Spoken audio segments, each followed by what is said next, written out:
Alright, so last week we opened in the apartment with Hunk and Davine waking up. Hunk had a slight moment of panic without seeing her there before realizing she was there and his nightmares were not real. They had some nice conversations as they continued their bit too soon celebration of their victory before meeting up in the kitchen with Suletta. Having more talks, we then flashed over to the Rainfall children at Tommy's. They were having a good time, again, discussing and celebrating the future, before suddenly, both groups were interrupted with their wrist computers going off and information that they needed to return to JSOC. Meanwhile, Ash was in the Ranger barracks thinking about family when his squad entered. They talked for a bit about what had happened with Epsilon, before he too was ordered to JSOC for one more ride. There, along with the rest of Alpha 9, they were told that Epsilon Squad had a weapon of mass destruction called an oxygen destroyer on Mars.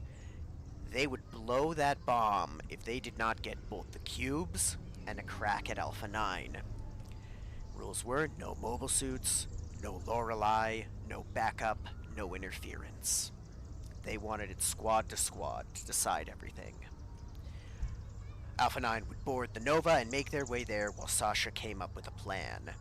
While the main bunch of Alpha 9 would be going and fighting with Epsilon, Blaze, Krellin, and Samuel would lead the Spartan kids up to take the Composer. When they arrived on Mars, they were ambushed by Alpha 9 and ambushed by Epsilon, I should say, and thrust into battle. Epsilon deployed chaff drones to take Icy out, had soldiers with incinerators acting as artillery, and attempted to force the group into a kill box to grind them down. It was a long and difficult fight, but one by one, Alpha 9 picked off the members of Epsilon before Icy regained her abilities and crushed their commander, leaving Alpha 9 the victors with no casualties. Krellin then took them up to the Composer, where Davine was given the honor of putting the cubes in and eliminating him forever. And with them, the being behind the black hole and all of his void magic. Everyone celebrated before they headed to the apartment. Back there, a long and awkward goodbye was had with Ash and the rest of the squad. Things were said, some tears were shed, and things were made clear. After that, the Rainfalls went into the gyms and just sat together. Back at the Valorius residence, Ash and the Rangers brought Good Ash for Integra to have fun with. She had a great time destroying it, with Ceres joining in, pulling Sasha's sidearm out and emptying it into the dummy. The Rainfalls got to go on and see one of the lakes of Rainfall Lane while Ash began his hike up to Dudley to see if a hunch that Colonel Curtis had was correct. The Rainfalls then went to one of the houses on Rainfall Lane, now completed, giving certain members deja vu. Meanwhile, Ash and the Rangers finished their hike up to Dudley, where it was revealed that there was simply nothing there, that the anomalies left along with the void itself, and that the frontier was now a safer place. The Rainfalls ended up having a wonderful night out and having dinner at Amel's. Some conversations as well as misunderstandings about somebody walking away were had at the end of the day. They all had a nice night for Suletta's birthday, her being given the great gift of her resurrected cat. And while she took solace in having her cat there, even though Tal couldn't be there, the rest of the Rainfalls danced together. And that's where we left off. Yep. So it's the following week's Monday. It's wedding day for Davine and Hunk. Julius, Icy, Banksy, Pequod, the Spartan kids, and General Lorelei are down on a Nova today. We start off early in the morning, though, at the Ash residence. Ash's squad tending to Integra. They think it's best Ash maybe stays away from Integra's room, while Sasha, Towns, Saris, and Ash. This is the first time Ash has really sat down and had a normal discussion with Saris. It even hits Ash that, wow, this is oddly normal. almost feeling like you're back at the apartment on Gateway talking with Towns, Sasha, and Saris, only now you're in your house. Everybody's sharing a cup of coffee, and Saris is very confused looking over the bank statement as to why $600,000 was deposited into Ash's bank account. Go. Well, that's royalties, darling, for the use of my I weapons. thought you turned down the Malcolm royalty.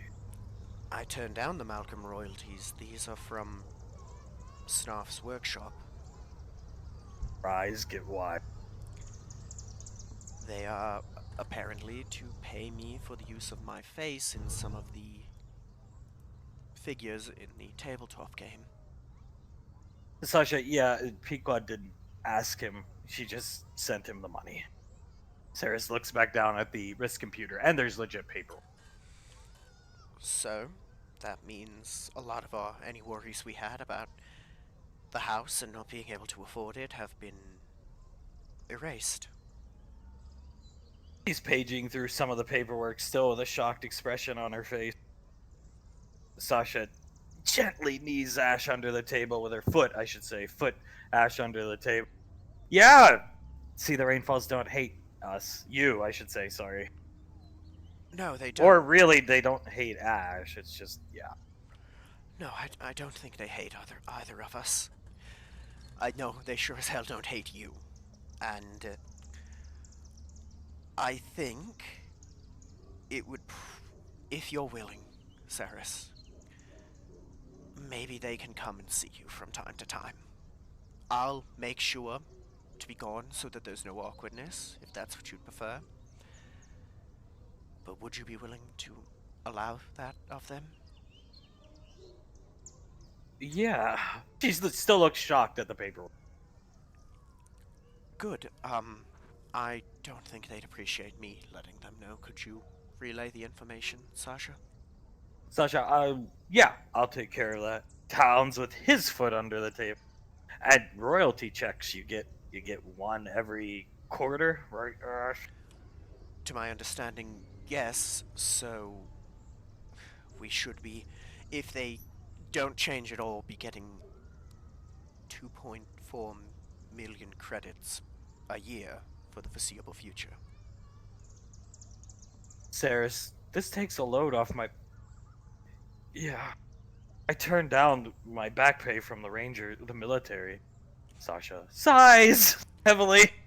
I understand, and I I should be getting paid decently well with the Frontier Rangers, so between those two sources of income, we should be completely fine.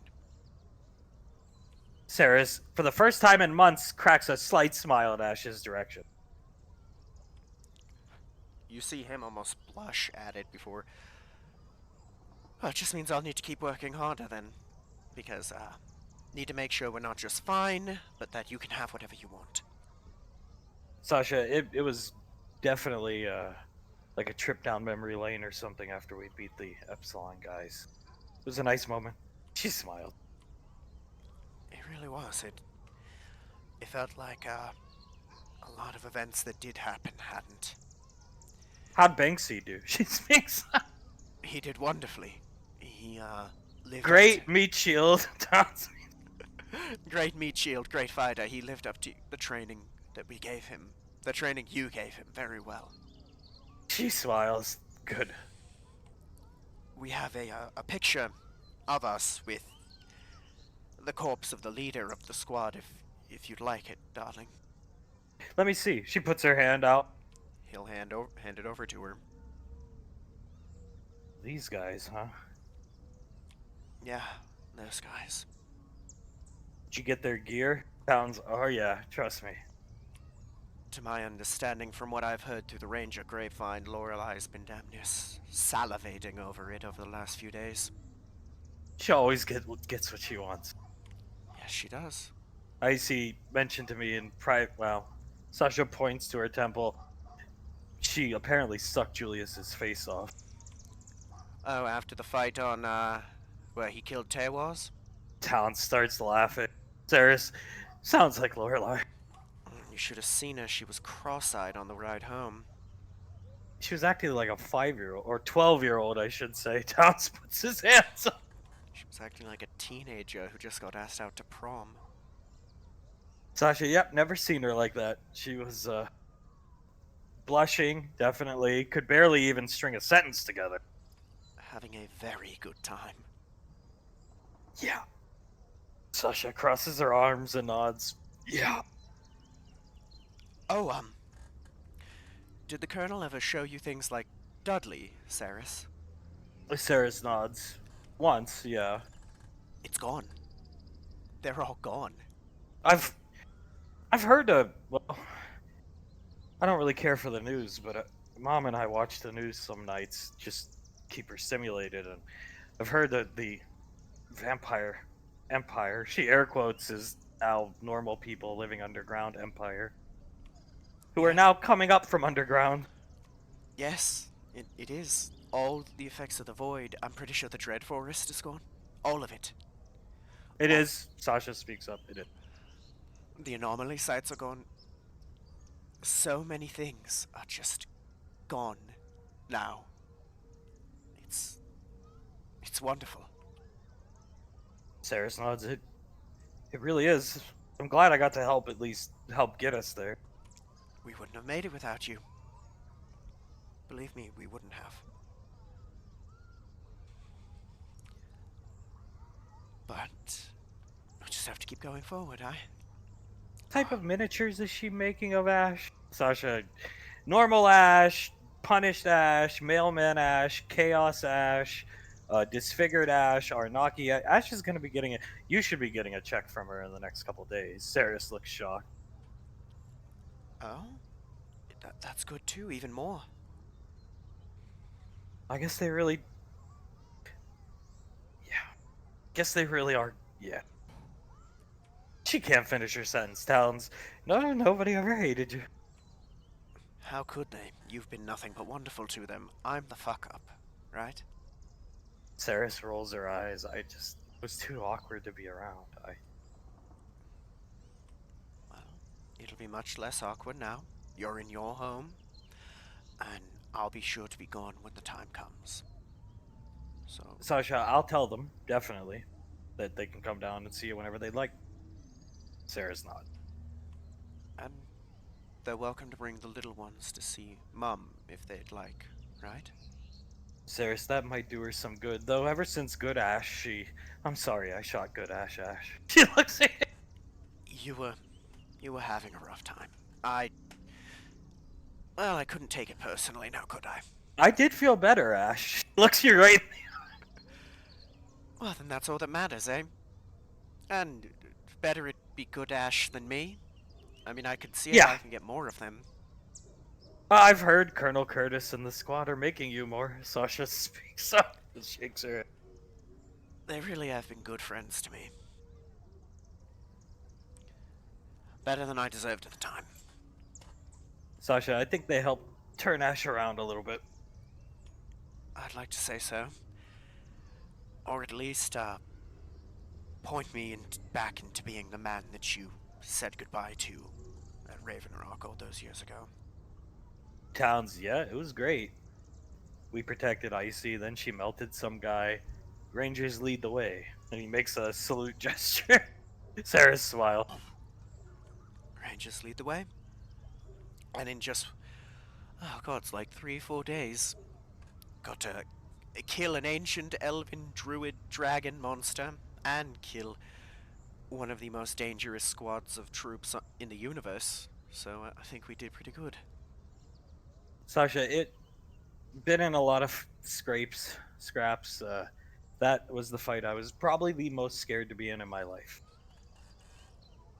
They had one hell of a plan, and if it weren't for dumb luck of Curtis, Tal, Lake, and I stumbling upon them, I think we still would have won, but I don't think we would have gotten out of it clean. Who got the most kills? Town starts laughing. Davine. Sasha, yeah. Ash says Davine. Sasha, Davine. Of course. But I stole one from Julius, so. I managed to take out the medic, so two of us got, between us two, I believe Julius... Did Julius get one? I know Hunk did. Sasha nods. He did, yeah. Talons, I got the first one, though. So, Yes, you did. That railgun. Remind me if I'm ever in a scrape, I'll just see if I can call you for help. Talons laughs. Sarah's Davine shredded them. Talons with his hands. Sasha, they knew of Davine. I was there when they saw Davine basically blender a bunch of people. But they didn't prep for her, and it came back to bite them. They thought that the sword from Kamul was her only real weapon. They completely discounted the ODM gear as a threat. Well, Townsend would have liked to seen their faces when they saw her flying over the, what are those things called? Trip mines? Sasha, Claymore. I would have loved to see the one Incinerator's face when 4 Thunder Spears came flying at him. Sarah's Thunder Spears. Sasha will pull it up on our wrist computer from Sasha's POV. Downs, that guy got dicked on, at least that's what we say. That guy got turned into mist is what he got turned into. She's watching the footage and Julius killed Tavos. Sasha, uh-huh. Beat the hell out of him, took him at his best, and then Icy got there, took the void powers away, and Julius just finished him. Towns, I stood in a cave. Sarah's, nice. You helped kill that exoframe.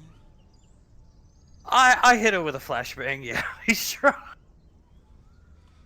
I caught the cubes. In a lot of ways, that's probably more important than just killing one person, now that I think about it.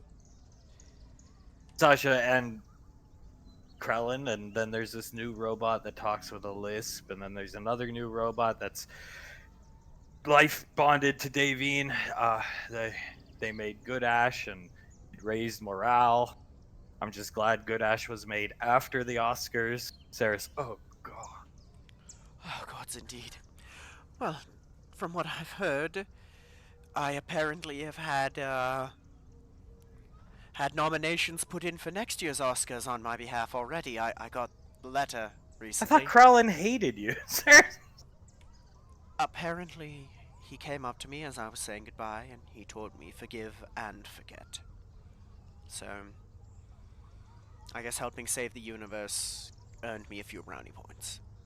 Sasha with her lips pursed together. Towns, we were talking with Krellin. Apparently, Krellin's mom was of the warrior path in his culture, and she was, as Krellin put it, a pistolier. So you remind Krellin a lot of his mother. You see him just pinch the bridge of his nose. I'll take it. It's better than him putting an IED in a television. Saris, is that what they were really doing? Their plan was to give it to Tal for when I went on the frontier, so I'd plug it in and it would just explode. Tal, not knowing you were talking about him, but he's coming in getting with a tray of food from Integra. Yeah. And then there was, some days I'd walk into the apartment and he'd hand me some type of mixed fruit drink and be like, here, take this. And I'd go to drink it. No, don't. Give it to Ash. Then I took it down to Country and it was cyanide or arsenic, or one time he had smallpox in the drink.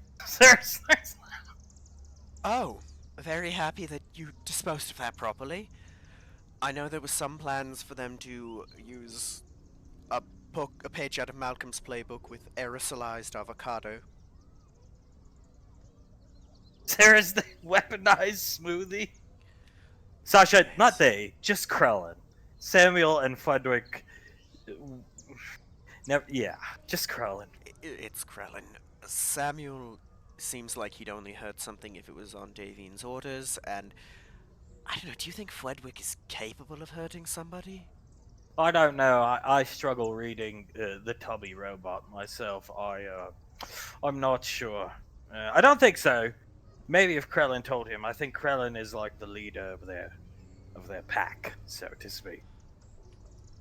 I think that's right. I don't know. The strangest thing too. Tal puts his hand up in the air, out to the side. It was very strange. Krellin actually came down to the barracks. He had, well, I suppose this creature can read minds, I guess, and he knew we was making good Ash clones. And he said, "Do you think I could have one?" I said, "Of course, you can have one."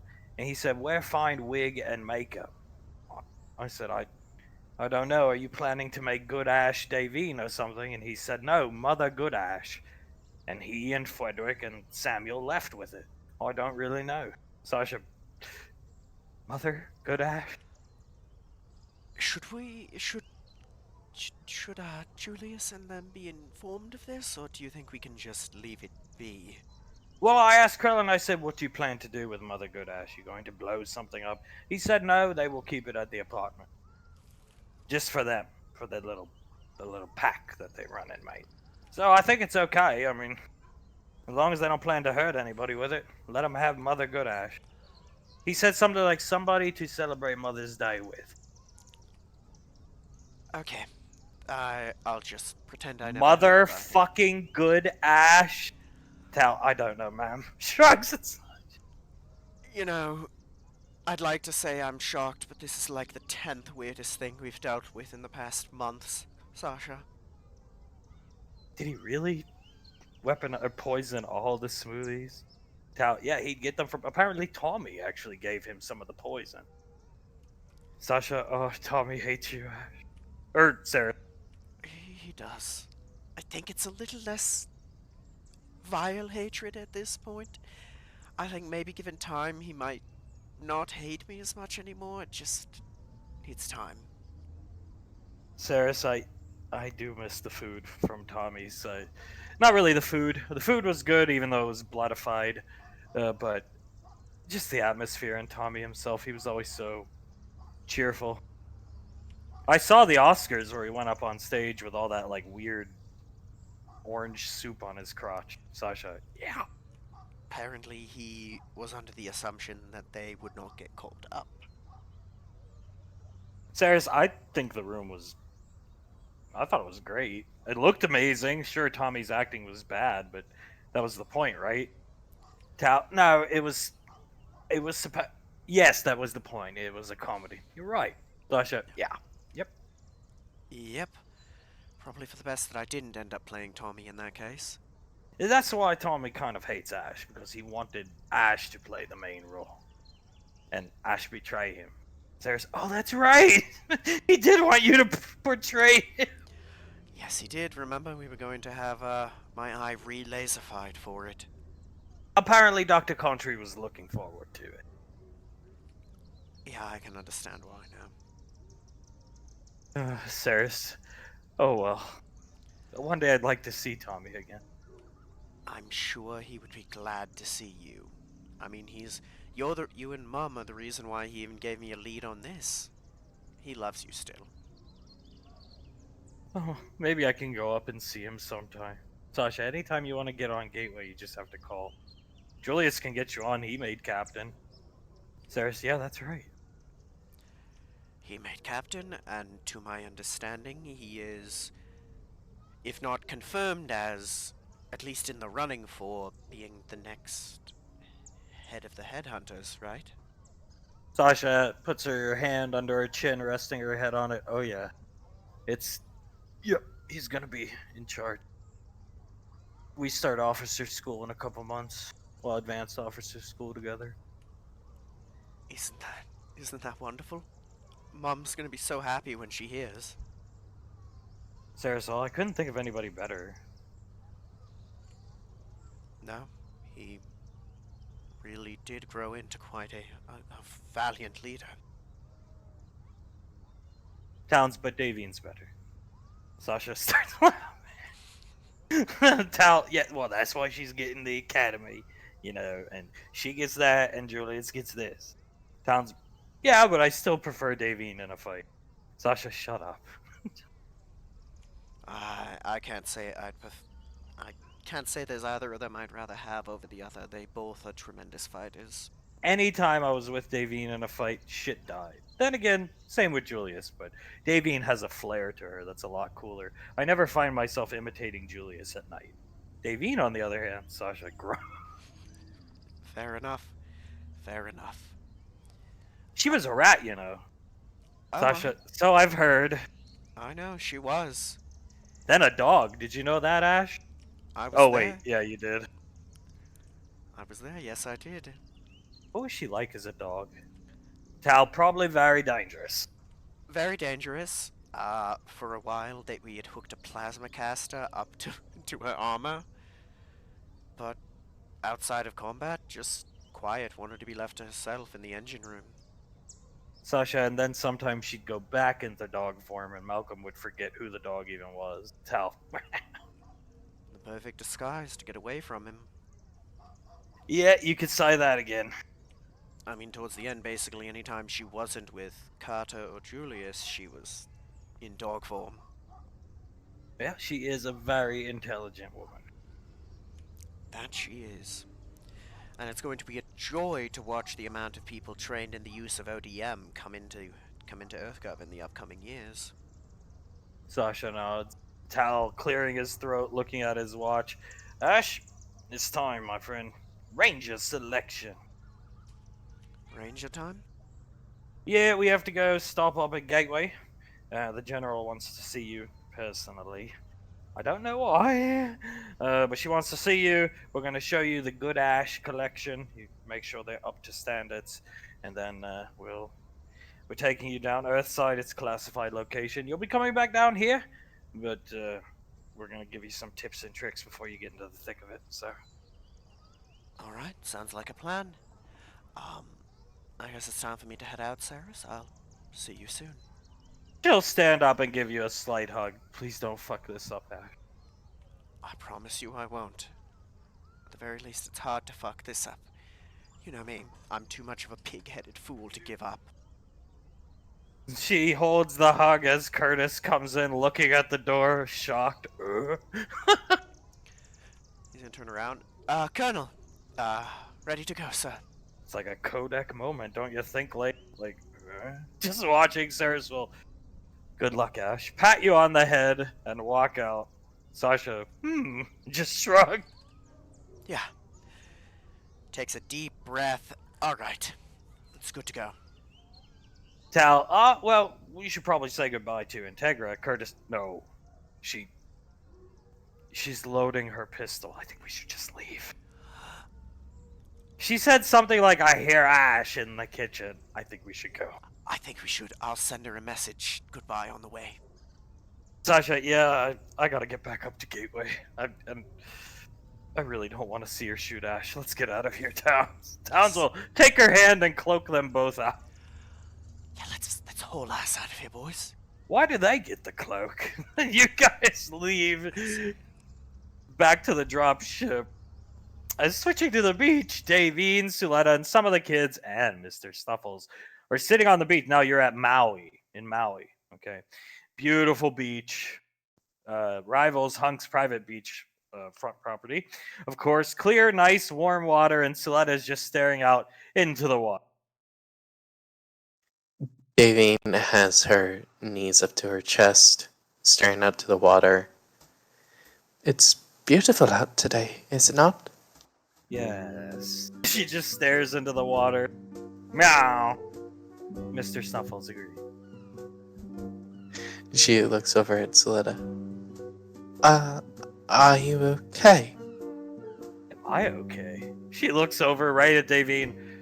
Are you? Meow. Meow. Davine looks out to the water and shrugs. I'm a bit nervous, but I think I'm okay. Nervous about what? Your wedding? She nods. What's there to be nervous about? Oh, I don't... Isn't everyone nervous on their wedding day? She'll put her hand in some of the wet sand and hold the sand up, looking out into the water. Yes, it's only normal. It's not like he'd say no, trust me. She nods. I certainly hope he wouldn't. Why would he? What reason? Meow. Exactly. Have you ever given him to? It's not like as she extends her fingers, spreads them so the sand starts to fall through. It's not like you walked away from him twice. and then the other time disappeared off the station and didn't give the man a chance to even explain himself for not finishing a sentence. Davine bites her lip and continues to look out across the sea, and she nods. Quite an experience to feel inadequate. I, Now, I've tried to apologize. I don't think it's good enough to just apologize. Suletta will pick up Mr. Snuffles cleaning off her hand. Must feel horrible. To give 110% every day to somebody and still feel not good enough. Meow. Davine starts to tear up a bit as she rubs her hands together, wrapping her arms around her knees at the same time. It must feel terrible. Yes. That feeling of dread in the back of your mind that you're only being kept around because it would be terrible for the children. Meow. Davine nods. You're not making the cut in the relationship. Meow. I'm the one who's not making the cut. That's one of the smartest things I've ever heard you say. He's staring right at Davy. The cat. Davine looks at Mr. Snuffles. Are you sure he doesn't understand the basic language? He just might. Or maybe he can sense stupid. Oh, it's probably that one. She rubs her face, starting to tear up a bit. Think about it. Meow. He hasn't made any advances on you this week. He's let you make all the advances. Quite a 360 from his normal attitude. Meow. Davy nods, rubbing her face a bit faster, and just lets out a oh. Meow. He starts licking his paw at Davy. Davine looks at Mr. Snuffles out of the corner of her eye. Oh, he can't sense stupid.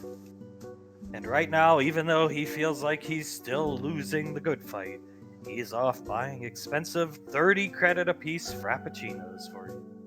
And me. Well. But still, takes good care of the children, goes well out of his way for all of them. The tears start to build up and fall faster, even though she's keeping on an air of strength, I suppose, as she just nods. He's always been very good to us all. As soon as he yelled at you, he felt horrible. All I have to do is touch him and I can read his mind, so I know these things. Meow. He shouldn't have. I deserved it. Yes, you. Finishing her sentence. Meow. Damien looks at the two of them as Mr. Snuffles finished her sentence. Is it like a telepathy thing or something? No, he's just a smart boy. I raised him well. Davy nods, looks at Mr. Snuffles, then back out to the water. Probably kills him. Questioning every move he makes. Should I touch her? Shouldn't I? I should give her space. I shouldn't crowd her. Must be horrible. At this point, Soletta can see Davine's lip start to quiver, and she sniffles a bit, wipes a tear away, and rests her chin onto her knees. All he can look forward to is retiring so he can be with you every day. Take you wherever you'd like to go, Earthside. Poor man. She looks down at Mr. Snuffles and kisses him on the head. Davy nods. Oh, man. Oh well, at least you show affection through physicality. That works so well. She switches from resting her chin on her knees to resting her forehead on them as Zaletta starts to hear her sniffling and sobbing just a bit louder. You know, the sad part is, would you like to know? Meow. She could see her nod. In reality, I don't think you could get along without him. But he thinks you can. It's almost a whisper, but Zaletta can hear it. She hears Davine say, I know I can't. Extending some of his claws from the paw he's licking. Then maybe you should tell him. Or you could just take your shirt off and run at him. She can hear Davine start to sob a bit more. Oh well, you can always go back to being depressed. She looks out at the way. Giving up a good thing. Probably the best man in EarthGov. You don't see... I like Tal very much. I'm appreciative of him. But you don't see him here for me. He's a good man. He will never replace my husband. You've never had one. She looks right at Davy. I'm even jealous of you. She glares at Davy. Davine looks at Zaletta. I'm not going to let him go. Meow. Mr. Snuffle says we'll see about that. That was such a short meow, though. He's a cat of few words. He strokes his head, putting his ears down. I suppose that's true. And she starts looking around the beach to try to see any sight of Hunk coming up towards them. What are you looking for? Hunk. Oh, he's off buying you fancy drinks. She You bites know, her lip. like he does all the time, and food. She nods, biting her lip just a bit harder, looking around for him just a bit more frantically. Maybe he's gone. Meow. She looks Maybe he threw in the towel. She looks at Zaletta with a terrified look on her face. What would you do? I don't know what I would do. Exactly. You wouldn't be able to get on. She shakes her head. I wouldn't. Meow. She hugs herself, basically, wrapping her arms around her waist, continuing to look around. It's very telling when you have a man, though my husband never got to spend much time with Memory Hand over there. But he put her and me above everything else in his life. Much like somebody else we both know. Puts young Julius and Nicole and their significant others, and most of all you, above himself. At the mention Cabin of, for Julius? Fixer-upper for Nicole? at the mention of her kids and how much he does for them, she just starts crying, You not deserve bothering to hide it. it. You deserve it. Meow. Meow, meow. Meow. Meow. He says you deserve it too. She looks at Zaletta. I could tend that one. Mr. Snuffles licking his paw, just staring at Davine as Suletta stares out into the ocean. Meanwhile, he's coming back with 2 fancy-looking drinks. Don't know if Davine's looking around. She is, and as soon as she turns around and spots him, she makes eye contact with him. He sees her eyes widen, her arms flailing basically as she jumps out of her chair and beelines it straight towards him, tackling him to the ground. He gets tackled, the Frappuccinos go flying, but with kinesis, Suletta saves them and pulls them to her. Jesus! He falls backwards, grabs Davy. She buries her face into his chest. I'm sorry. I'm so sorry. For what? Not me. I couldn't live without you, and I can't. I'm not good at making you realize that. I didn't make you realize that, but I can't live without you. I'm nothing without you. You are the better half of the two of us. I just can't. He's holding her tight. Let's stand up, okay? She nods. He'll help her stand up, put his arms around her, and pull her in.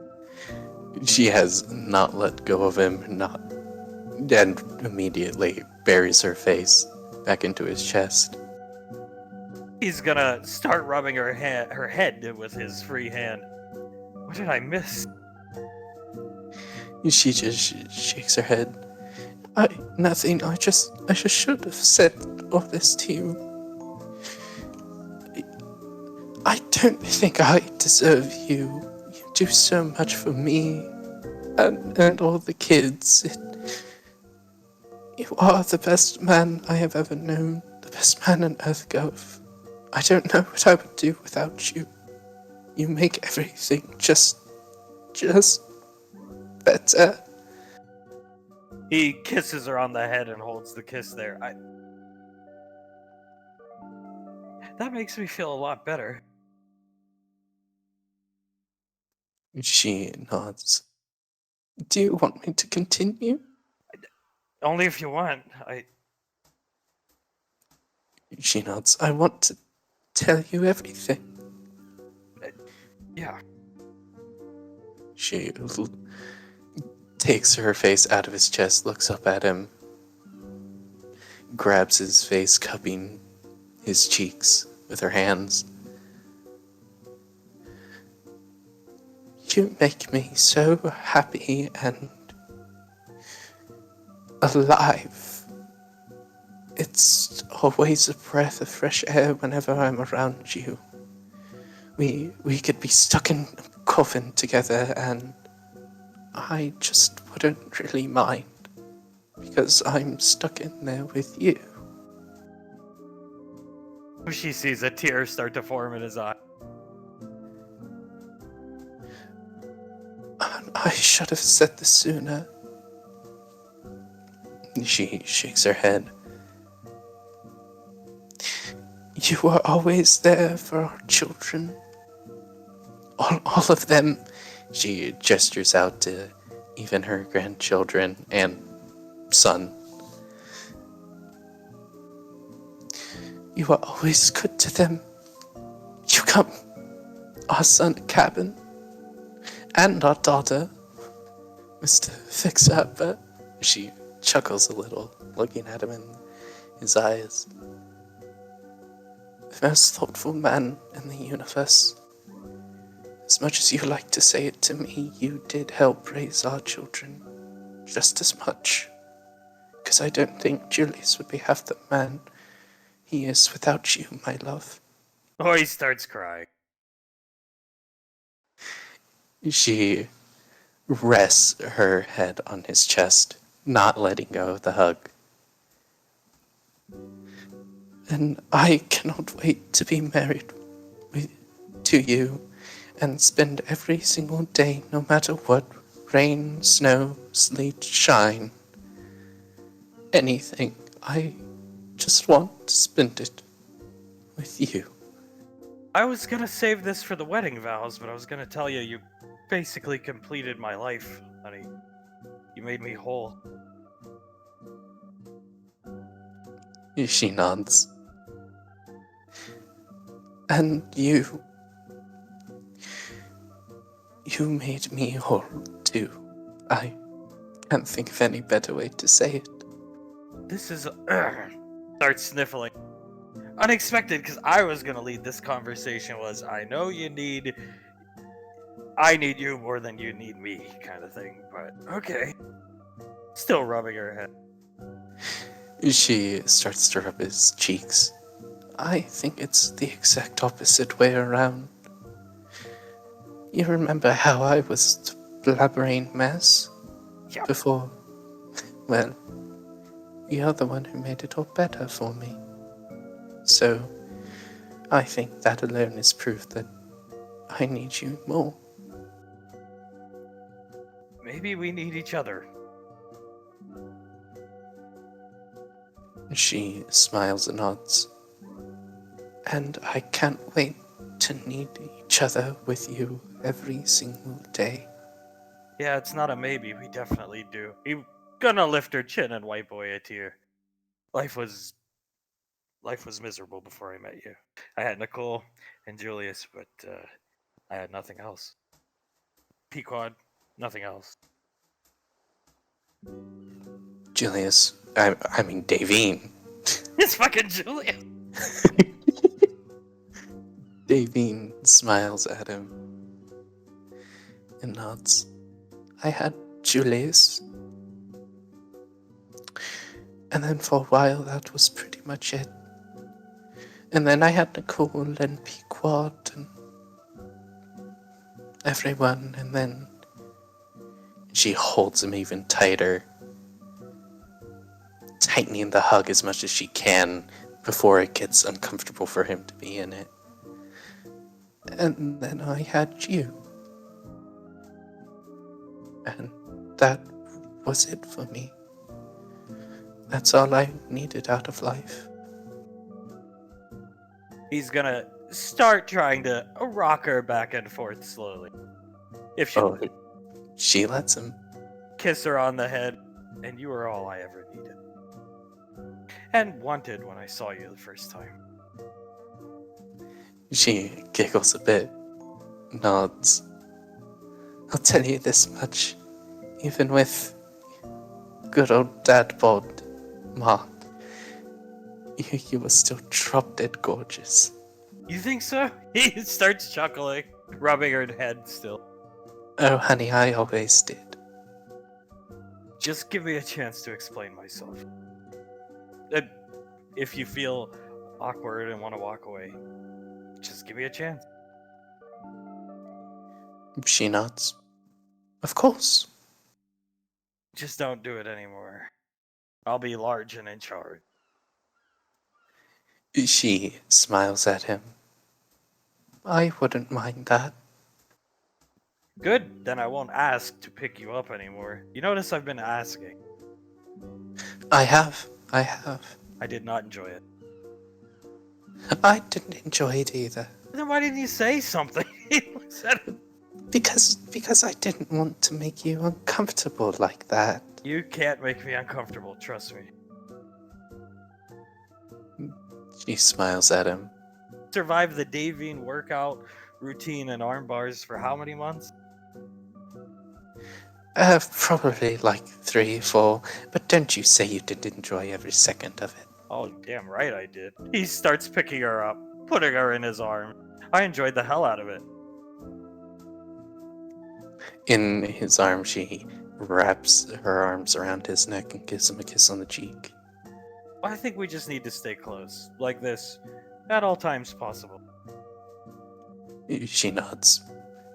That definitely sounds like a plan at all times. Like I told you before, Juliet, he's gonna start walking to the beach, or where Suletta is. Like I told you before Julius's wedding, when you're gone, I do not feel good.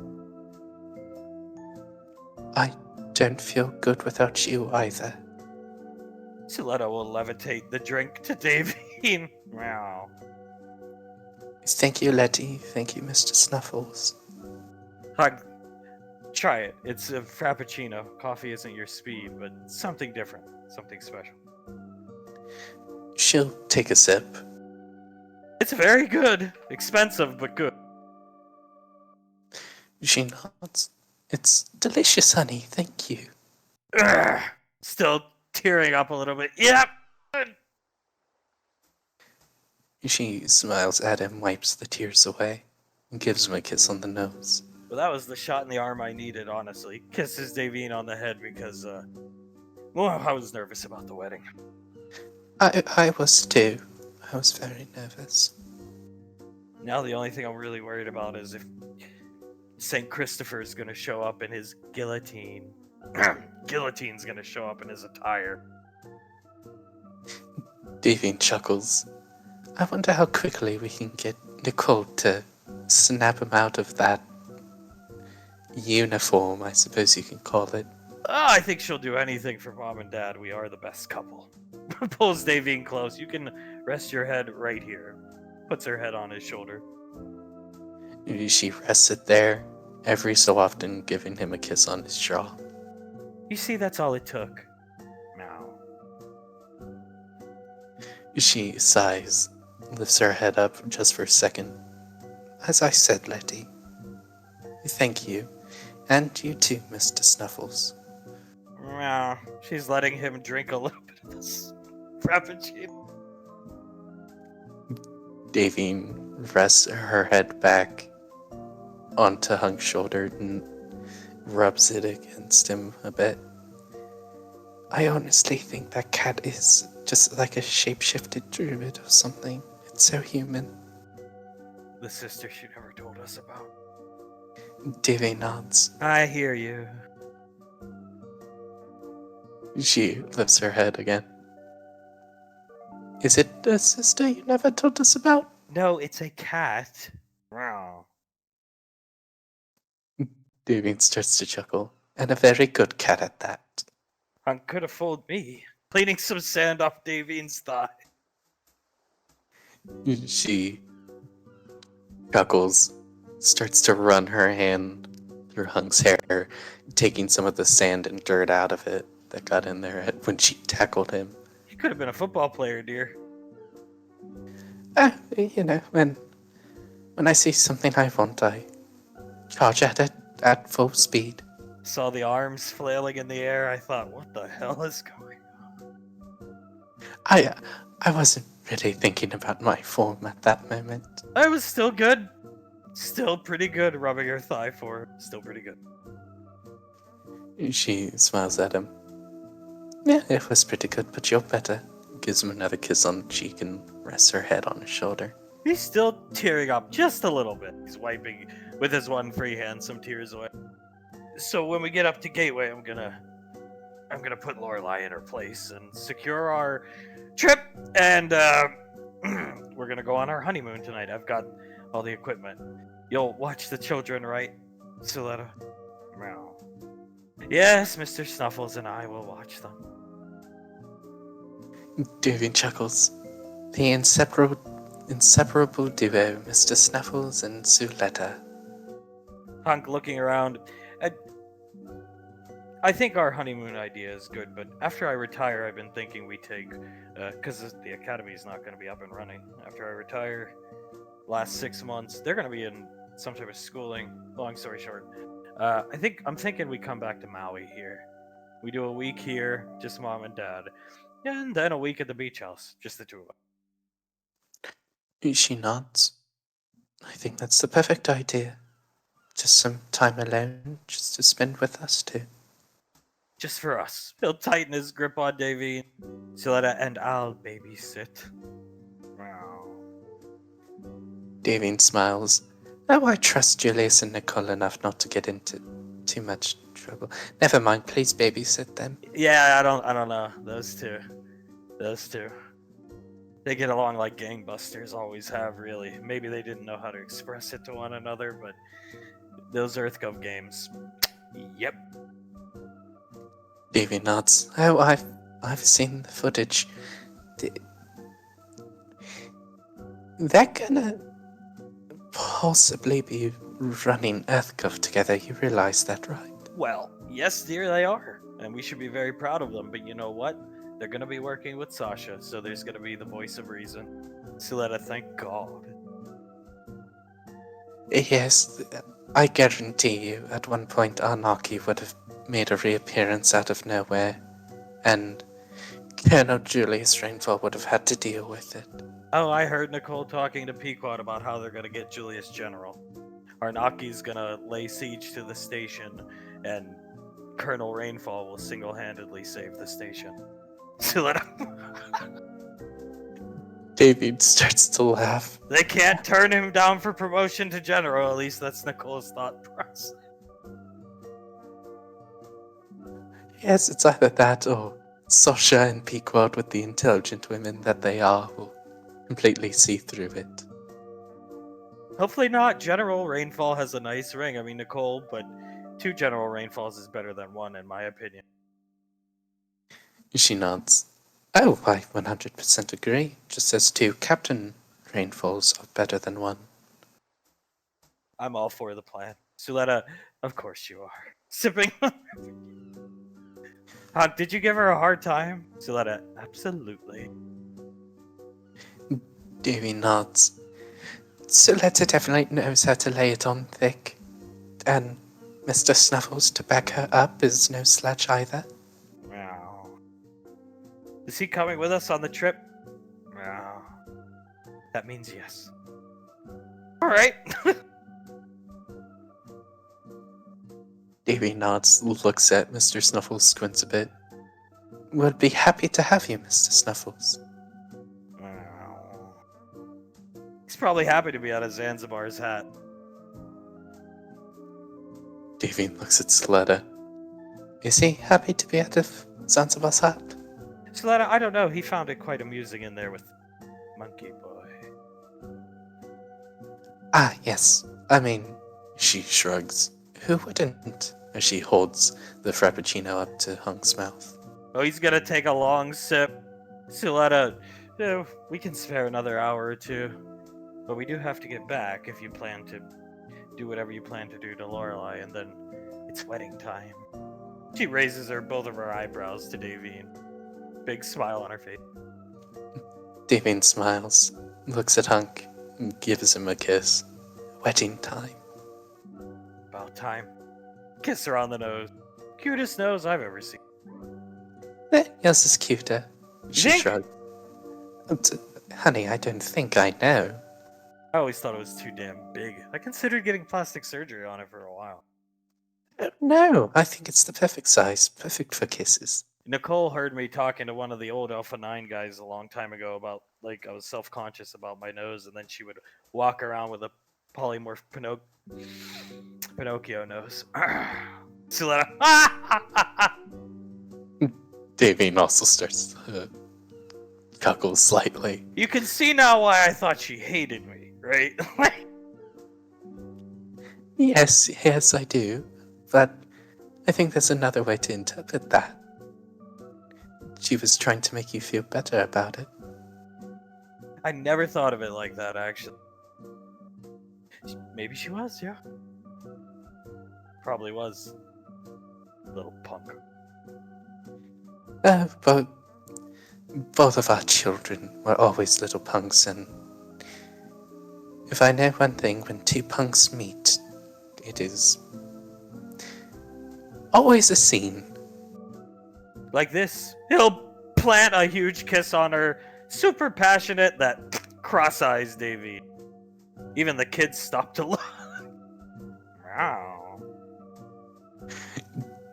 After the kiss is done, Davine, still cross-eyed, looks at him with a smile on her face. I certainly hope you'll be doing that much more often. Yes, ma'am. He'll pull her in tight. Let's enjoy the beach for a while, and then I'm gonna make Lorelei sweat for a change. Davine smiles, kisses him on the jaw. I cannot wait. Shifting out to the scenic planet of Anova, there's a battle going on with a gigantic Hydra. The Spartan kids are, they're killing it. It's letting out screams of terror, pain. It can barely lift its heads to fight back. General Lorelei's just watching with eyes wide and a huge grin on her face. Icy's eating her ice cream cone, and so is Julius stands there watching, with his arms crossed. Well, hot damn, that is pretty impressive. You think? Julia shrugs. I mean, yeah, it's pretty impressive. Watch this. She'll snap her finger, and every head on the Hydra turns into punished ash. Pequod, oh god. That is so ugly. And you see Flavor, he drops his DMR, pulls out a katana, screaming, running towards it. Dozer he has a powered sledgehammer, pulls it off his back, starts beating this thing in the head. Frost pulling out 2 knives, running up, screaming. Cluster throwing the Spanker rocket launcher away, pulling out an energy saber, running up this way. And you even see Nightfall throw her sniper rifle this direction, which you've never seen her do. Pulling out a large machete, jumps on top of the Hydra and starts sawing this neck apart. Pequod, oh my god, Julius. She's standing in front of you, pressed up against you with the ice cream. Julius puts his hands on Pequod's shoulders. Well, that is certainly a sight to see, ma'am. Letting out screams of pain and terror. General Lorelei, I agree. I see. What have you done to them? Lorelei, I've turned them into warriors. Banksy just starts laughing. She has turned them into certified killing machines. That's what she's done. Is this how they killed the Kraken? Yes. Oh my god, that makes so much sense. I used a Ripper. Soletta, you take after your father-in-law. Or, I'm sorry, Lorelei, you take after your father-in-law. Is the Hydra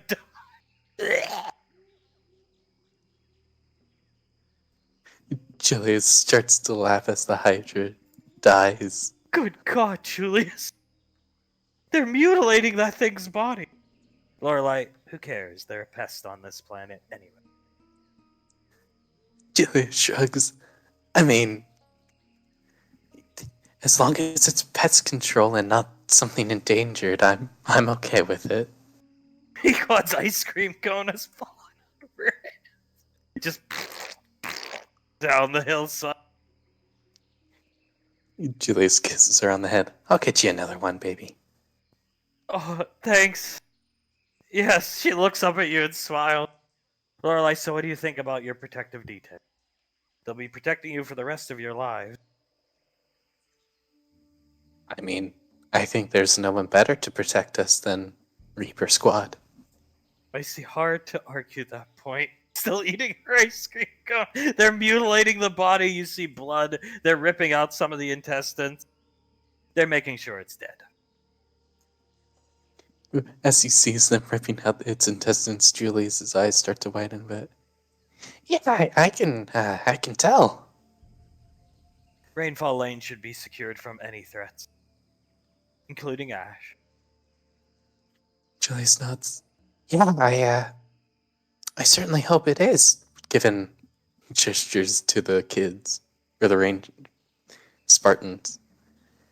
Given that. Oh, by the way, she'll pull out a piece of paper, hand it to shocked Pequod, who just looks down. For you. Pequod looking down at it, shocked. Julius leans forward, starts to read it off. The official deed to the Nova. Oh, hot damn, ma'am, are you sure? Yes, I'm sure. She nods her head and smiles. It's, from my understanding, the Rainfall family mobile. I see. Yeah, kind of. Yeah, pretty much. Thank you, ma'am. You didn't have to do that for us. He smiles at her. Now we don't even gotta ask you for it. You were going to ask? Pequod, I really was, yeah. Lorelei, for all the hard work you've done and the effort, I'd say one light live-in cruiser ship is not even cutting it close. You've all done a very good job. Thank you, ma'am. Coming from you, that means the universe. She smiles as Pequod will fold it up and put it in her little pouch purse thing she has with her. Lorelei, it'll remain in EarthGov's property for the next 6 or so months, and then once the squad is disbanded, it is yours. Pequod, thank you. She starts tearing up. We made a lot of good memories at the beginning on that Nova. I mean, the beginning of the Rainfall family. So, it's important to me, actually. Julius nods. It's important to all of us as he wraps his arms around her waist. She lays her head on Julius's chest. And it can carry the RV and all the pets. Icy, nice. Just eating her ice cream. Yeah, very nice. I was worried about how we would carry those. The vertebrate can do a lot, but not that. Lorelai, you may keep the lovebird as well, but the APC general, well, your father wants. Pequod, he can have it. Yeah. All the family needs is the lovebird. That thing got way too close to those bugs anyway. Yeah, it always felt a little weird, like, oh man, if I sit in the wrong place, I might get acid all over me. There was still acid burns on it. Gross. I don't think we ever got those off. No way to. Blaze was too busy doing other things to repair. Plus, he said he didn't really want to go in there after we christened it. Icy, can't blame him there. Julius shakes his head. Neither can I. Lorelai lets out a sigh and starts typing on her wrist computer. What to do with the rainfalls? Julius looks at her, raises his eyebrow. How do you mean, ma'am? Well, you'll be going to advanced officer school with Sasha. All four of you, not including you. What's his nickname? Banksy Lugnut. Lugnut. Julius, Pequod, Nicole, you'll be going to advanced officer training school with Sasha. In the meantime, I don't know what to do with you. The next cycle starts in 5 months. So I suppose I will see you. She smiles in 4 months. Julius nods. Ma'am? Are you serious? She nods her head and smiles. There's nothing else for you to do. There's no threats on the horizon, and if there is, my rangers can handle it. Advanced officer training school is boring. Just cheat. Icy, what? Licking her ice cream cone. Just read their minds, Nicole. The teachers, the officers. Really? General Lorelai, schools don't make good leaders. Combat experience does, and you've all had enough of that. This is a formality, in my opinion. Julius nods, looks over at Icy. Nicole, if the Ranger General gives you full permission to cheat on a test, you cheat on the goddamn test. Oh, hell yeah. She's eating more of her ice cream. Lorelai, just cheat, get through it. You have bigger and better things to do. But until then, take 4 months off. Pequod, huge smile on her face. Just be back 1 month ahead of time. You have to show up for pre-tests and some orientation courses. It's all done on Gateway. So. Yes, ma'am. Not a problem, man. That'll give us time to go on the road trip and everything. Sasha gonna cheat too? Lorelai, I've already told her yes. Nice. She finishes the code. Julius chuckles. Yeah, we're gonna be the best damn officers out there. You already are, in my opinion. He nods, looks at her again. Thank you, ma'am. She smiles. Pequod, we were gonna ask for a couple months off. 3 months. Lorelai, make it 4. Drive slower. Julius chuckles, gives Pequod a kiss on the head. Just more time that we can spend camping, I guess. Instead of spending a week in a spot, we can spend even 2, 3. The hand starts to go down to Julius's pelvis. Julius starts to hold her tighter, and his arms start to go up towards her breasts. Yeah, Dad got those tents, these tents, General Lorelai, like special tents we could go have private time. Because it's really important. I know. Of course I know. What do you mean? Oh, nothing. It's private time is extremely important for a loving couple to have as he starts to kiss Pequod's head. She's squeezing a certain area. Lorelai, control yourselves. Julius looks up, clears his throat. Yes, ma'am. Sorry, ma'am. Pequod, she can't really control herself, but she starts to hear a loud thudding, and Jesus Christ, Julius. She turns around, pointing at it, and it's tiptoeing up like Ash. Icy's jaw agape. Banksy, huh? Julius turns around. Oh, what the fuck? And he starts charging a key blast in his hand. Lorelai sneers at it. Boom, boom, boom, boom. Legs lifting up to its chin, running off. Pequod, is that fucking Druk related to That is the Sherian the Druk. Right there. Icy? I thought I saw everything. Watching it run away. Lorelai starts picking at one of her fingernails with her thumb. That was disturbingly similar to Ash. Sherion, I should say. I have seen no other living thing raise its legs up like that other than Ash. Pequod's still watching it run off. It's left a trail of dust. I cannot get my legs that high. I say it to everybody who we talk about it with. Lorelai, I can't either. I mean, neither can I. Because I'm not a cartoon character with goddamn cartoon physics for legs. Pequod, did anybody get that recorded? Banksy taps his visor on his helmet. We need to show Mom and Dad. He starts to laugh. Oh god. Pequod still watching it run off. Look at it go. I think that's the fastest I've seen a Druk run in my life. The kids coming up holding the disembodied heads of Hydra head Ash. Lorelai, children, claps her hands and makes them go back to the regular head of the Hydra. It's not Ash, remember.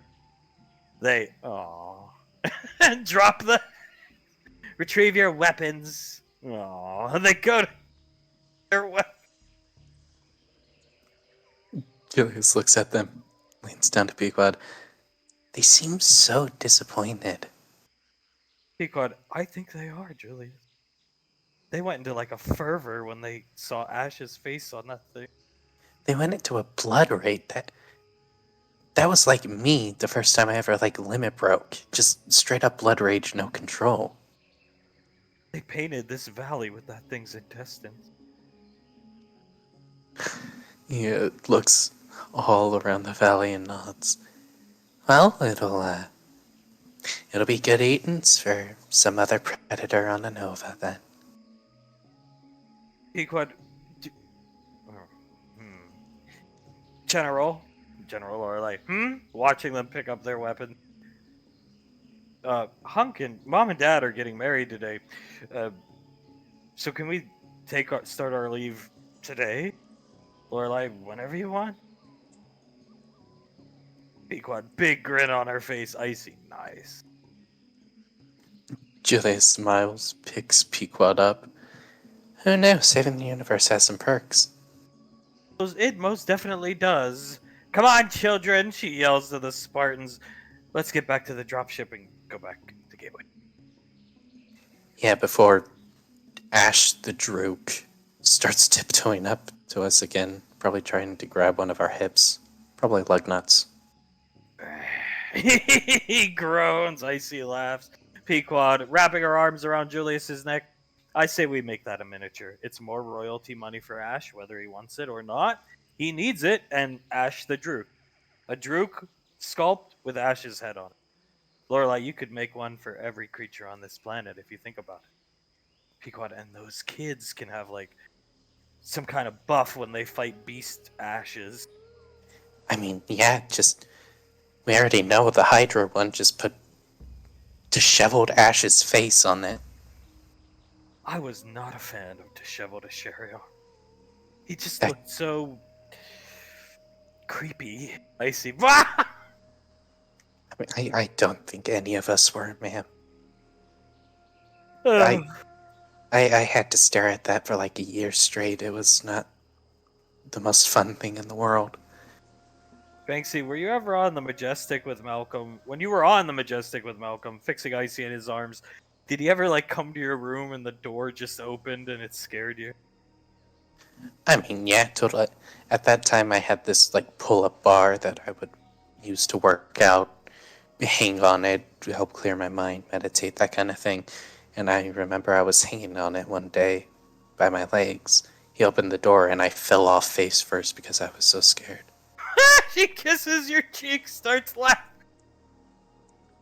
Oh, you poor man. My poor Julia. Julius starts to laugh. It was quite terrifying. Gives Pequod a kiss on the cheek. General Lorelei, I was quite taken aback when he was wheeled into my office the first time. Who is he again? Why is this? Honestly, I thought somebody had brought their grandfather for an autograph. I see. An ancient elf that fought in the Calamity Wars with you. He's come for my autograph. Oh, it's Ash. What in God's name happened to it? First thoughts that went through my mind. She taps her temple. Julius laughs, and I do not blame you for a second for that, man. Pequod, fly me back to the Dropship King. Julius looks down and smiles at her. Yes, ma'am. He starts flying with her. You guys will head back to the dropship while everybody else catches up. Ash finds himself in the Ranger barracks. You're packing your bags for selection, and you see they're working on quite a few good ashes. Oh my gods. Hey, we've been keeping busy. He shrugs at you. No, I can't. You asked for more! No, I cannot blame you. Thank you. Just... It's your fault. He points at you with the not the barrel of the shotgun, the handled end of the sawed off. It's your fault. Nothing better to do now that the cult's wasted. I know. I did such a horrible thing. We made an era of peace. An era of peace. How bad is that? Well, I mean, you gotta stay productive, and we have stayed productive. We even had Krellin and them come down and give the okay on them, so. Good. I think these will help keep Mom in fighting spirit for a good long while. Yeah, you can say that again, Ash. Better she's ready to shoot me than nodding off in her chair, eh? Well, yeah, there's, yeah. You know, Nice. she asked us, she asked for my shotgun. I was like, well, I don't think so, honey. Well, neither is an option I want, but if I have to choose, I'll take some buckshot if it means she gets to live more comfortably. Jesus Christ, he comes home after a 100-day deployment on the frontier. Honey, I'm home.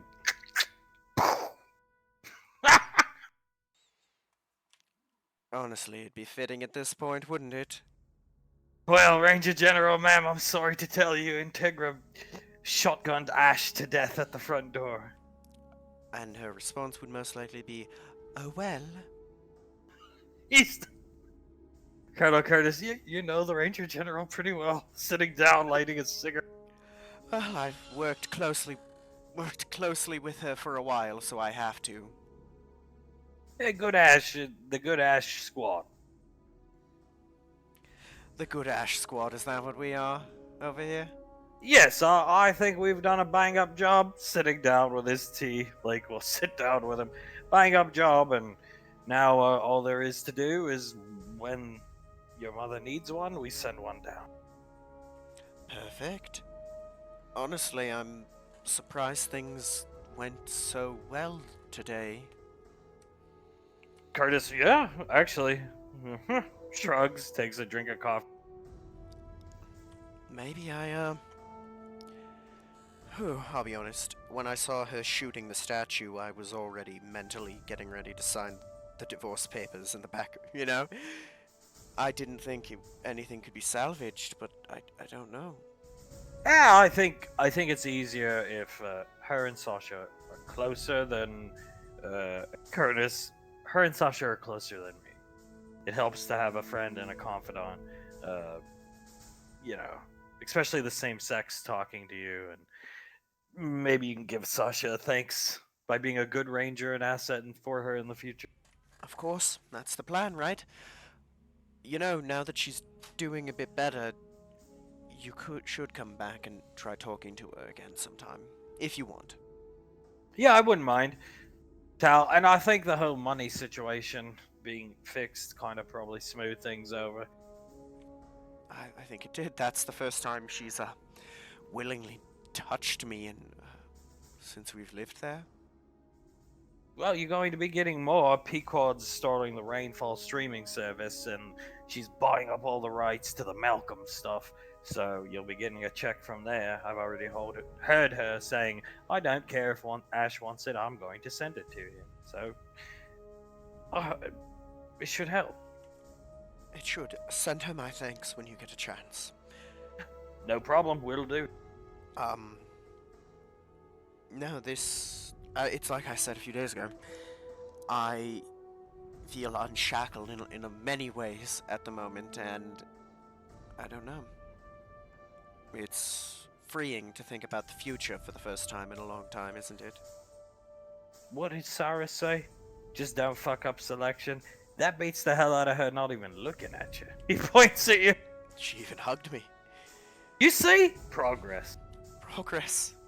No, I have no real fear of selection. I know I can handle that. I mean, you guys have helped me get in. He's gonna hit his chest a couple times. Tip-top shape. And frankly, I don't think that there's any torture they can do that's worse than being on the Majestic. The conga line coming in. Frederick leading the charge. He is wearing his Davine attire, but he's in a tuxedo, like a president, a suit and tie. And his tie is a regular tie, and it has little Davine faces all over it. Hello everyone. It's good to see you three. What are you doing down here? They've come to inspect the ashes. That's what Frederick wants to do. Frederick fixes his tie. It is of the utmost importance that the original creators of Good Ash, Quillen, Samuel, and I, inspect all future Good Ashes that have been made, including these ones. Slightly better Bad Ash. Oh, okay. Very well. That's good. Why are you in a tuxedo? Because he's a president, right? Correct. Proper president attire. Of course, with my favorite person in the apartment adorning it. I have to give her respect to giving me a family and a wife, somehow. Very well. Go on with inspecting. Good to see you, Samuel. Krellin, good to see you. He nods at you, starts beeping, and he's inspecting with Frederick, inspecting the Good Ash. Ash shakes your head. Shakes it back. Krellin, wonderful to see you, my friend. How do? Doing very well, actually. Things looking up at home, about to go out for selection. What selection? Sits down with Colonel Curtis. Come on, just sit down, it's alright. Ranger selection, Krellin. It's a series of physical and mental tests to show that somebody is good enough to be a ranger. I see. Get rid of beard. Me? Get rid of the beard? Mom, no have beard. I'm sorry, mate. I don't think I can do that. I look both ancient and like a 15-year-old at the same time without the beard. It's not a good sight for me. Well, unfortunately, Ash, you're gonna have to shave it on your head when you go to selection, so... Oh... Very good. Oh, gods. Just... Oh, you're gonna have pictures of that. Wonderful. Yeah, we plan to take a few. Frederick, inspecting these, has found these are made to the highest levels of care, TLC.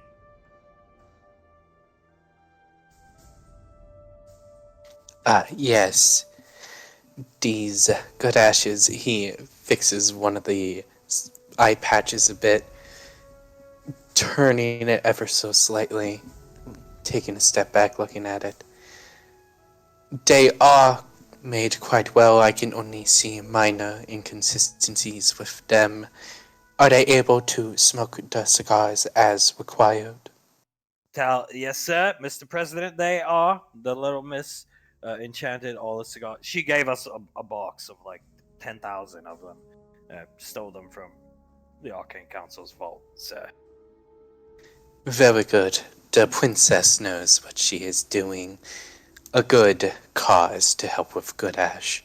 As he turns to it, takes the cigar out, inspects it for a second, sniffs it a couple times. I do not know why I do that. I cannot smell things. And puts it back into Good Ash's mouth. Samuel beeping, gesturing at Ash frantically. Krellin, Samuel say, why you need so many good at? To raise morale on my home front. See? Told you. Puts his arm around Ash! Good Ash raise morale. Yes, it does. Just in various ways. Yes, he does.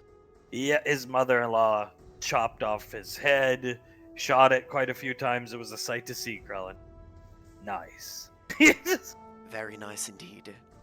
And Mums seems to have more spark in her afterwards, so I think more Good Ash will do her a lot of good. Krellin nods. Very good. Today, Davine Hunk wedding. Right, Frederick? Fludwick fixes the tie again. That did not need to be fixed. Correct. It is another reason why I am dressing in my best navy blues, as he's wearing a black suit and tie. Oh, it is it? It's at this time you notice Samuel and Krellin both have the same tie of Davine's faces on. Oh, that's wonderful. I know they may not want it, but give them my regards, please. Will do. Time for Jello cake. He stands up. Let's go. Yeah, Fludwick nods, looks at three rangers. Wonderful job, gentlemen. I will be waiting for the next shipment for the inspection. Other than that, he gives them all a salute. Damn good job. Thank you, Mr. President.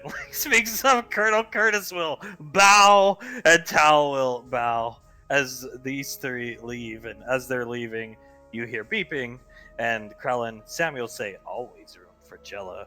It's Curtis. Aye. They're a riot, aren't they? Yeah, they're pretty. They come down. You'd be surprised how much they come down. You know, there was a time where any non-ranger that would come into the ranger barracks, it was like you could get arrested. These three just casually walk wherever they want. I mean, excluding Fwedwick, I mean, it's the last Star Child and one of the most dangerous automatons in the universe. That's not true. That's a president. Have some respect. Yes, and the president. I mean, no offense to any rangers, but good luck arresting them? As the president of the Davine fan club, at least that's what the kids like to say. Well, he's living up to that name, then. He's going to be answering the phones at Rainfall Academy, at the ODM Academy. That should be head secretary. That should be a good shot. Oh, it should. Just imagine, you call, you're thinking it's something important, and it's, hello, it's good to see you today. He really fits in with the whole dynamic. He should have been out there on the front lines with you against the dudes. Epsilon. Yeah, there you go. Oh, really? Yeah, the president. He could have just told him to stand down. Yes, I'm sure. Presidential orders. Presidential orders, I'm sure that they would have listened.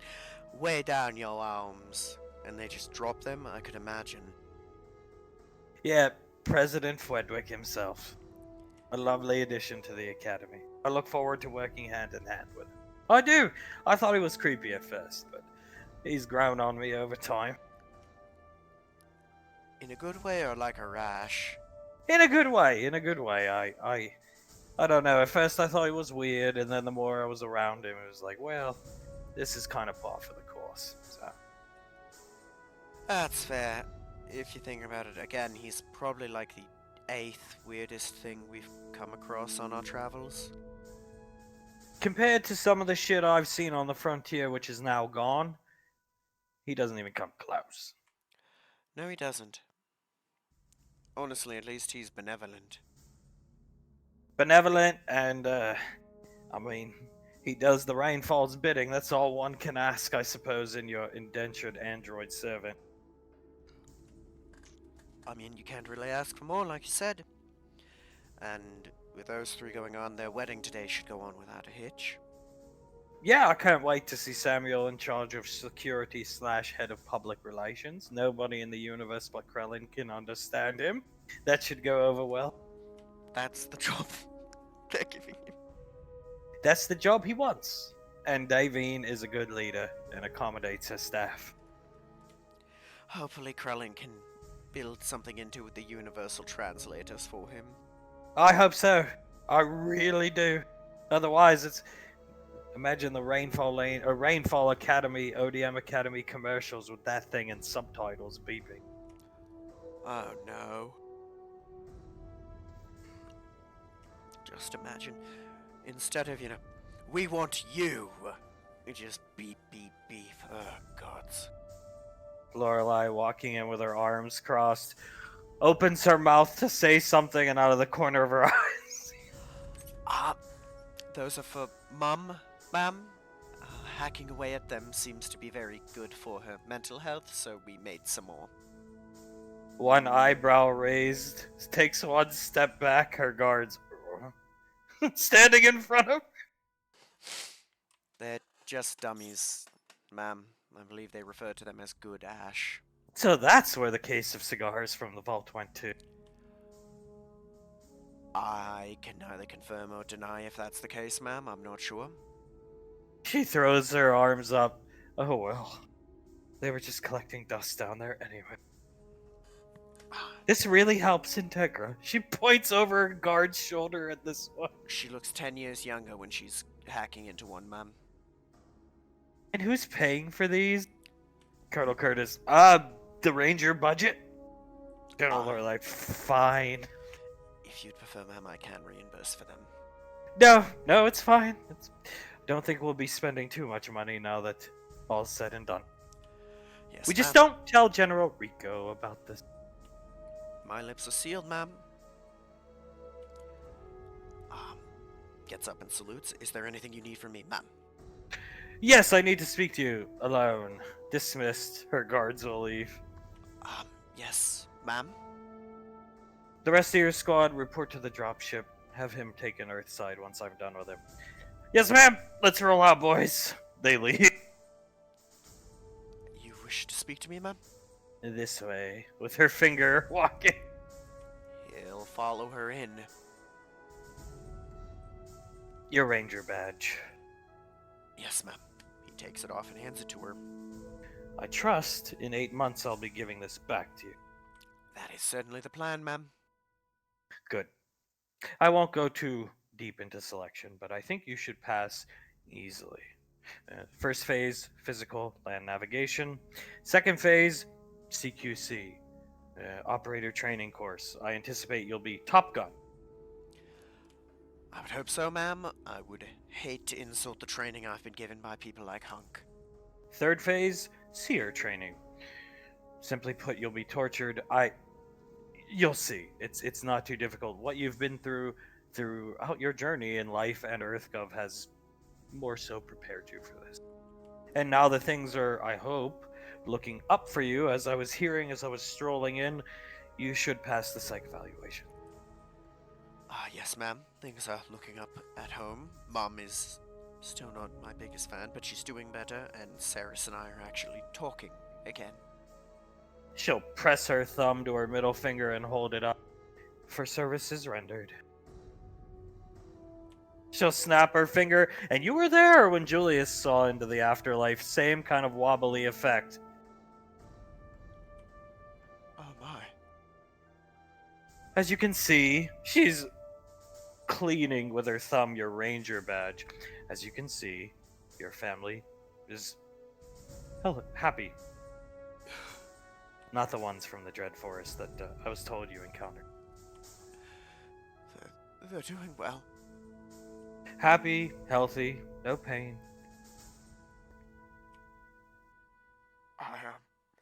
You can see at this point he's starting to tear up.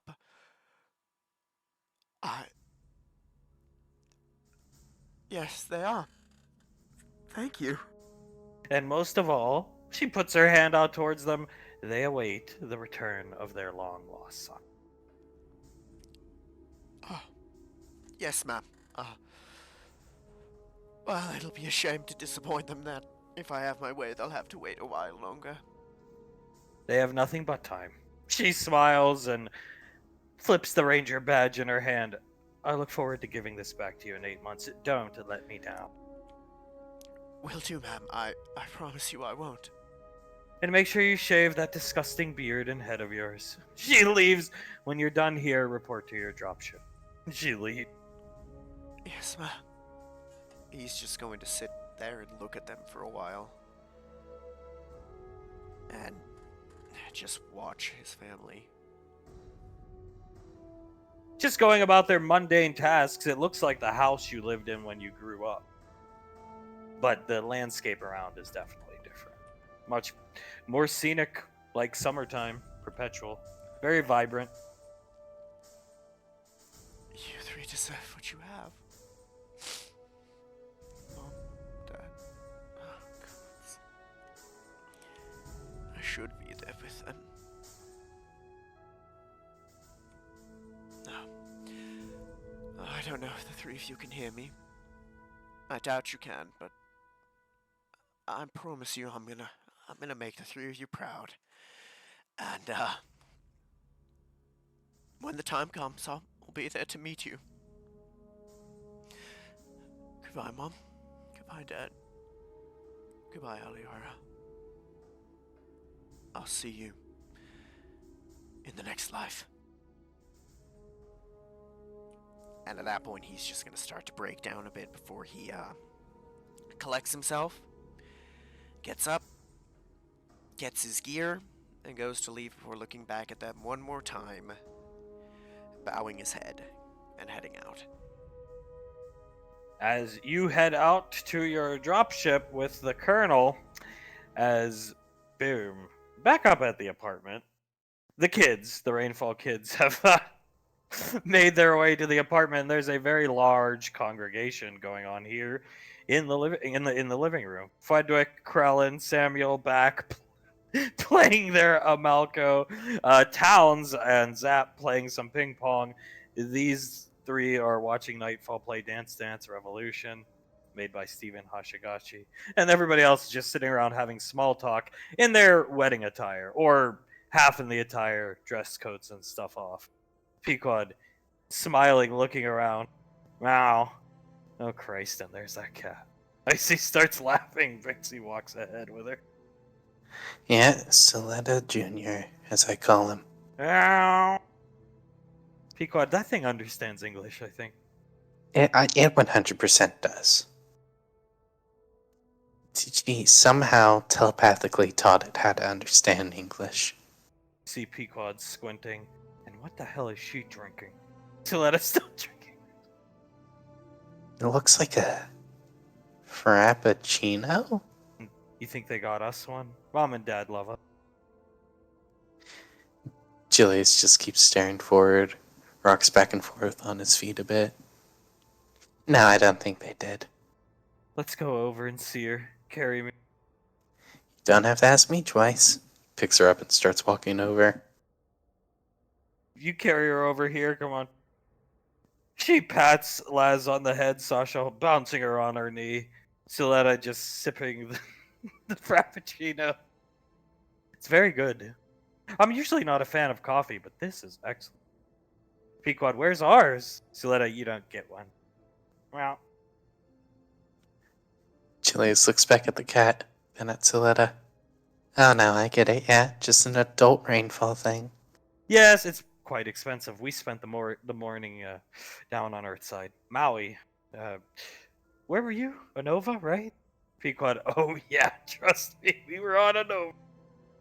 Oh, Yeah, overseen Reaper Squad's training. Pequod pinching Julius's chin very hard. Tell her the good news. Yeah. Well, there's actually a couple things. For one, we have the deed to the Nova. Suletta, huh? Looking up, she was stirring the drink with the straw. Yeah, as a gift to the Rainfalls, Lorelei gave us the Nova. Sasha, nice. Suletta, I'm shocked. Trust me, so was I. Well, he's shocked too. He looks down at the cat. I know you can understand English, Mr. Snuffles. Mop. Pequod, he's worse than the rape dog. Julius covers his mouth, chuckles a bit. Oh, right. Another thing. Since the next round of officer school, advanced officer school, won't be for a while, Lorelei gave us 4 months off. In the middle of drinking. Sorry, Auntie. 4? Sasha, she gave me and Towns 4. Yeah. Oh. 4 months off. It's that one surprised me more than the Nova. Well, that is going to be. She's cleaning her nose. Whipped cream from a handkerchief Scar gave her. That's going to be awkward. Your father and mother are down there. He's going to put Lorelei in her place to demand 3 months off. Julius just stares at Soletta for a couple seconds and holds Pequod a bit tighter, closer to him. You're joking, right? No. Pequod, why? We should tell them. No, just let them. It's good for them both. Trust me. Your mother and father. Pequod, huh? Julius squints for a second. Okay. Davey gets all wet, basically. No offense, when Hunk takes charge, I think. So that an uneloquent way to put it, but yes. Julius nods. Alright, yeah, no, that that makes sense. Why he would try and put Lorelei in her place. Pequod squeezing Julius's wrist. And, how are they doing? Is Hunk still afraid to touch her? So let it know. I guilt tripped her. She cried. It was wonderful, actually. Well, Julius looks up at the ceiling. Oh, thank God. Pequod, I was worried. Yeah. Didn't want Yeah. to say anything. It was so awkward. Icy worse than me and Banksy when we started. Julius looks at it. Icy. Yes, exactly.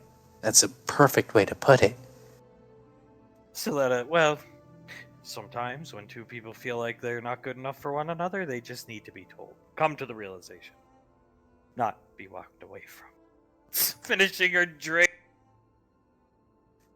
Julius chuckles and nods. Yeah, fair enough. Fair enough. Pequod, well, good, I'm glad. That would have been a really awkward road trip. It would have been a lot of fights, just me and you around. Pequod, on a scale of 1 to 10, how bad you make her feel? So let it 85, 90? Hard to say. Sasha starts. Julius chuckles. Yeah, if they're, I remember a couple of those talks that you had with me. You're pretty good at it. She winks at you. Pequod, yeah. Well, sometimes I think people just need a push.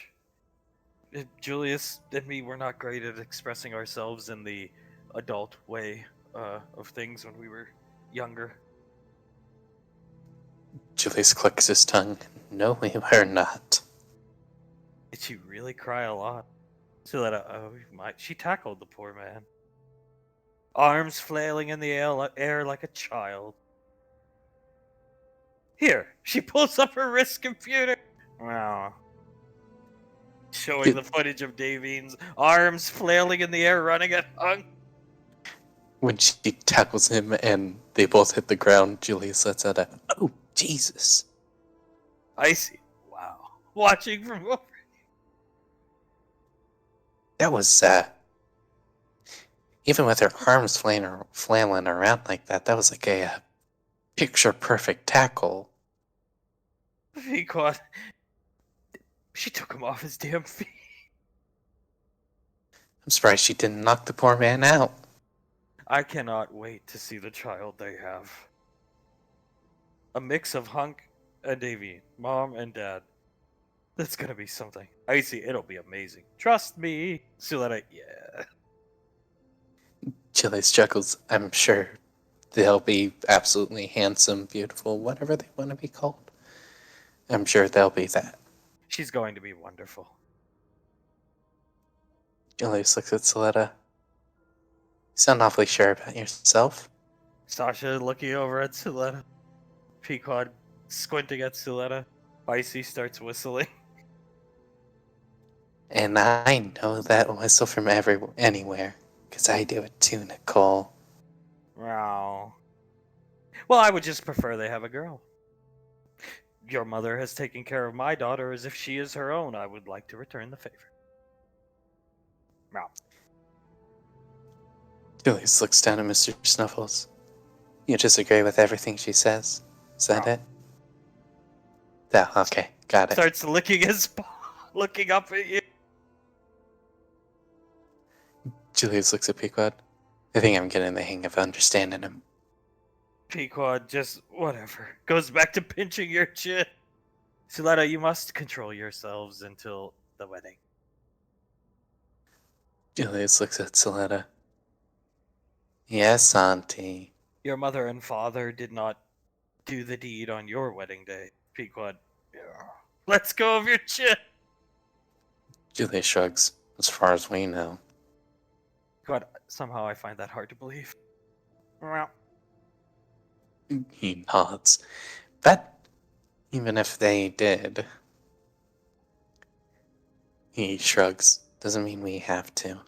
there'll be time tonight. We can start the road trip tonight then, yes? Yeah, Lorelai said we could start our leave whenever we wanted it. Scar, nice. And do the rest of us get to stay here? Pequod, yeah, of course, until Rainfall Lane's up and running. Nice. I can't say I miss Ash or anything like that, but and I wish him nothing but the best. I am kind of glad the shadow's gone and the place feels more laid back, you know what I mean? Julius chuckles and nods. Yeah, we're out of the valley into the plains, as I like to say. That's a good way to put it. Yeah, sometimes when I'd see him walking through the apartment, I just think to myself, if I just slit his throat, it's all over. I'll probably go to jail for a while, but David's got my back in this, right? She'll get me bailed out. She knows people. So let him...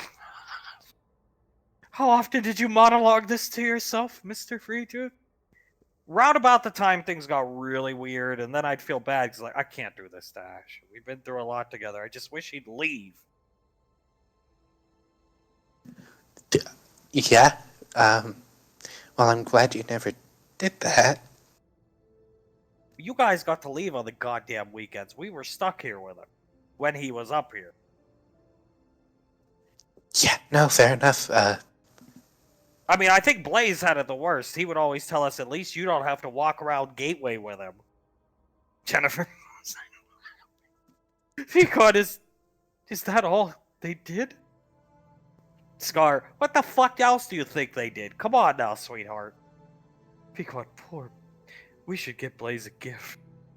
we should just all give Blaze a hug. I think he might need it. Blaze said they just walk around Gateway and talk about random shit. Stuff about Ceres being a trailblazer, Blaze trying to give Ash advice, Ash being receptive, and then fucking up. Soletta, Poor Blaze.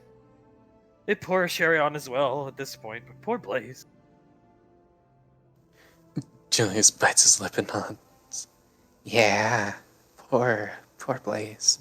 Pequod, shuffling around in Julius's lap, pours sherry on. Points down to a wrist computer. Royalty check for 400 grand. Sent. Julius shakes his head, lets out a small whistle.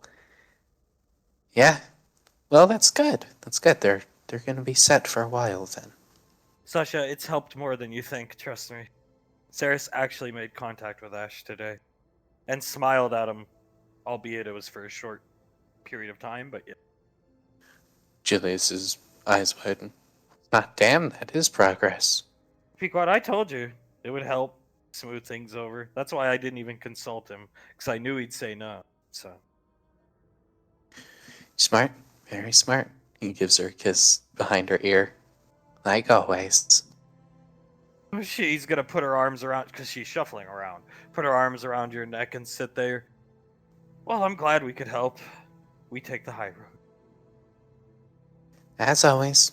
We should make that one of the Rainfall's mottos. Always the high road. We could get it printed on shirt mount. Julius looks at Mr. Snuffles. Yeah, I don't know if that was a yes or a no. Could he even take the high road? It doesn't look like he can walk. He can't. He has to be carried around. Uh-huh. Oh, poor guy. Well, Julius squints at him. I wonder if he is, like, saying something in his language. Like, if... Oh, poor Honey. If Honey and Rocco can understand him or not. meow. Looks up at you and blinks very slowly while extending some of his claws. He's saying keep it in your pants today. Julius looks at him, gives him a salute. Yes, sir. That cat reminds me of my aunt. Solana just stares at Scar. Julius looks at Scar. She was a real bitch. Well, he's male, so Sasha trying not to laugh. You could see Julius keeping his mouth closed because if he opened it, he would start to laugh. That is an interesting coincidence, Scar. Where the fuck did that thing even come from? Oh, Nicole raised Mr. Snuffles up for Soletta's birthday. It was her old cat.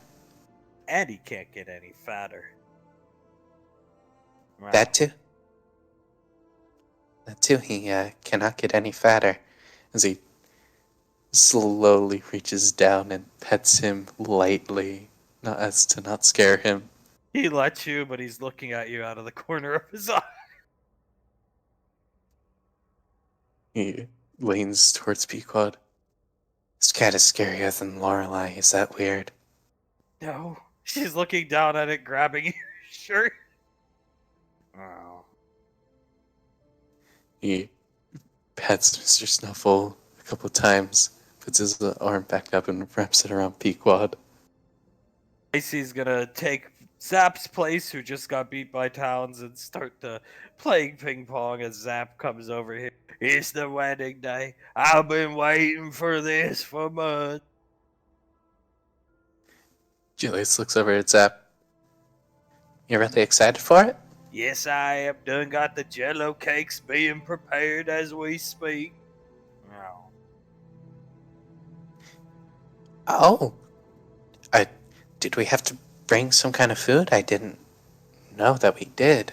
Nah, Mr. Wiseau and me and Zap took care of all the food stuff, sweetheart. So let her... Oh, thank you, Mama Land.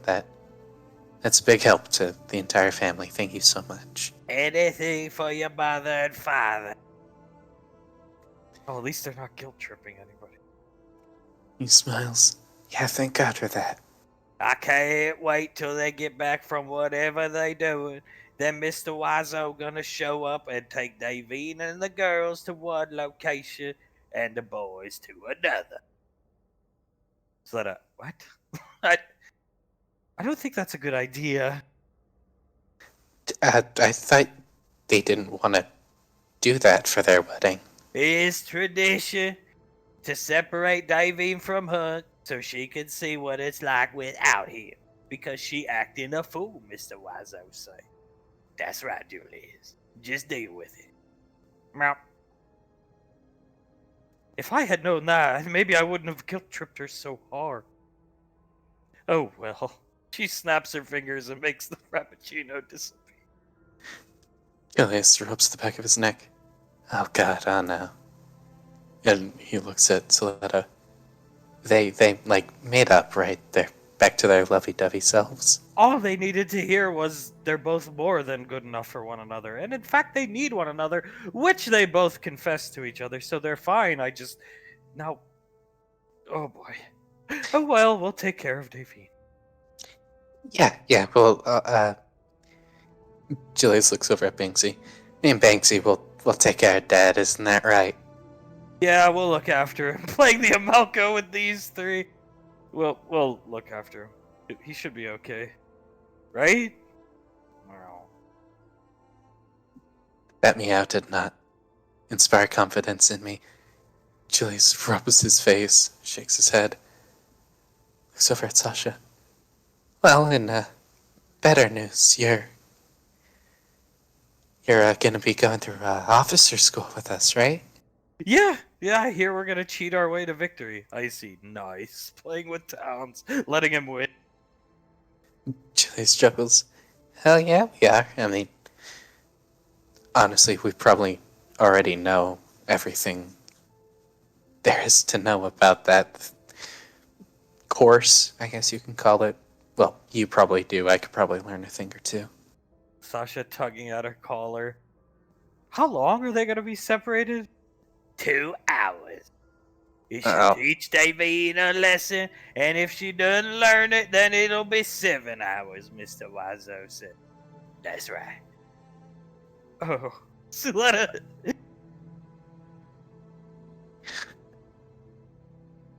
Julius looks at Pequod. Then- We were separated for 2 hours, and it felt like the longest 2 hours of my life on our wedding day, Julie. Yeah, and he leans forward to Pequod. Now imagine if that's Mom and Dad, who, in all actuality, I know we have like this rivalry thing going on. They are a lot more lovey-dovey than us, honey. Yeah, oh boy. Oh god, what if she gets depressed? Well, Julius rubs his face, looks over at Soletta. You're gonna keep an eye on her, right? yes, we'll be fine. Don't worry, I'm gonna bring the soft pretzels. That should solve all the problems, Juliet. He looks over at Mama Lan. That should help. Yeah, that should help. Thank you, Mama Lan. Have plan. We'll help Hunk. Bring playing cards. And steal cigars from Arcane Vault. Fludwick nods. Our plan is foolproof. You do not need to worry, my prince. Everything shall be handled by the president. And the jello cake. We gave the first one to Scar. He said it was done delicious. It was really fucking good cake. Pequod, what the fuck? Kissing Julius on the cheek. Okay. Yeah, Jello cake. The president's comfort and playing cards. He lays his head on Pequod's shoulder. Doesn't get much better than that. As Julius lays his head on the shoulder, down in JSOC, Hunk is so he's in a combat harness, which has like knives and stuff all in it. Chest exposed, his camouflage cami pants and military boots. He's got Carter. He's right here. He's got Carter on his chest, strapped on him. Soul strapped on the back, and JJ bouncing off his hips as he points, and General Lorelei, from leaving Ash, is going to her office. Davine is staring at Hunk, mouth agape. You could almost see some drool coming out. You ready for this, baby? He's looking. Lorelei stops, paying respects to fucking Elizabeth Carr. Davine nods. More than ready, baby. All right, let's wait for her to. No, she's finishing up. She goes into her office. He puts his hand out to her. She takes his hand. They will walk up in this direction. Boom, boom, boom, boom, boom. This way. He'll turn to Davine, put his hand on her cheek, and just start stroking. Davine pushes her cheek into his palm, gives it a kiss, looks at him and smiles. You ready for this? He's sweating. Oh, she looks him up and down, smiles. More than ready. All right. He's got to guide her here so she has a full view when he kicks in the door. He goes up to the door. And he tenses every muscle in his body, not to impress Davine. He's just doing it to pump himself up. Davine has to start fanning herself. She's getting so hot. He, kicks in Lorelei's door. Davine can see everything. Like so. Kicks in Lorelei's door. Lorelei's head shoots up. She had just sat down, eyes wide. Her glass of water drops and it shatters on the ground. She was about to take a drink. All right, listen here, bitch. Comes right up to the desk, slams the fireman's calendar down on the desk. You listen here and you listen good. I'm not afraid of high elves or whatever you call yourself. We, the Rainfalls, saved the universe. That means, bitch, we're taking 3 months off. You understand me? She looks down at the calendar. Now you enjoy that. You take that to the bank and the washing machine while you're fucking riding it, and we'll see you in 3, baby. Is that understood? She looks up and is just confused. Peace out. Slamming the door behind him. Davine stares at the door, looks back, and starts to run after him. I got her. He turns to Davine. And Davine doesn't even let him finish whatever he was saying. She runs up to him, careful not to bother the kids, and wraps her arms around his neck and starts kissing him on the cheek and basically the face and neck area. Oh! He starts rubbing Davine's back. Do you enjoy that?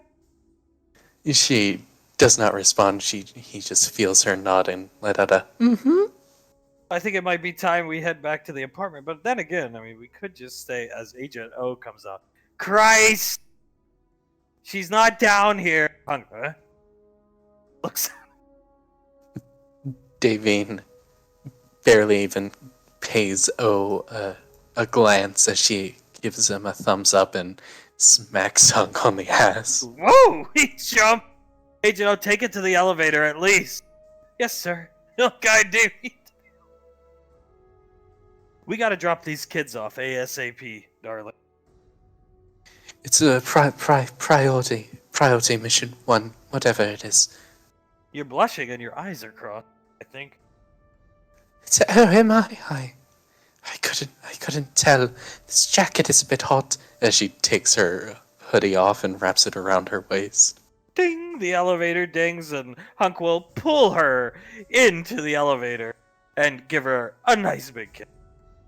And she reciprocates. They begin.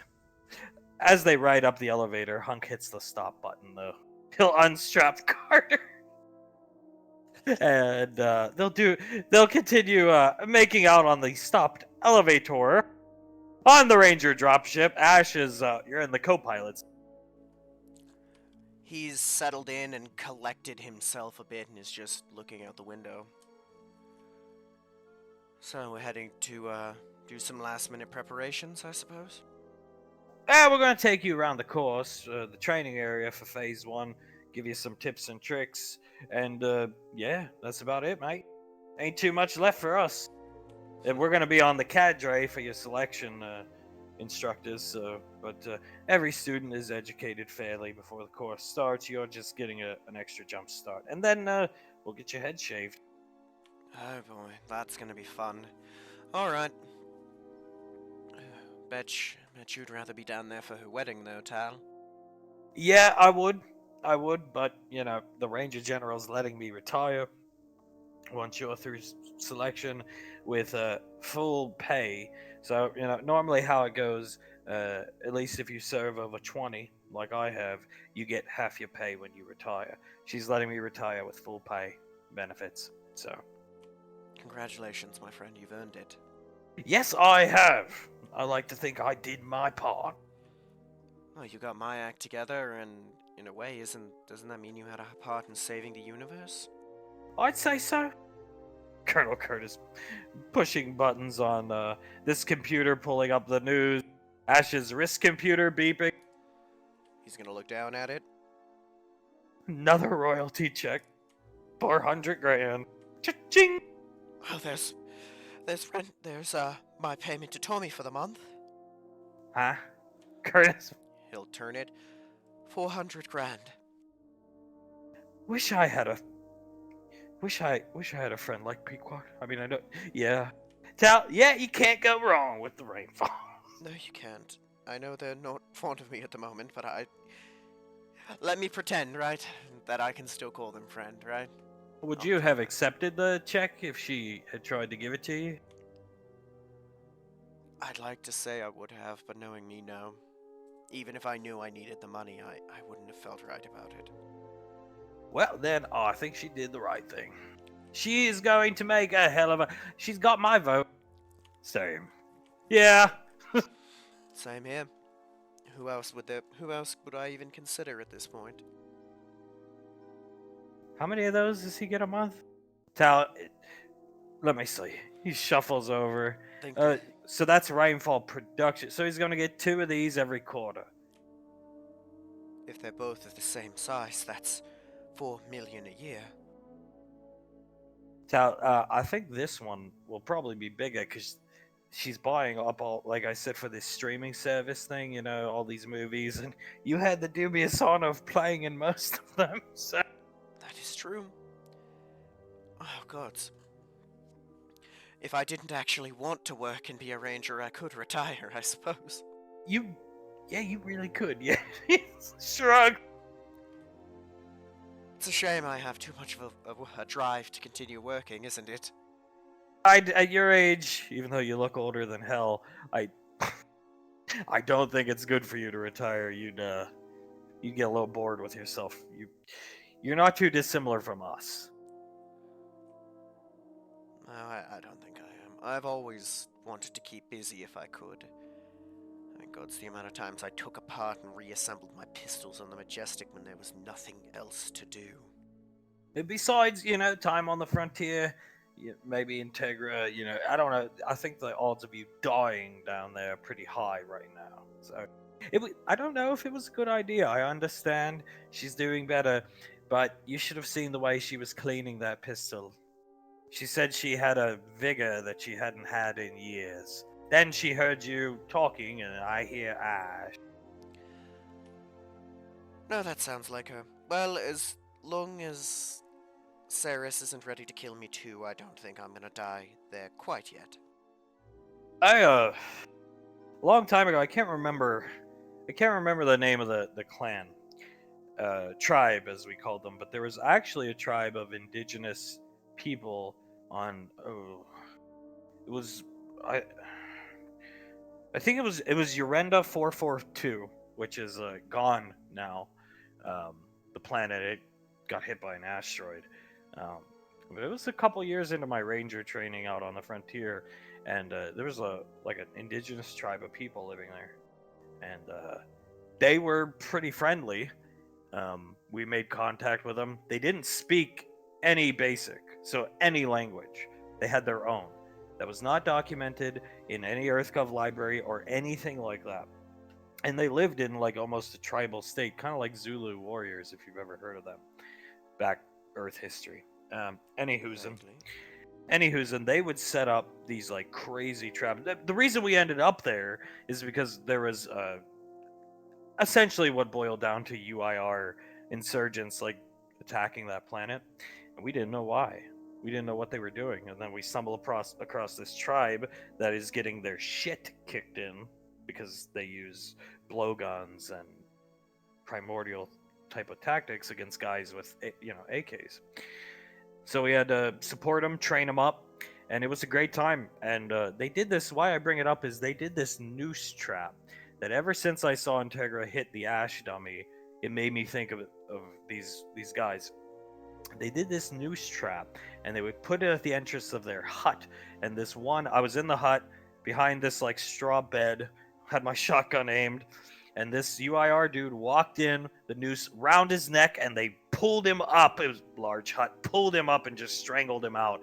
And the noose was so tight, cut his head off. And I just always see that happening to you now when you walk in the front door of your own home. Yeah, good. Check for traps. I think it's a good idea. I think maybe going in through the side door for the time being might be smarter. And she's sitting there just waiting. Ah! Maybe inform Ceres before I'm coming home. That might save my life. Don't take this the wrong way, but when she was like really crazy, she booby trapped apparently Raven Rock, right? Yes. So she has now she's lucid, just like very old and frail, Mother Nature, unfortunately. But now she's lucid. That's a dangerous mixture. Yes, it is. Believe me, I know that it's not exactly safe for me to be in my own home at the moment. Isn't there an entrance to like the basement of that place? I saw a set of stairs in the back. Curtis, yeah, it's like a game room down there, right? Yes, I think that's what they had it set up as. You should use that as your entrance into the home, mate. I think that's good. Maybe set up my study down there so I'm out of the way and don't have to come up very often. At least until she sees her daughter doing better, and then in turn, yeah. Good plan. And I think the rainfalls coming around from time to time will help with that as well. Most likely, yeah. Nods his head. Gods. Oh boy. So, we're going down for selection to... I'm sorry, my head's just going at 1,000,000 miles an hour now. It's alright. So, you really think things are looking up on the home front? Like, long term? I hope so. Colonel Curtis shrugs. One can hope. Beats the hell out of her turning away from you and walking away, you know. That's true.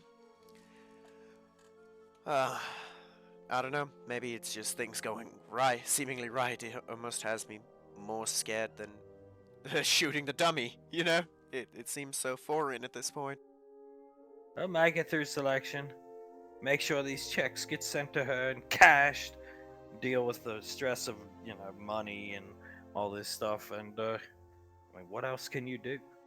That's all that you can do. For them. Besides, fucking walk up to Integra and say, just make it quick.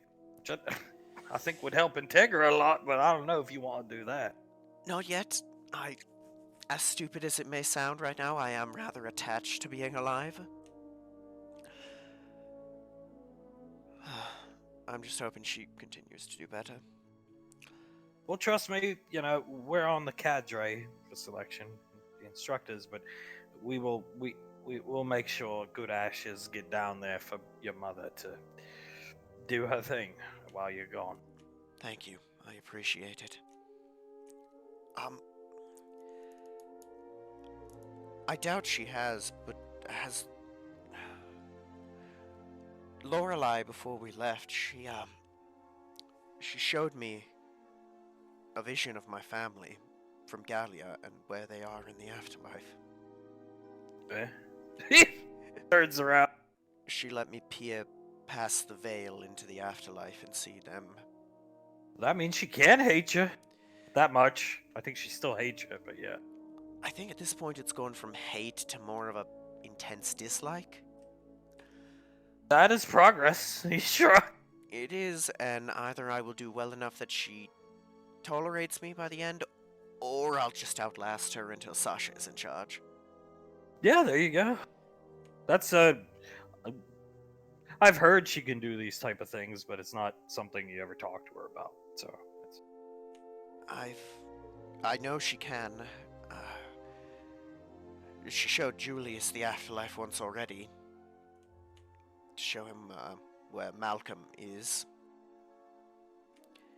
Not a good place, to my understanding.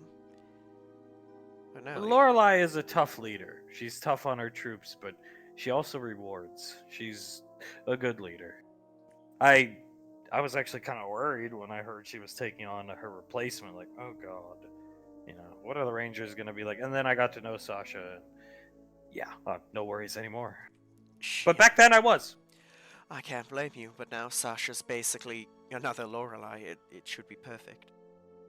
Yeah, definitely. Yep. It meant a lot. Because, I'm happy now that the last time I've seen them is not the Dread Forest. Let's say that much. Yeah, speaking of which, I'm sure General Lorelai is happy her campaign for the last, what was it? 400 years or something to nuke the Dread Forest is finally fucking over. Curtis, yeah, something like that. Oh, don't get her tempted. She might nuke it just to make a point. Nah, she won't nuke it anymore. They're sending in archaeology teams, digging up places. Apparently, it was like some type of like great kingdom of orcs. Really? Well, that's Something wonderful. like that. Yeah, orcs and men. I think they said, or like half breeds, halfling, half men, half elf. He points. Half orcs? half orcs. Thank you. No, you're good. Oh my god. That sounds so foreign to me. In Gallia, it was very rare for orcs to actually interact with other species, even half-orcs. So to hear that there was a place like that, that's wonderful. Well, some men like the big, muscular, busty green women, and some women like the big, muscularly green men. So Hey, to each their own, right? the dog orcs come in all different colors, just like us. You know that. Of course. No, that's wonderful. And gods, who knows what can be learned there? There may be untouched magics from when the void sprung forth. Yeah, maybe it's safe now. So figure something out. Gods, just pray that them going down there doesn't awaken a new ancient evil. Well, if they do, you will be, I'm sure, one of the first people called. Oh, I can only imagine. We're out on the frontier. We get the high-frequency transmission from Lorelei herself, telling her, "Suit up. You need to go to work one more time." I'm telling you, I don't think. I mean, I'll be out of the game. He leans against the wall, smoking. I'll be out of the game, but I've read, the intel reports that come in from SIS and High Command. It's the Autist Saints. That's it. We're in the clear, at least for now, and I'll take it. I have not heard those words in so long. I mean, the Autist Saints, to my knowledge, seem more good at their jobs than the Nemisdays, but they still don't seem the most competent. The UIR's in tatters. They're basically a regime at this point, not even an organization. The things, I've said it, but they started falling apart when Julius took down the Lightning Count. And from there, spiraling out of control. And then he killed him again, and yeah, it was over upon the Count's second demise, I'd say. And then with the Nemisdays taking control, you'd think they were double agents, working for EarthGov with how much they added to every ounce of chaos. Yeah, and the artisans are just filling the power vacuum, and maybe in time they'll be a threat, but for the long-term foreseeable future, knock on wood, I think we're okay. He'll knock on the desk.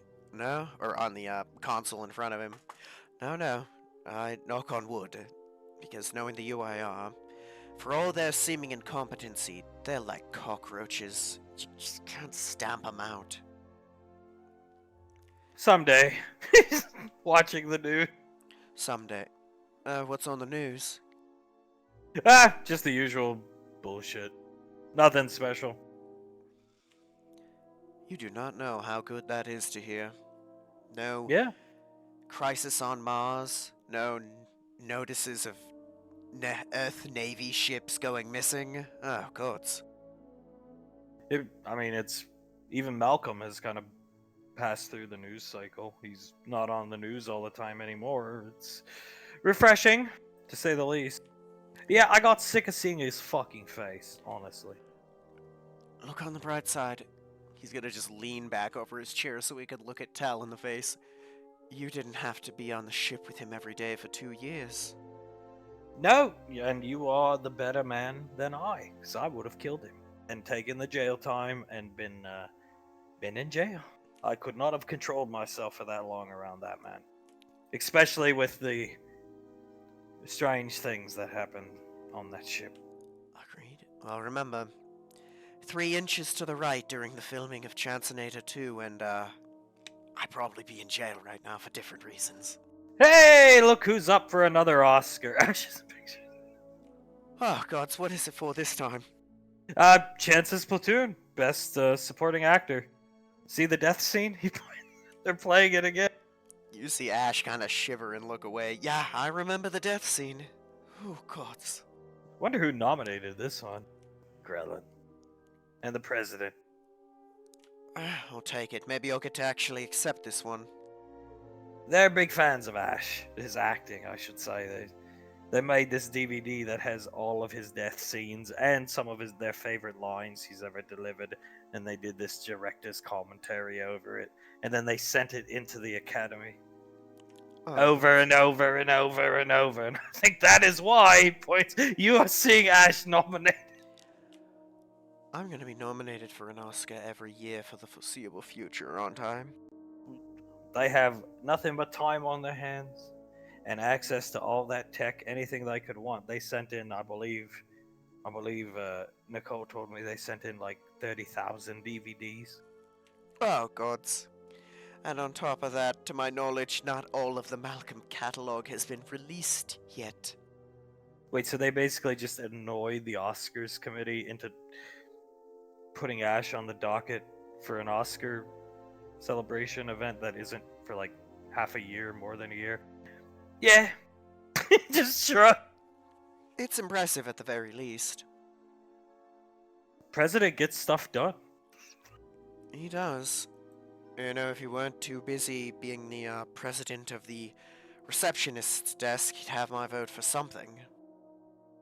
Yeah, mine too.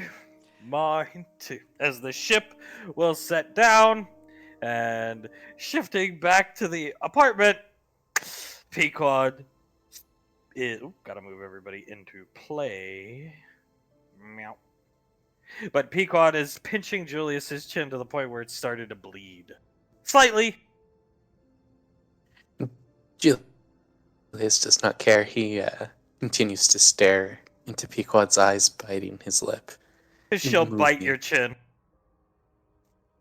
He looks up a bit. Oh my.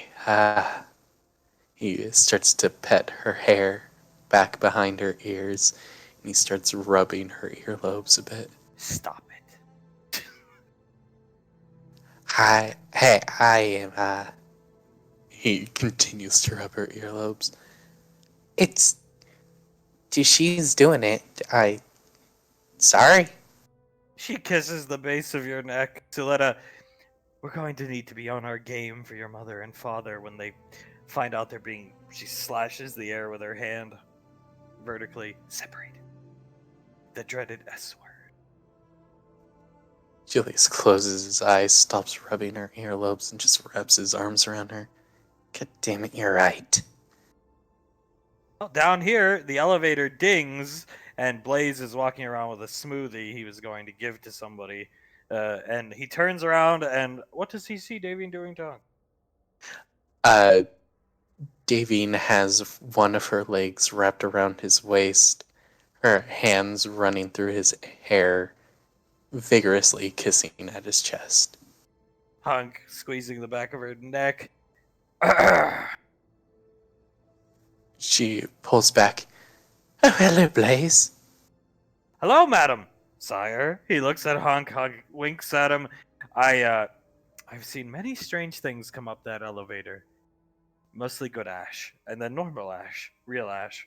I would much rather see this. Having a good day, Hunk. Best day in a long, long, long time. Yeah. Absolutely smashing. The best day ever.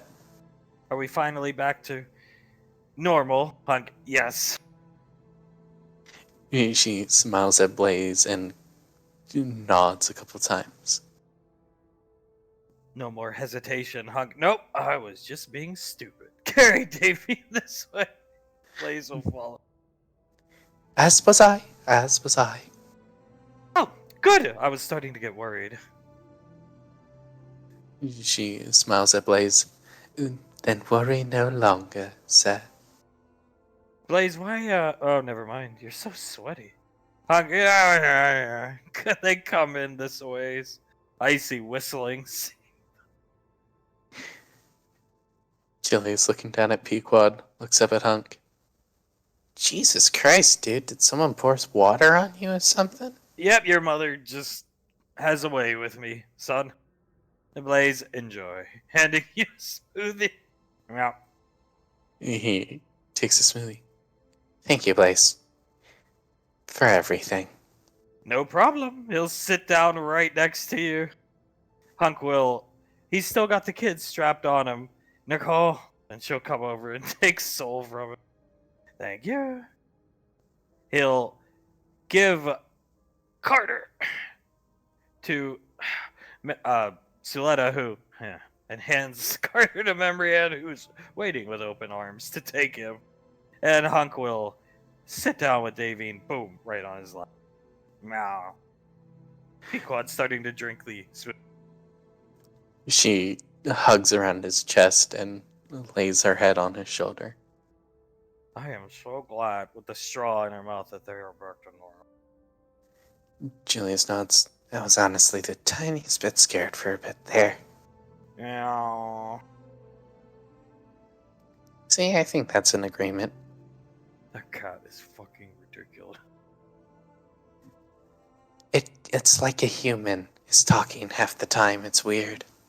Hunk, well, kids, he kisses Davine on the forehead, moving some of her hair.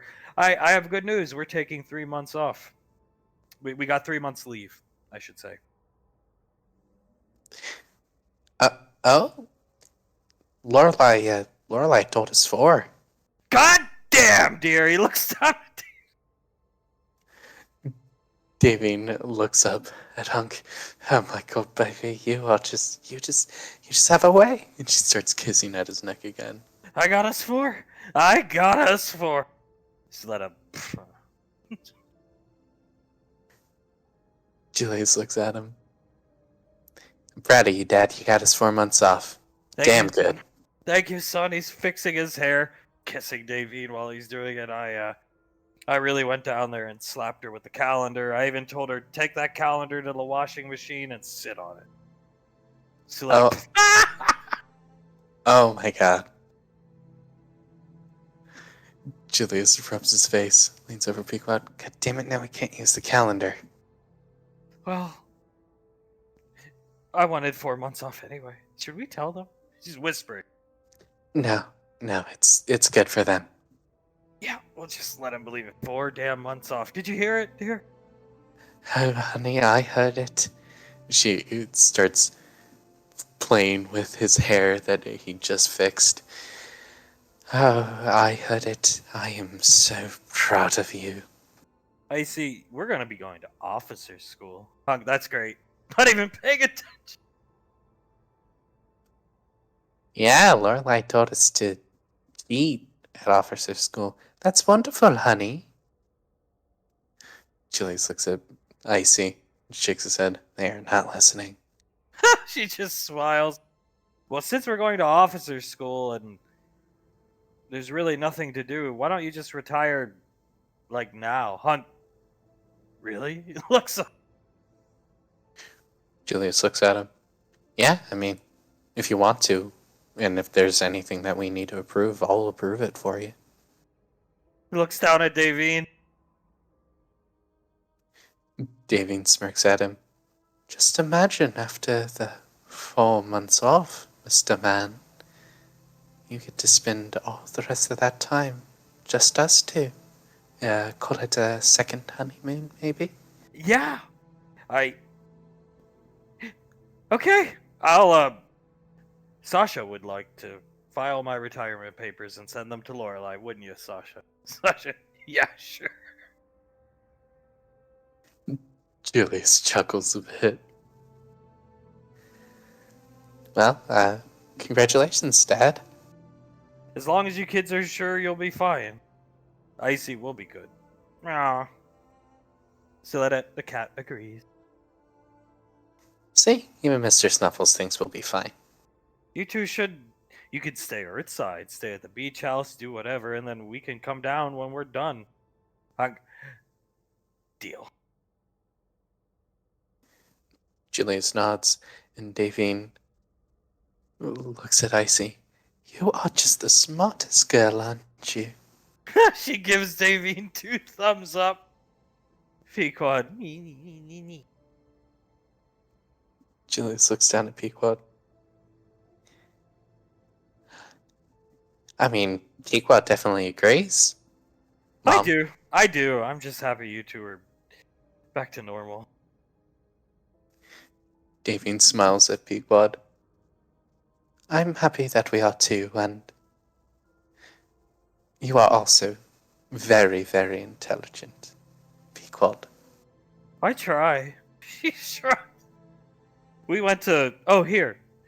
If you don't mind breaking up the physicality over there, she'll play the clip of the Drook sneaking up from Banksy's visor, sneaking up behind them, then running away, legs hitting its chin as it runs. Is that a Sharian? Is it? Yeah. You guys had fun on Anova with Lorelai? Sasha, what the hell? Oh, yeah. We saw Reaper Squad tear apart a Hydra that had Punished Ash's face on it, on all the heads. And then the Ash, the Drook, came up, presumably to grab Banksy's hips, and then... My fucking hips? Well, I mean, you were the closest to it, so I'm just presuming. Well, he was going for you. See? But yeah, Lorelai sneered at it, and it started to run like that. And then it's Pequod pauses it on the frames where its legs are hitting its chin as it runs. Davine starts to laugh. Her name, the one to match up with Sharian's flexibility, would be a Drook from Anova. Hunk stroking Davine's face with his cheek, or his hand slowly. Oh. So we can, we got 4 months, we can go, we're starting the trip after the wedding. I've been dying to go. Davine nods. I think that's a wonderful idea, children, and Julius gives a thumbs up. Yeah, we were honestly thinking of asking you the same thing. Well, Mr. Snuffles agrees, obviously. yes. Good. Then I know exactly where we're gonna. I know exactly where our first camp out's gonna be. So we'll get there probably late since we'll have a late start. But Mom and Dad are gonna square you guys away. Then we're going off on our own for the night. You'll be fine. You're both very responsible, young, good kids. Icy. Oh yeah, we'll be fine. Wow. Julius smiles. I'll keep an eye on everyone, don't worry, Dad. Blaze, are you two still planning this ridiculous promotion to general plan? Using Arnaki being defeated by Colonel Rainfall. Icy, shh. We don't know what you're talking about, Blaze. That's a good idea, though. Nicole, write it down. Yeah, I never would have thought of that. Sasha, that's how you plan to campaign for General Julia shrugs. I mean, it worked for General Rico. In Pequod, it would help if you fainted. Honestly, Sasha, like you raise your rifle and faint in fear at Arnaki. Sasha, fine. Julia's fist pumps a bit. Yes! See, Nicole, we don't even have to worry about that part anymore. We got these two on our side. Easy. Maybe we can even have General Rico come faint. Pequod, I could. Yeah, he's softening in his old age. Julius nods. We could probably tick up our Naki's scariness a bit more just to help him faint a bit. There is no shame in fainting when seeing Arnaki. I almost fainted. Motherfucker hovering outside my door. Julius starts to laugh as Davine whispers to Hunk, "You know, with how easily Sasha agreed to that plan, I don't know if there will be a reasonable one between the four of them." At least they get along well. Kissing her ear. That is true. That is true. Very important. The future's in good hands. Yes, our children's hands. And very good friends' hands. Sasha, well, I mean, why not have it Cornstalk since we've already done Arnaki? I see, that could work. We planned to have Cornstalk take over Lorelai's estate and then General Rico come down, but we never got around to it. Julia shrugs. Yeah, we might as well use that while it's in our back pocket. I assume Lorelai would be retired at that point for some time. Maybe she can come back and faint. Sasha, I think she'll do anything for the rain, especially Julia. Oh man, maybe we could ask her if we could have it take place down at Orange Twist. Just so it can seem like I'm protecting a city full of rangers type thing. Fuck! Hunk speaks up. Davine jumps. I forgot to... Shit. You know, I know we've all had cross paths with Lorelai, and sometimes she's been a little mean to us and stuff, but I wanted to invite her down to the wedding, and I was gonna say, and you're coming to the goddamn wedding, because it's more important than Julius and Pequod, so you'll be there, bitch, but I forgot. Let him... Oh well, she just let her go, let her enjoy the fucking calendar. Davine chuckles, pats him on the chest. If anything, she was probably reading your mind, so she picked up on it. That's not the only thing she's reading right now. Julius laughs loudly, and Davine nods. Probably right on top of that washing machine. Pequod, April was my favorite. Julius nods. God damn it, I knew it would be. But just the... Lorelai has good taste. Goes back to nibbling on Julius's chin. I mean, a Jeff Goldblum attire. Yeah, I even got the glasses, got myself all sweaty for April. It was some of my best work, I would have to say. He starts rubbing Pequod's earlobes again, absent-mindedly. Oh. You see the claws coming out of the cat looking up at you. Sorry, Snuffles. In your head, Icy, should we tell them Tommy's gonna separate them? Julius leans back, bites his lip,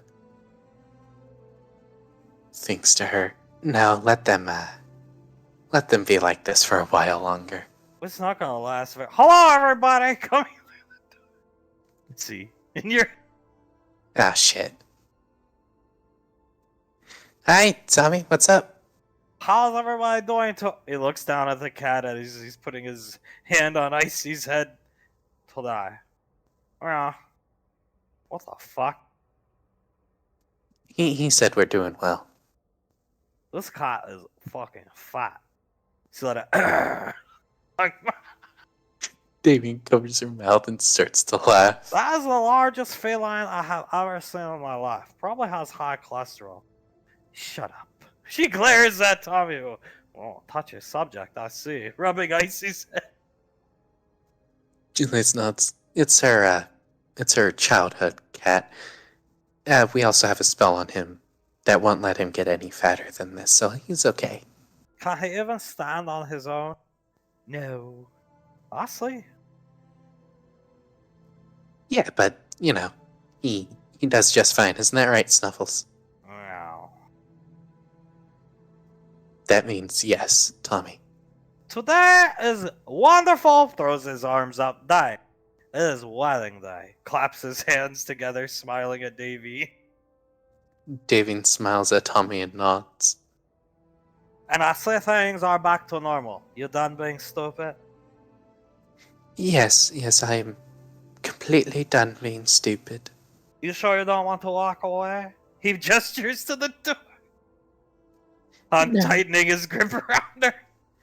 Davin does the same, tightening her grip around his chest. No, I would rather stay very close to Mark. Good. Well, sometimes in life, you must learn lessons. And sometimes that can be very hard. So, bad news. Before wedding, splitting up. What? What? But, Tommy, no, we don't want to do that for our wedding. Well, yes, the cat, whatever that cat said. Yes, you are coming with me. I'll take you down our side. Like Harry, you the girls. We split you up. Teach you a lesson. I'm tired of this. It's like dealing with children, honestly. I see. Like, oh, come on, Tom. She's learned her lesson. It is my fault, too. No, it is tradition. Come, Davy. Davin looks over at Hunk. Looks like you have to walk away from him.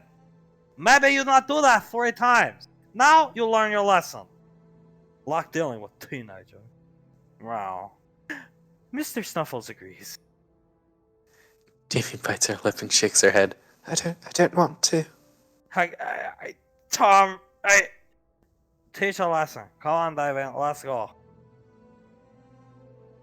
It'll be okay, sweetheart. Sometimes you gotta learn the hard way. I'll be bringing the soft pretzels to help you. When she says that, Davin looks a bit more confused while staring at Hunk. Soft pretzels? Kissing her on the head. Oh, Pequod. I'll handle this. She'll get up, put her hand out, rubbing Julius's neck with the other one. Come on, Mom. It's time to learn your lesson. I had to learn mine. Davin looks at Pequod, looks back at Hunk. Before I go, just know that me walking away right now is only because everyone is forcing me to do so, not because I want to. Is that understood? He's got a tear in his eye. I'm sorry I yelled at you. No, it's okay, darling. She rubs his cheeks, gives him a kiss. I will see you for the wedding, okay? And she starts to tear up. Pequod, trying to hold on to her hand. Pequod, kissing Julius on the back of the head, pulls her this way. Tommy, oh, look at that. 4th time's a charm. Have to walk away from him. How you feel, Davey? Hope your daughter not like this. I feel terrible. Icy looking at Julius, really confused. Julius shrugs, walks over to Hunk and starts patting him on the shoulder. Sasha will kneel down, pick up the cat. Good, he's heavy. So let it. Yes, it does get tiring on the forearms to hold him.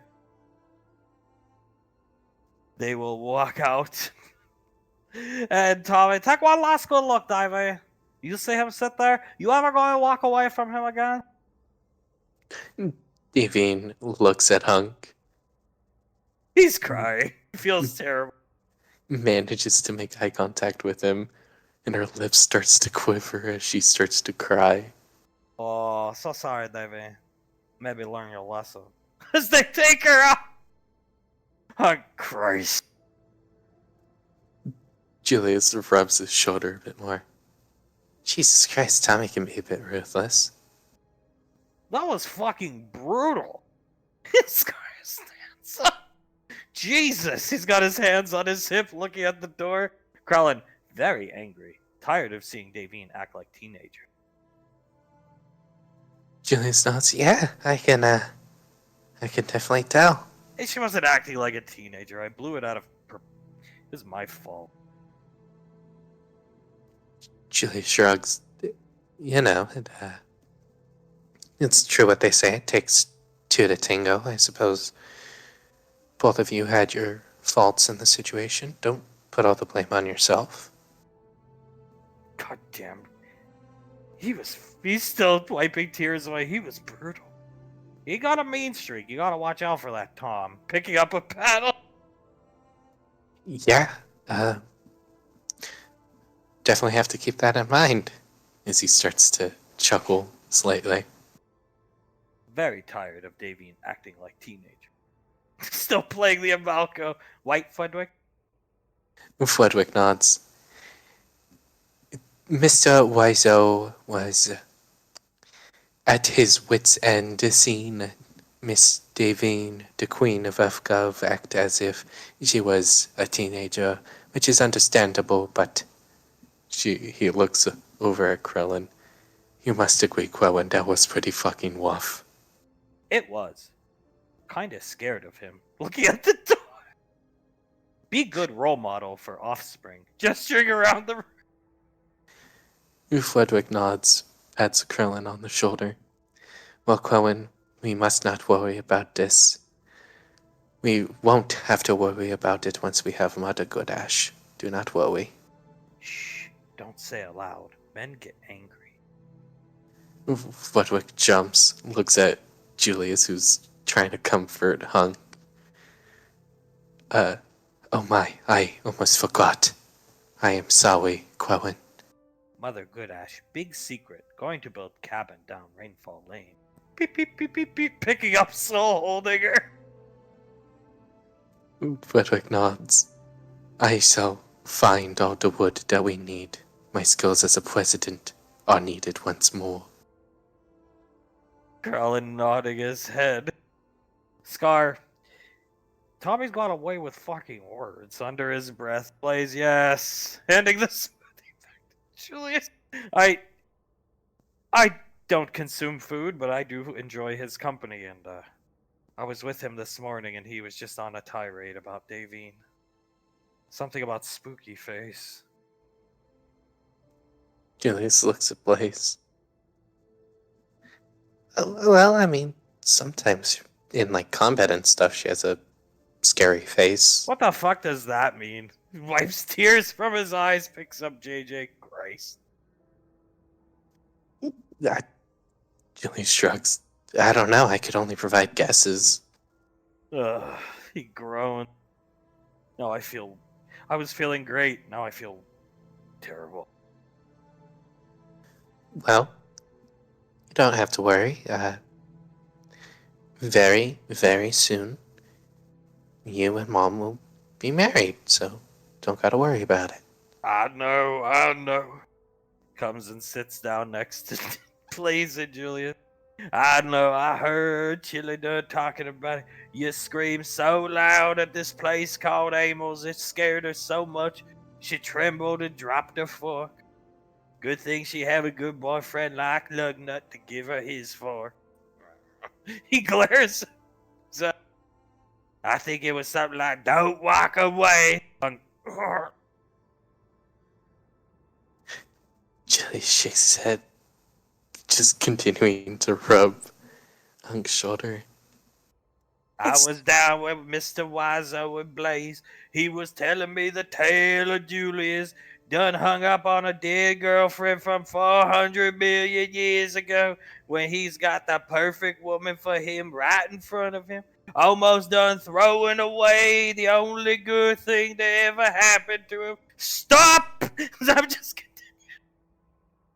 Blaze covering Zap's mouth. Julius at that point bent over a bit, holding his stomach. Oh God, such a dumbass. Moving Blaze's head. She died in your arms, and it only took peering into the afterlife to come to the realization that you've had it good all along.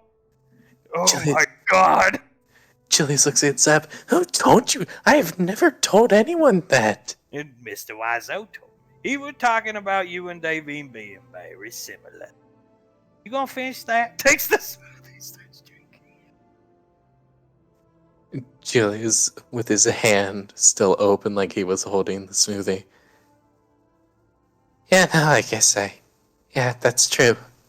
He sits down next to Hunk. Pequod feels so guilty. She turned her life around, start buying businesses, opening companies to collect money for her, Julius. Stop, Blaze! Trying to fight his hand over something. Poor Davine done got screamed at in the back of the kitchen. She said something like, yes, sir, trembling in her voice. Julius leans forward, rubs his face. Oh, God. It's a shame to scream at the women you love or be hung up on a dead girlfriend that you didn't really even know. Oh, my stomach does not feel great right now. It's not like Pequod was bending over backwards for you all the time back in the day. Blaze, oh God, I even feel Julius looks hung. Just gotta. Oh, God, I really want to see Pequod now. Don't worry. I'm sure she misses you too, even though you mistreat her. Back then, I should say. Scraping the rest of the smoothie out with the straw. It only took the near ruination of your relationship. And lest we forget, even though you didn't mean to, you did abandon her while she was pregnant. Julius starts to cry. Grabs your shoulder, starts crying. He's gonna try to pull Julius in for a... He lets him. We are fucking idiots. We're the worst people ever. Say what you want about the socially awkward child in the armor over there, but at least he never done this stuff to his girlfriend. Shut the fuck up! He just keeps talking, and son and father have a nice moment together. Switching down Earthside, you guys are waiting for Tommy to come get you. Nice hug. Coming down Earthside, Ash, they've got a rucksack on your back. It's a 90-pounder, and they're watching you come down the cliff face. You are coming down on your hands and feet. Nothing is securing you. You're giving me a baptism in fire, aren't you? Take your time, mate. Come down slowly. Safety first. This is where you lose time? Yeah, for sure. But once you hit the ground, you hit the ground. It's a marathon, not a sprint. Yes, sir. He's taking it as slowly as he can, safely as he can. You make it down. It's not too bad. I mean, it's like taken to the extreme. He's helping you down, so is like Curtis is sitting here drinking a paper. He's got a styrofoam cup of coffee and his cigarette. Like I said, it hurts. It's terrible. This is like off duty out on the frontier, turned up to the extreme because you've got 90 pounds on your back. He walks over here, but it shouldn't be too bad. You've been conditioned for this in your youth, all those millions of years ago, and then with us and your military training in Antarctica. Oh, I have. It's just that never gets easier. No, and it's well, scary. Oh, it is. Going down a cliff face like that. I always hated climbing. Doing the climbing training. Never been a fan of it. Yeah, well, yeah. It's, I was scared. Yeah. I mean, you plan the route, mate. You get your coordinates, and you have to get to the X on the map, essentially. Your rendezvous point. You don't have to take these routes, but if this is the quickest route, and you know you're being timed, saddle up. Either risk the mountain or hope you can get around it quicker. Yeah, I had to climb down a few of these. Curtis, same. Like, yep. That's what they want. They want to see we can operate in any environment, right? At least it's not raining. Try doing it when it's pouring down rain. Oh, don't say that as he looks up into the sky. You say it, and it's gonna start. For your sake, I hope not. It's a summer course. Beats the hell out of winter course. You'll be fine. Just, yeah. Maybe all the motivation you need is we'll get Integra a stallion, set her up on it, and have her chase you around. Oh, she'll insist on the saber, though. Well, that should give you a chance to get away. Yeah. Maybe I'll break some records at that point. Top cadet. Did she take your ranger badge? Yes, she did. Ouch. Comes over here. It just means by the end of the year, she'll have handed it back to me, as he comes and sits down on the edge of the cliff. Could be worse. Curtis puts his hand out this direction. You're being paid to work out. Look at it like that. It's gonna be hell. It's like the hardest workout you're ever gonna do. But it could be worse. You could be fighting the cult. You could be fighting Epsilon Squad. You could be, yeah. So it could always be worse. Forging flintlocks in a shitty store in Gallia. Living out in the woods, no purpose, no life, nothing to live for or look forward to. Yeah, I'll take being paid to work out over that. That's the way to look at it. And, yeah, it's funny. This suddenly doesn't feel as heavy now that I remember carrying everything in my life on my back in Gallia. Manta White can be way heavier than that pack filled with sandbags. It's damn right. I mean, back in Gallia, I had a little tent that I'd sleep under when it got cold, right? It was a nice wool one. I saved a lot from jobs to get it, but that was it. I had that, some cooking utensils, and my weapons. It's about all I had for about 8 years. Yeah. Here you're being paid. You get weekends off. It's not like you can't leave. You can't leave the base camp we showed you. You can't leave it, but you get weekends off. You get time to rest, recuperate. So. Well, that's better. Hell, I mean, how many places do you get to pay to work out and get weekends off? Not many. And I'm sure I'll be able to call home during the weekends off. No. Oh no. No. Nope, it's you and you alone throughout the entirety of the course. It's some special forces training. Everything's a team. You do everything as a team, right? Navy SEALs, right? You can't compare buds to ranger selection. Two different things.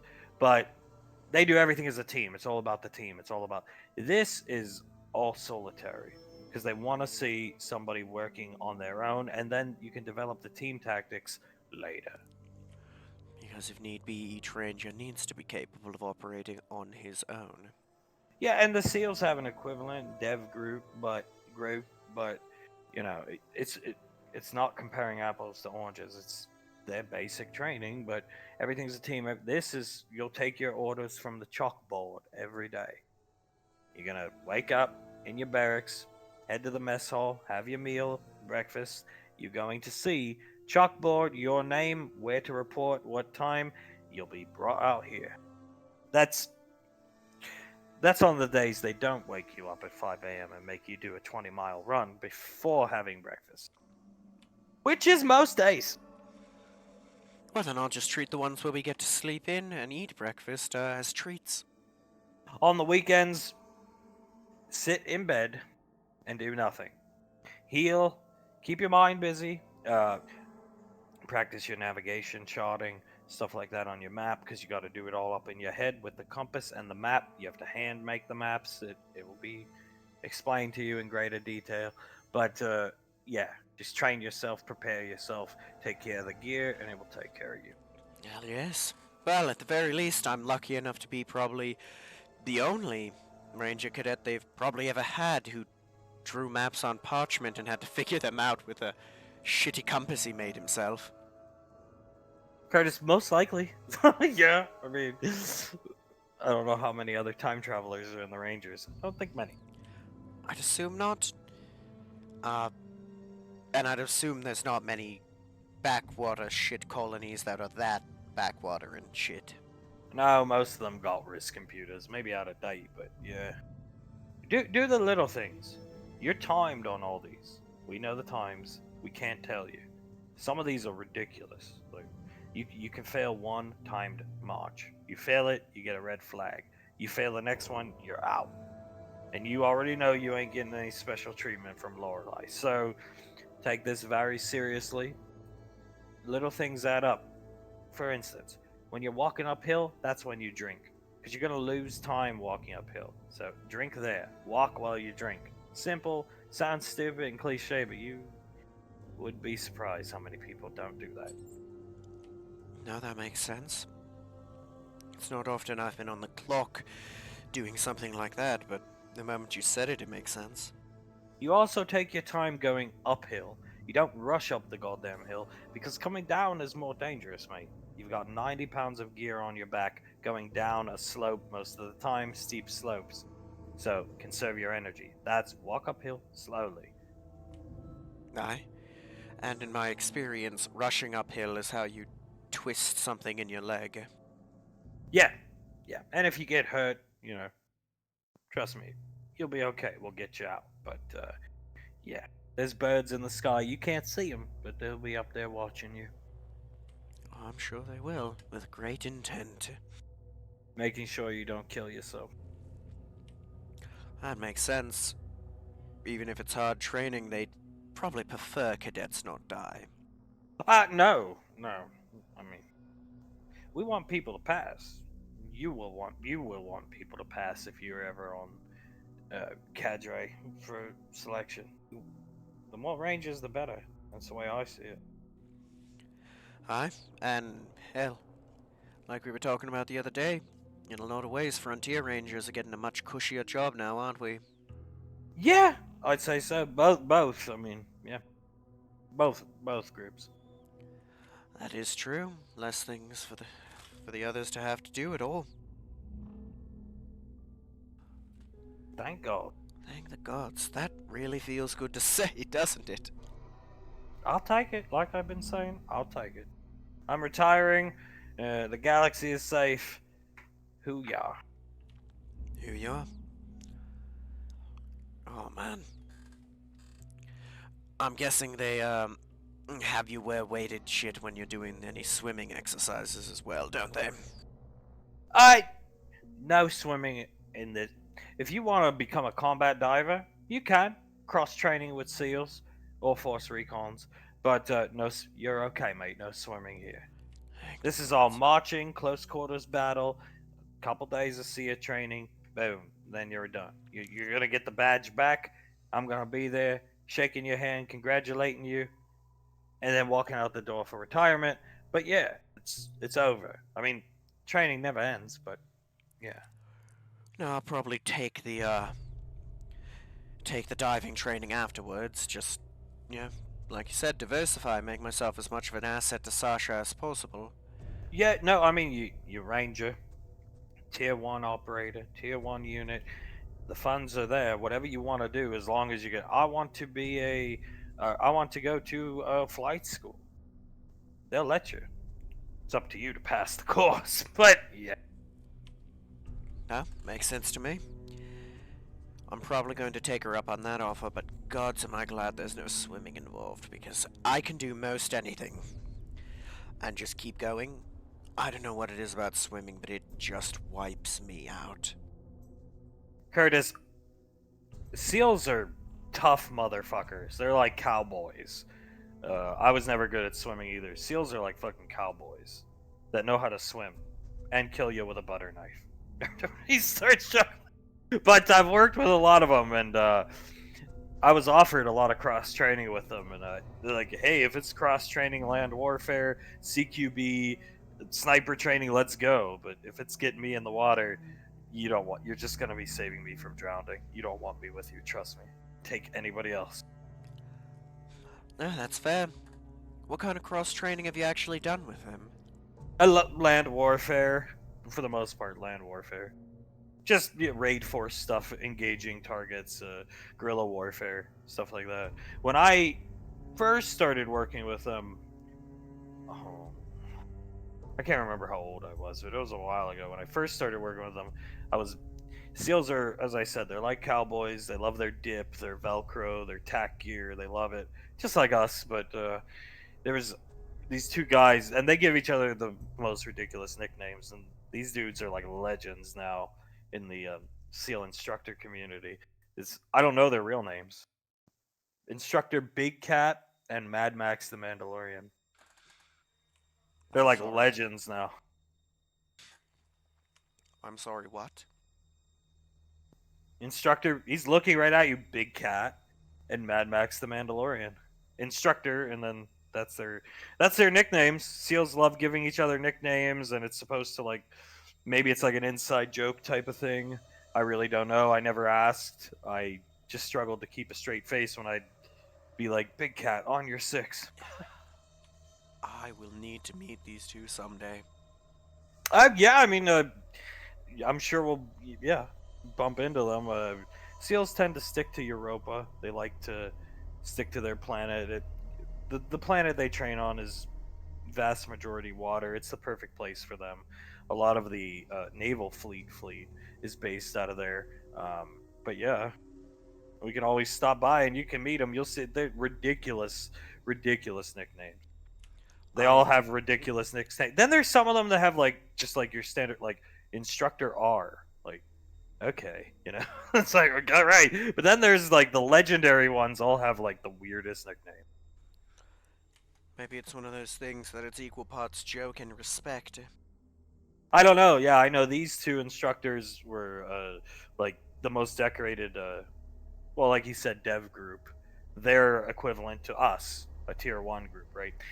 They're the most decorated dev group operators they ever had. Then they both tried to retire, and they basically begged them to stay and be instructors to train up the next gens. And I mean, yeah, I mean, hell, Lorelei even of course they had to accept, but Lorelei even offered them extended life, longevity. They produce good soldiers, good sailors, I should say. Then I'd say, yeah, I'd probably take you up on that offer to meet them. Yeah, just keep a straight face. Trust me, they don't take it well if you laugh at their name. They're gonna spit some dip on your boot. That's a fair enough one. If I were in their position, I'd probably want to do the same, eh? I have never had the pleasure, but I've known some. Well, I've bumped into a few seals that have trained under them, and be glad you're doing this, and not with Big Cat and Mad Max. Big Cat is notorious with his megaphone, and he likes to fire off M60s. Blanks, he's not trying to kill you, but he will make you feel like you were in a war zone 24/7. And Mad Max, he loves the hose. He loves to spray you constantly 24/7, wet and sandy all the time. But thankfully, he's limited because the hose length and water pressure, so he can't get you everywhere. But he's been known to use squirt guns, so I've been told. I read a couple books from SEALs who have gone through. Oh, gods. That sounds... It's fucking brutal. sounds like hell. Yeah, it is. Trust me, it is. I mean, this is bad. It is, but you're on your own. You're not working in a team. You're not relying on anybody. There's positives and negatives to that, for sure. But that's their basic underwater demolition training. Think about that. Yeah, they're badasses, that's for sure. Yeah. Yeah, and if you laugh at their nickname and you're one of their trainees, oh boy. They're gonna make you quit, trust me. If you don't quit, then you got some guts. Well, I guess if you want to make yourself seem like the biggest, baddest in the room, you can go for that. Big Cat and Mad Max the Mandalorian, mate. Gods, they sound like henchmen in a Saturday morning cartoon. And yet are two of the scariest bastards in the galaxy. They sure sound like it. I'm glad I don't have to train under them. Hey, I'm sure if you ever ask to, they'd allow you even if you are in the range at the ODM Academy, I should say. No, thank you. Now you got better things to do. You gonna stay there with Miss Suletta? Yes, and condition the students at the ODM Academy not get sprayed by a hose and yelled at by a megaphone while an M60 is going off in my ear. Here, he'll hand you a book from a satchel. That's from a bloke named Marcus. He went through SEAL training under Big Cat and Mad Max. You'll have time to read it, on the weekends while you're here, resting, not running around doing stupid stuff. No, I think that'll be a delightful way to spend the time. He's gonna page through it before putting it into his rucksack. It covers all their training with this. The book is literally written about the hell this man was put through by those two. Amazing. So is that why they called it Hell Week? Yeah, well, lately they've been calling it Big Cat and Mad Max Week. I guess That's what it says in the book. I don't know. Big Cat Week. Oh my.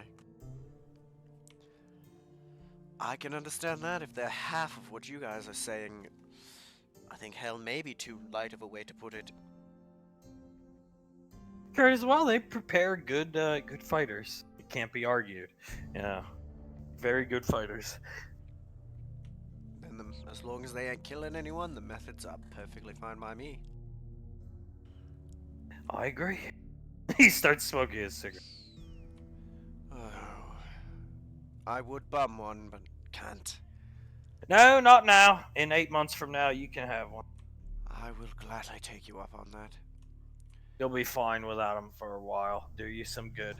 And then you can have one. It'll be the best cigarette / cigar you've ever had. Trust me when you get that badge back. Oh, I'm sure it will. It'll be a hell of a way to celebrate. Hell, maybe before you're fully retired, we can go out drinking one more time. Sure. Well, yeah, I mean, there's no...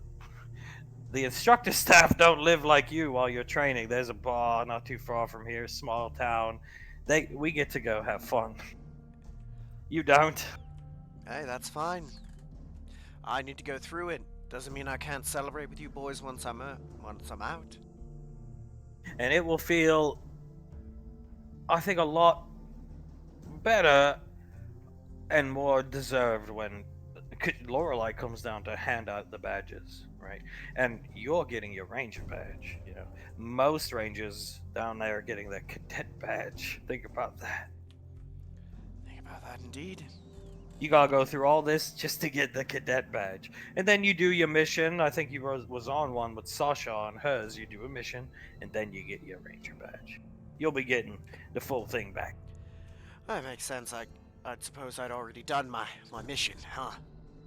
Yeah, now it's just a matter of getting the regular badge back. It should make you feel like $1 million. And you'll probably have $1 million coming in because it's 8 months from now. You'll definitely go through at least one more quarter. Oh, I'm sure I will feel like it. And maybe I'll get to show all the kids in selection a thing or two. Yeah. Maybe they won't think you're somebody's grandfather since you gotta shave your head and the beard. Maybe they won't. They're gonna be surprised when it grows back white. Yeah, just keep it shaved, at least through phase 1. Of course. Just imagine them thinking, oh, what could he be? 30? 40?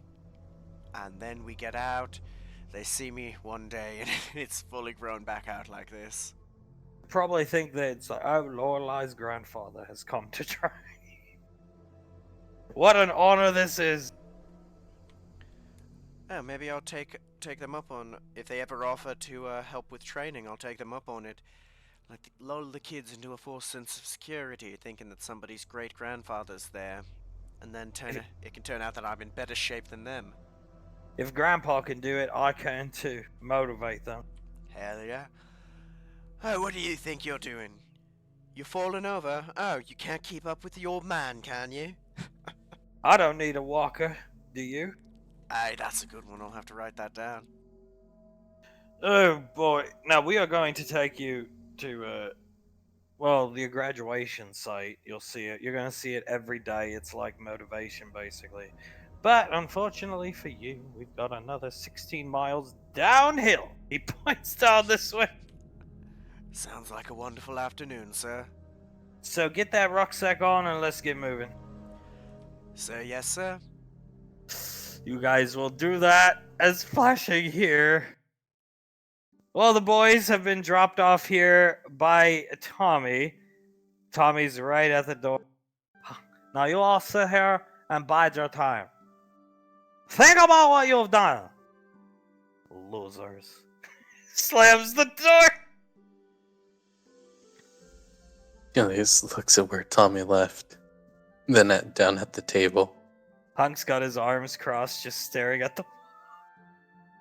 The saint is here. How you doing, Julius? I'm doing fine. Saint, thank you for asking. As he puts his head down onto the table. What's got you down in the dumps? Never seen you like this before. Feel bad. Bad husband. Shitty boyfriend. Think about dead girlfriend. Guilt trip. Haha.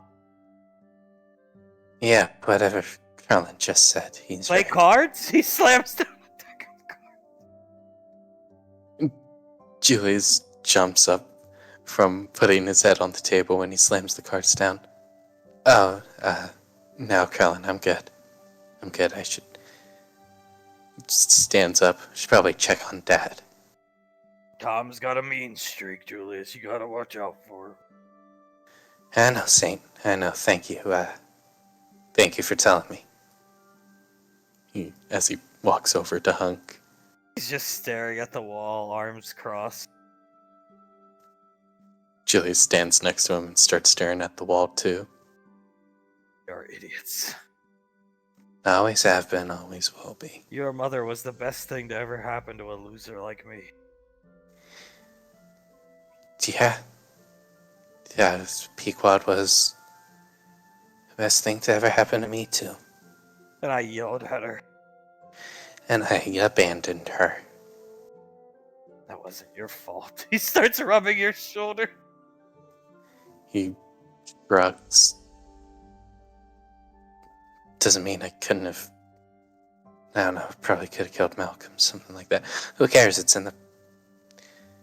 Well, I care, but... Oh, God, it's in the past. Boom! Coming in with the jello cake.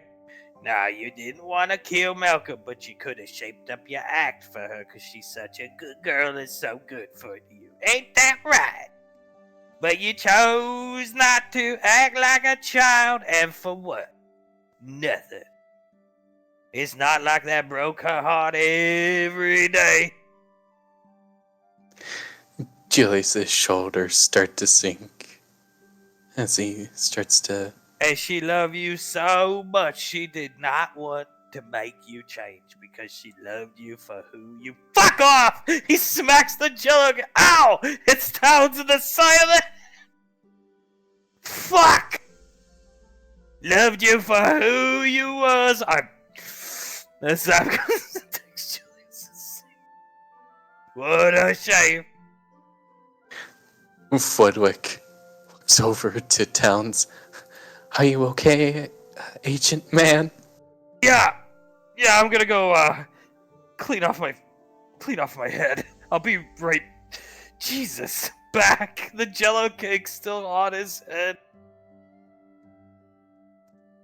Julius just stares, turns around and starts staring at the wall again. Oh god, they've got away with words, those Diracs. Yeah. Looks at Hunk. You think he realizes he's actually guilt-tripping us, or is he just speaking his mind? Nicole says it's unintentional. Oh, God. Imagine if he did it with intention. Oh. Probably kill me. Probably would. I just, I try my best. I go hard every day for your mother because I think she deserves it. And then you yell at her in the back of the fucking restaurant like a moron. Over something stupid. God. Julius rubs his back. Or pats his back, I should say. I mean, yeah. I mean, you could be like me. He looks at him, chuckles slightly. Hunk up on a girlfriend that I didn't even really know. And I had the best thing in the universe right there in front of me. No offense to Mom. No, it's. Oh. He crosses his arms, puts his head down. He pats him on the back a couple more times. At least she came to her senses and she took care of you. She realized her. Oh man. Yeah, we're better for it. You can't change the past, you can't change how stupid you were back in the day. Honestly, she thinks the whole breakup thing was her fault. It was my fault. Through and through. I should have made the attempt to change in the first place. I should have been over the girl ages ago. I should have done a lot, but, it was my fault. I should probably tell her that more often. But Yes, you should. Imagine the man of your dreams hung up on a dead girl from 400 million years ago. Talk about feeling used. He starts to sigh. Julius just keeps staring at the wall.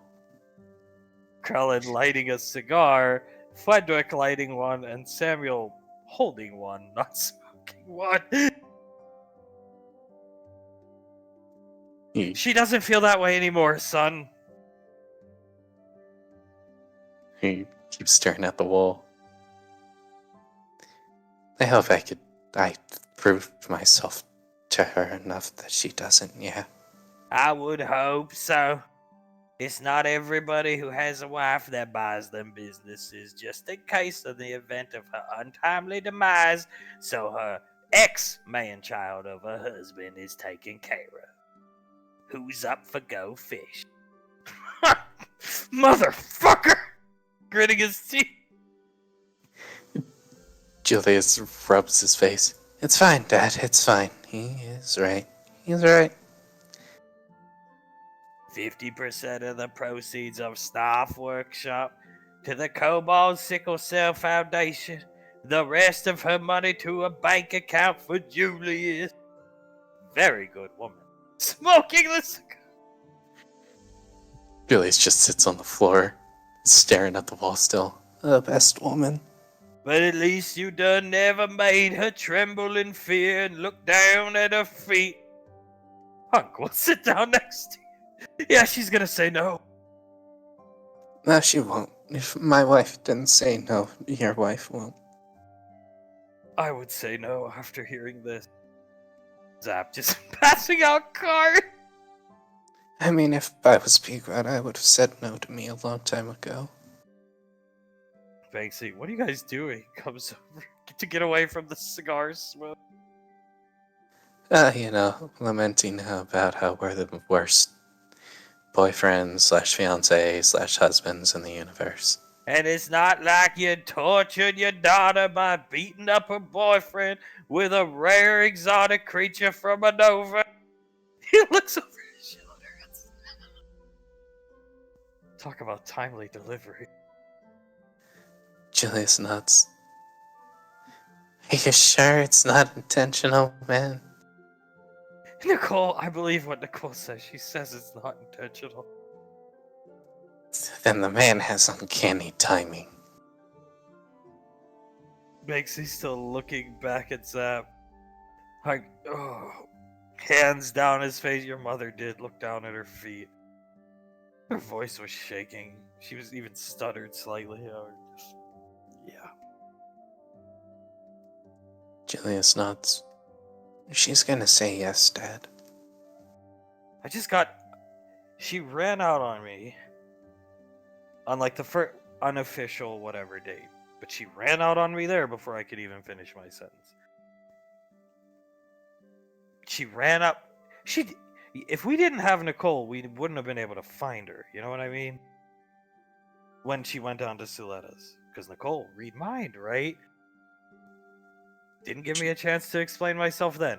And then she walks away from me again. I just felt like I wasn't making the cut. You know what I mean? And then, Suletta touches you and can read your mind. And yeah.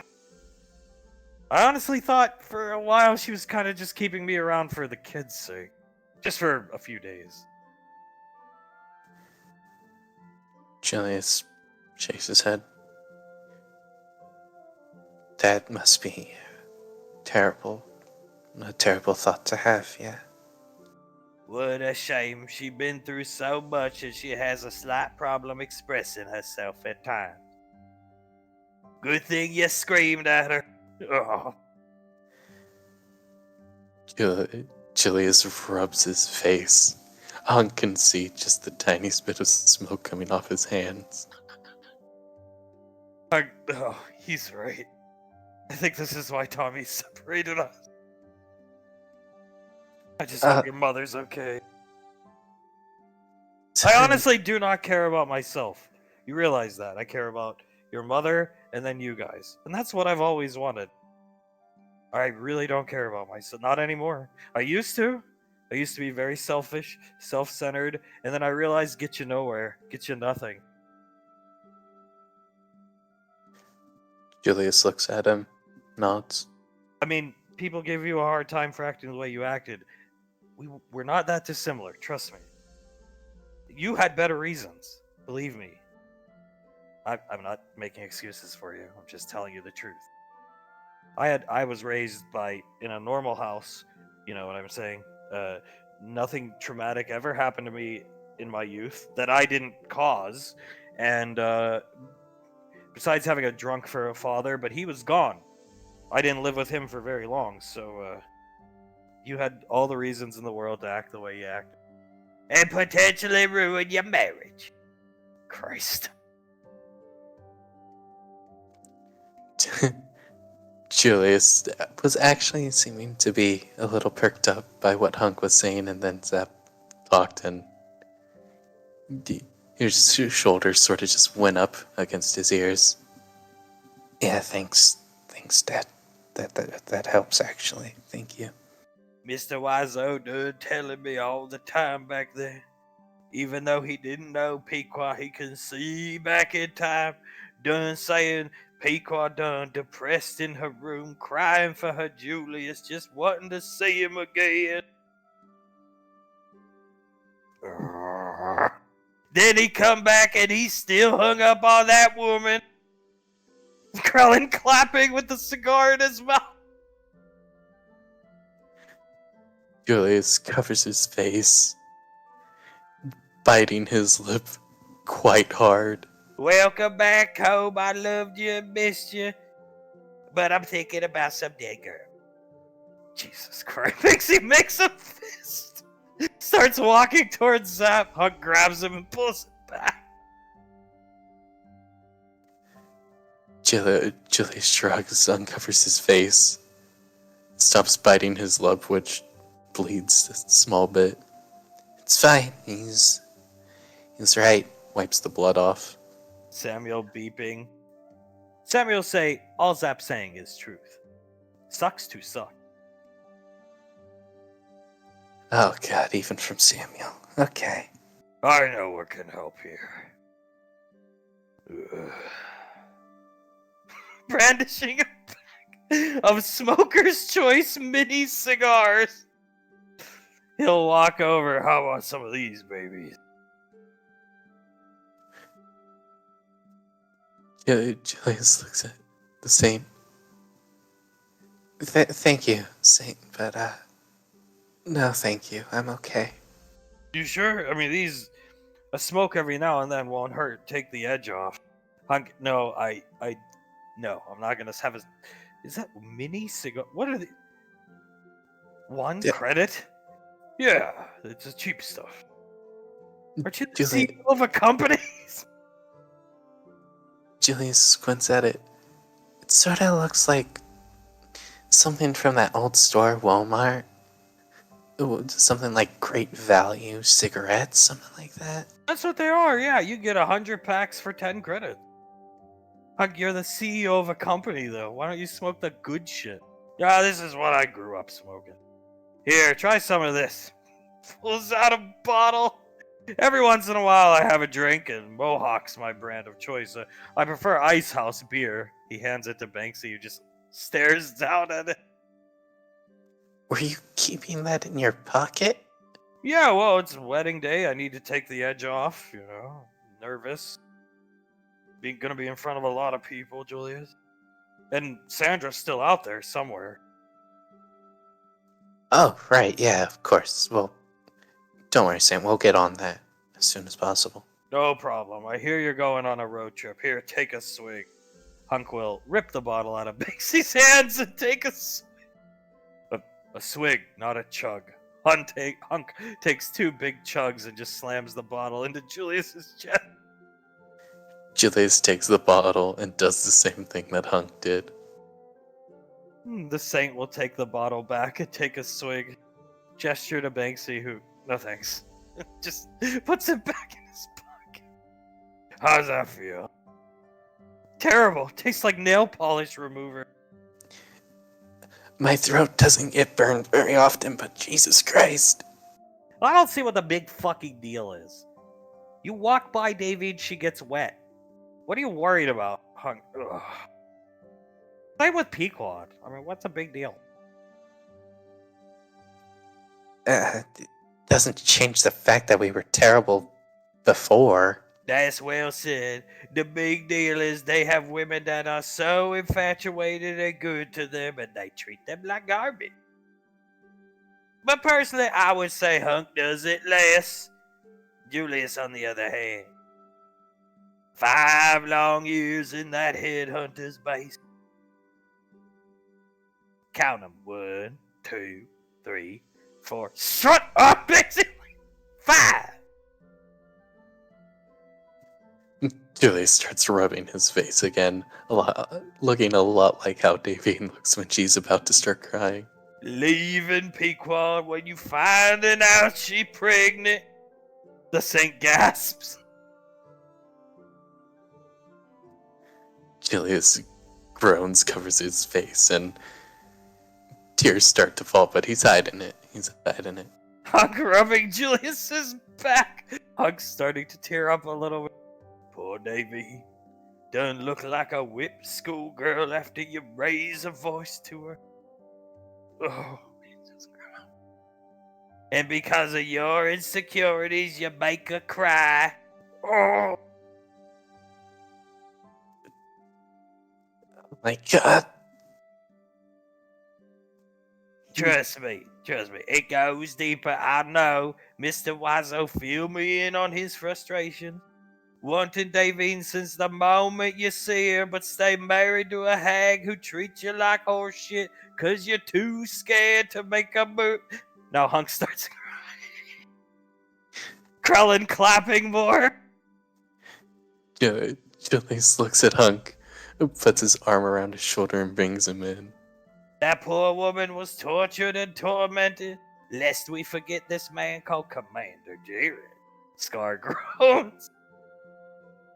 Is Zap like Tommy's weapon of mass emotional destruction? He's the nuke. He is really good at this. Julius nods. At least one of the Rainfall men take great care of their woman.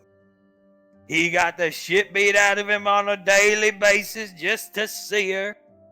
Oh. I'm crying more. Julius, tightening his grip around Hunk's shoulders even more, looking away at this wall now. How long do we have to stay here? A couple more hours. Tommy say you need to think about what you do. I agree. Samuel beeps. Samuel agreed too. Flitwick takes a puff off the cigar. Flitwick also agrees. Banksy will lift up his helmet. Give me one. Take one of the smokers, Julius. There you go. You sure you don't want one, Julius? Come on. He dangles the pack in front of you. Julius looks at the pack. Fuck it. Takes a cigarette, snaps his finger, lights up his hand, and starts smoking the cigarette. I can't. I don't want to. Give me one more hit of that mohawk. Of course. Take a swig out of it, big one. Hand it back to the saint. As shifting here. What is Davine doing exactly? Pequod, that cucumber water and kiwi water. Pequod has one. Suletta has one. Icy sitting on the table, kicking her legs like a little kid. Davine's. Davine is biting at her nails, pacing in the same 3 feet. Meow. Davine looks at Mr. Snuffles. I don't need your lip right now. Suletta. What's wrong with you? Davine bites her lip and it starts pacing again. He's probably going to say no, isn't he? Meow. Pequod. I don't know what that cat said, but no, he's not. Trust me. I see. Yeah. No. Davine stops pacing, looks over at Pequod. If Julius had ran away from you multiple times when things started to get really tough, would you have said yes to him while you were being married? Pequod clears her throat and sets the glass down.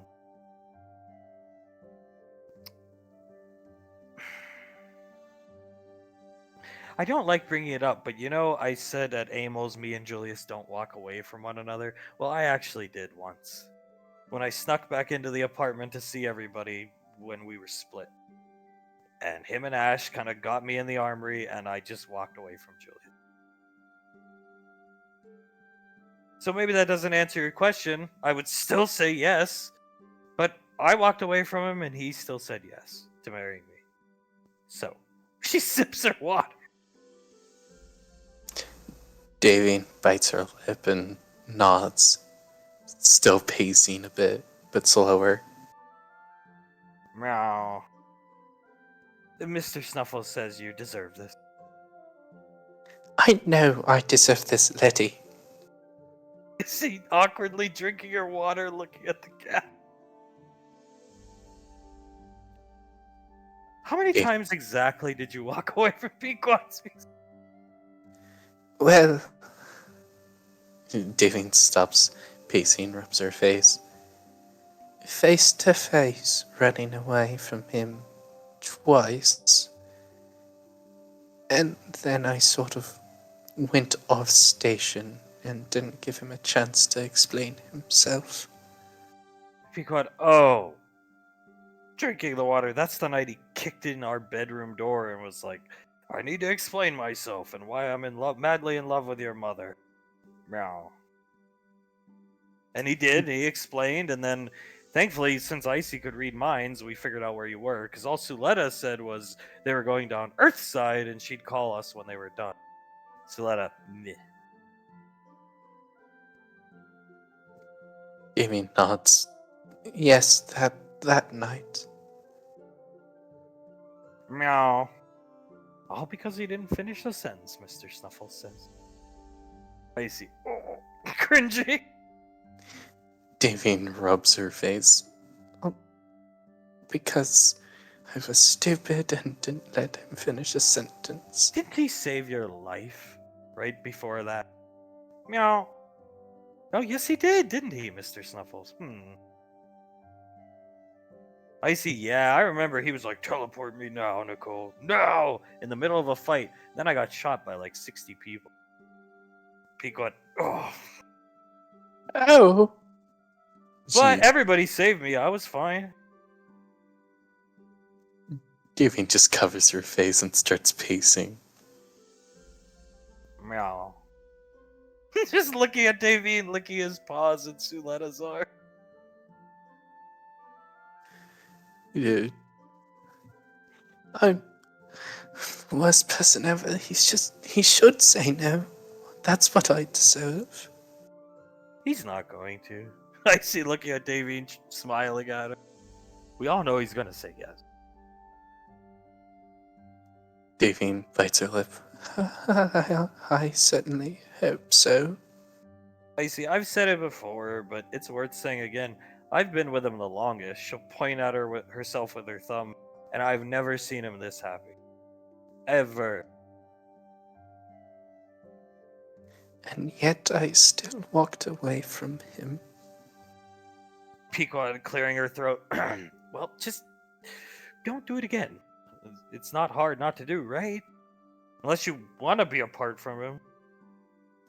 Davine shakes her head. I want to be as close to him as I can, always. I see. That's why I suggested he retire, like, now. We'll be fine without him, and then you guys can have more time to get meow. More time to potentially walk away from him, Mr. Snuffles said. Davine sits down on this little counter right here. Oh. Haven't heard one of those in a while. She glares over at Davine sort of just puts one of her knees up to her chest and hugs her arms around it. Pequod, I thought you guys were, like, fighting. Because he wouldn't, like, try to, like, touch you or do any of the normal things you guys always do, which is really sweet. But then you would come on to him and it'd be like, what is this? Is like the weirdest couples fight in history. I thought me and Julius were bad. I still don't really get it. Suletta, he felt inadequate, questioned all of his moves and decisions. Icy cringy. Meow. Terrible thing, I agree, Mr. Snuffles. Kissing him on the Davine bites her lip and nods. Terrible thing indeed. Must feel horrible not to get to finish or explain yourself, finish your thought or sentence. To see the love of your life, meow, meow, walk away. Good boy. Looking down at the cat. You sure you're not a Chirac? No. Davine puts her forehead onto her knee, brings her other leg up, and hugs that one too. Pequod, well, let's look at it as the door swings open. I brought the soft pretzels. Pequod looking over at Mama Lan. Oh no. Icy. Oh. Suletta, perfect timing. Gather round, y'all. You need your carbohydrates.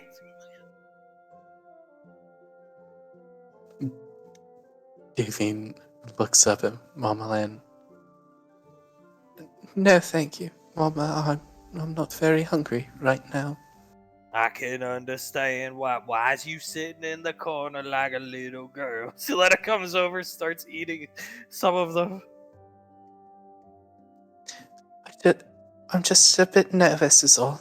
I understand. Why don't you come sit down next to Mama Lan? You should be with your friends and family. Your beautiful daughter's done here with you. Davine nods and walks over to sit next to Mama Lan. Have a pretzel. Just eat half of one. I brought this special mustard for you. Thank you, Mama. She'll take a pretzel and start eating it. Dip it in this mustard, honey. She holds up the cup to Davy. She'll tear a piece off, dip it, and eat it. It's spicy. That mustard's got a kick to it, doesn't it? Just like the kick in the ass you gave Hunk when you done stormed off multiple times. Meow. Davine clears her throat. Yes. My Yes. father used to say there is nothing worse than feeling inadequate. Pequod, oh god, looking down at her. Davine bites her lip. And I made him feel very inadequate. To do that to the man of your dreams, that puts you and your family above his own wants and needs, and all he asks in return is affection. What a shame. Meow. Well said. Davine starts to look down at her lap. Her arm sort of goes limp, and the pretzel lays on the lap. If only you had just told him to reinforce the feelings to him earlier. But no, you had to be a little girl about it. It's not Right. like he told you how much you meant to him all the time. What a shame to feel so unconfident he had to ask if you could dance with him. Suletta, that's true. She puts up her finger. He did. He had to ask, didn't he? At Amels. I see. Awkwardly drinking. Davine stares at her lap. I should have been better to him. And then imagine that you walk away from him when you're down at Rainfall Lane. And he go around the house for a while looking around, hoping you come to see him, and you stand at the bar and talk about nonsense. Then he goes back to the ship, meow. That's right, alone.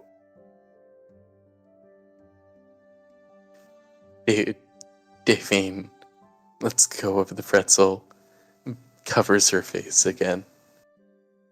Spending most of the night in the back kitchen of Amels, eating with the waiter, feeling like a true loser. I just want to see him to tell him I'm sorry again. Probably feeling like, well, she only keep me around 'cause it would be hard for the children. I'll have to let her know it's okay to cut me loose. I see. Oh. She shakes her head. Probably done think something like, I need her more than she needs me. So let him, that's exactly what he thought, yes. No. I should have told him from the start. I shouldn't have walked away. I should have just been smart. Well, it's okay, darling. She starts rubbing her shoulder. It's not like the one time you confessed to him you thought he was asleep. Because Jesus Christ. Oh! Davine starts crying. Mama Man patting Davy's shoulder. Tommy comes in. What's going on here? Davine looks at Tommy, wipes some tears away. Just having a talk. Crosses his arms. Looks like he's very disappointed. Well, I'm very disappointed in you, Davy. As you should be, Tommy. I expect better from you. Do you understand? She nods. Good. Now, what do you think I come here to tell you? It's time to get ready? Wrong. I'm taking the girls to the ceremony. You will sit here alone with your soft pretzels. Then I come back for you. I see. Oh my gosh. Look at him. Davy nods. You ate your pretzels. Think about what you've done. Remember every morning that man go out to buy you food while you enjoy your shitty cheap pretzels that I buy from Target food court. Mama Land, yeah, we did buy 'em. I understand. And I will, Tommy. I see. I'm gonna stay. No, you're not. You're coming with me. You'll see your boyfriend. Don't act like her. Jesus Christ. Let's go, girls. So that I, setting down the cup, think this is the perfect lesson. Come. Snapping her fingers. Pequod and Icy come hug Davy. Davine hugs them both, gives them both a kiss on the head. Come on now.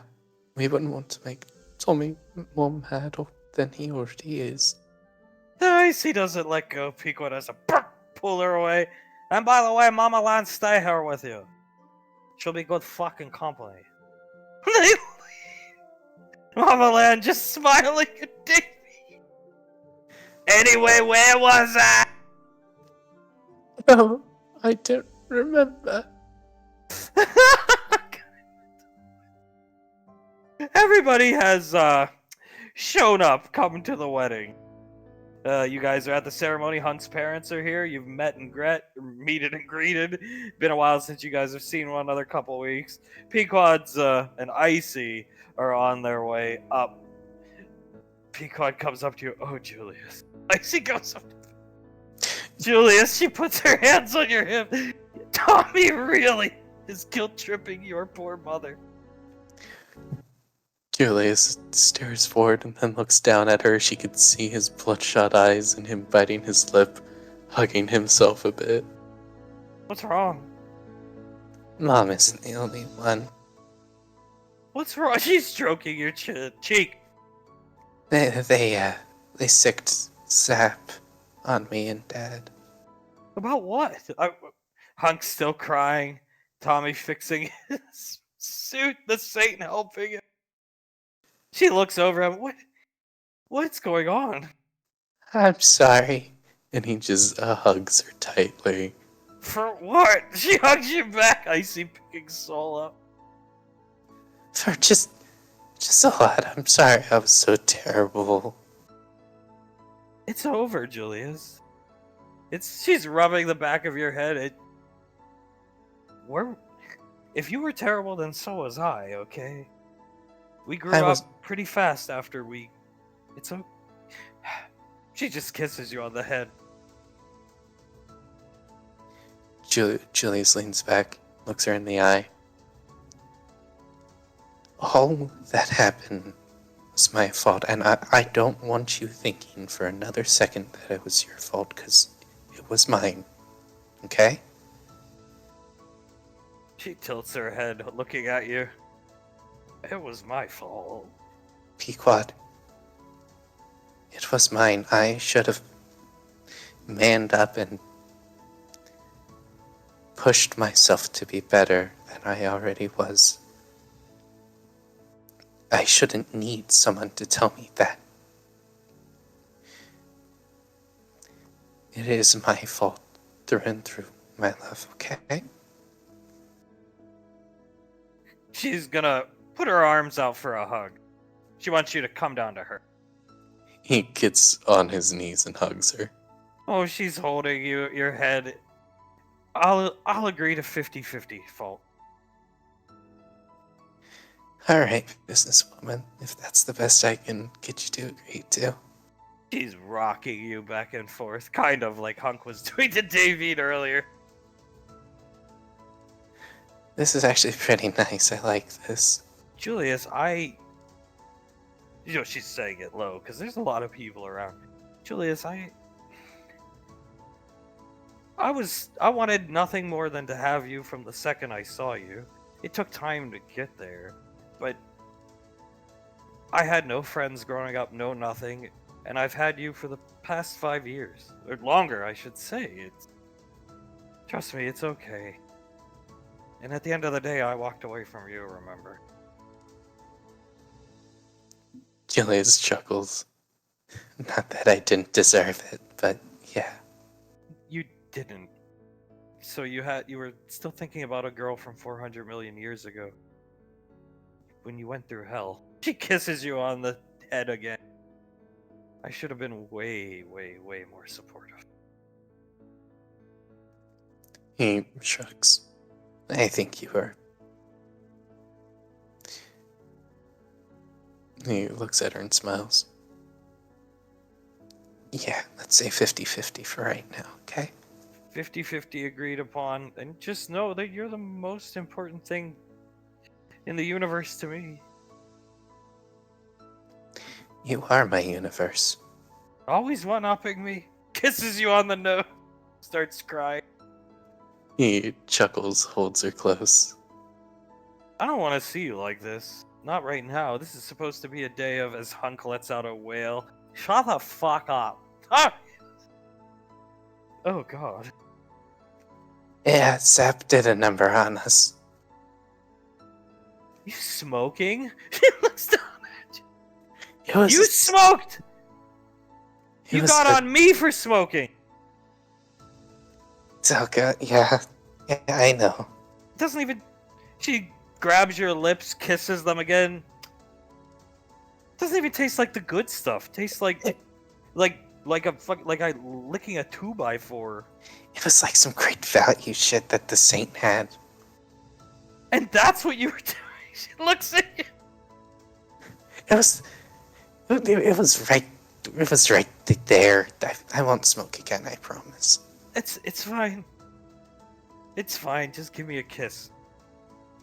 He'll give her another kiss. No, she's gonna kiss you back. I love you, Julius. I always will, and there's nothing you can do to me that'll ever stop me from loving you. That's why I came back to that apartment that day I walked away. Couldn't stay away. Julius smiles at her. I love you too.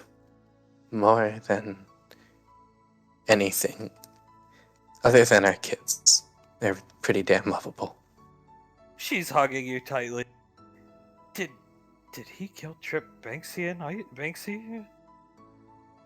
He seems okay.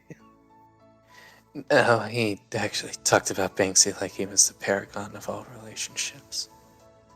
Well, he's 16. He doesn't know what to do yet. Julie shrugs. Yeah, but he's still the best out of the three guys, I guess. Oh, it's fine. He'll mess up and Icy will beat him up. It'll be okay. Julius chuckles, gives her a kiss on the nose. It'll be okay. Your mother, on the other hand, I'm worried. Tommy came in, made us leave. She looks up at you and left Mama Lan with, oh god, here she comes now. Mama Lan! Big smile on her. My work here is done. Time to prep the food.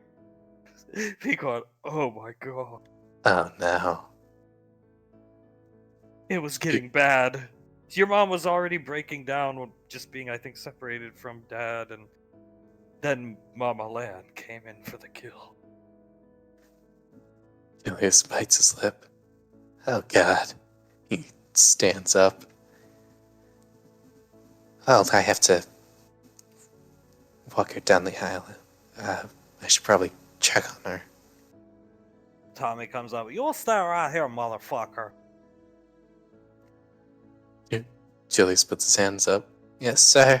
I will go get her, bring her here, and then come get you when you walk her down the fucking aisle. You understand me? I understand. Ruin good relationships. Tommy grow tired of this. No patience for this. I hope your children do not follow on these stupid examples. Pequod, they won't. Trust me, we're lucky a lot of couples go through way more. We've only had a bump or two on the road. Tommy, I keep it that way, Julius. Julius nods. I would have it no other way, sir. Come to my restaurant, ask for advice, then Ash break very expensive bottle of liquor on floor, which made no sense. I don't know why to this day he was angry like that. Because, oh, I'm sorry. Look at Tommy. I just grab ball, throw it on ground.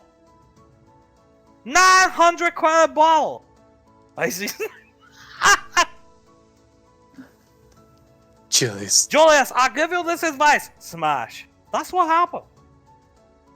Yeah, I don't know why. Tommy, I really don't. Peacock, well, at the very least, Tommy stroking Julius's cheek. We learned from our mistakes. And that is all I ask. We'll have to put Devin's feet to the fire here. I'm not going to deal with it. I go get her. Come back for you in a few minutes. Pretty boy. Baby face. Brandon filming the whole exchange. Julius rubs his face. Oh, God. He is, like, kinda scary when he's angry. I see, yeah. Only kinda? It's like disgruntled Tommy. It's worse than when he's angry at Ash, I think. Did he really break a bottle randomly? You were there. I was drinking. I don't remember. Oh, right. Yeah, no, he broke a bottle. From over here, she was done drinking because her best friend Pequod causing drama. Pequod's hand goes to her neck. Oh no. Leaving her only friend she ever knew. Oh, and her big brother figure was left a broken, disheveled mess. She was even signing to him. How does she even know this? Looking over. I don't know. I don't know how she knows that. Towns is looking back and forth between her and Julius, really. Oh, God. You were signing to him? Icy. He was a mess. Peacock. Oh. Mess is an understatement. Julius looks at Pequod. It was fine. I was okay. Done the darkest period of Julius's life. Went through hell as a child. Going being tortured and experimented on. To then seeing the woman of his dreams walk out on him. Pequod, wait, now turns around, looks at Zap. She's not laughing. Now you're on his side. Wait, just looks at her confused. Towns, this is weird. Looking back and forth between Lan and Zap. Grew out his facial hair. Looked like pubinator fall. Could barely speak. Pequod starts crying. Sasha, oh god. Julius hugs her and puts her head into his shoulder. He gets back down on his knees for her. It's okay, it's not like you took the man's daughter away from him for 2 months. Now she really starts crying. Meow. Julius holds her tighter. It's okay, sweetie. It's okay. To miss out on 2 months of your young daughter's life after valiantly serving the military on the Majestic with Malcolm to earn a paycheck for your wife and 2 unborn children and your daughter. Now she's really Oh my god, I just want to fly away right now. Sasha and Towns' head is just bouncing back and forth. They're like a tag team, and they're really good at it, honey. So you hear them say, Julius just nods, kisses Pequod on the cheek. It's okay, sweetie. It's okay. oh, comes up and hugs you both. Still crying. Sasha, this is the most crying I've seen before a wedding ever. Well, if there's anything the Rainfalls are, they are unique. As Julius puts his arm around Hung and brings him into the hug. Icy wiping a tear from her eye, sympathetic crier. It was really rough time. It was sad. A direct result of her explosion of arcane energy, the turmoil caused by General Rico's daughter. What a shame. Okay. It's not like she threatened to kill y'all and the woman she looks up to, Davine, in her state of arcane energy. Now she starts. Julius reaches around and brings Icy in for a hug, too. Threw your father figure through a wall, making Davine relive the horrors of her life while threatening to kill the people who only ever cared about you. Counts. This is brutal. And I still don't know how they know any of this. Sasha and Tommy, I assume, looking down at her feet. Julius gives Pequod a kiss on the cheek and then Icy a kiss on the head. It's alright. It's okay. Almost threatening to drain all the blood out of Julius's body and slowly watch him die. All 'cause you couldn't manage your emotion. No, they're both. Julius holds them both a bit tighter. But I'm here right now, right? And brother and sister, and everything's good, right? That's in the past. All of this is in the past. It's okay. Yeah. She rubs your back of your head, Peacock. Yeah. Kissing your cheek. Oh, yeah. Oh god, we've been through hell. And then to stop her, you had to hit the only daughter you ever knew in the back of the head with your MP5.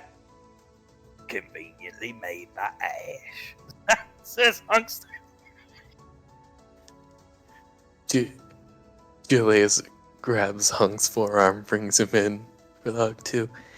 You had to do what you had to do, man. It's just what we have to do sometimes, you know? I am glad you did it and stopped me. Brandon filming the whole. Julius just sort of glares over at Brandon. Brandon, the Saint will. Brandon, get the fuck out of here, motherfucker. Brandon will come over here and film Flavor. Oh, God. Who wants some grape leaves? Nah. Julius leans in and whispers to the three of them. I mean, that is sort of the secret, right? Every single rainfall needs to be a bit of a fuck up in some way. Pequod, fuck ups that came together. Kissing Julius's neck. Fine by me. I'll be a fuck up.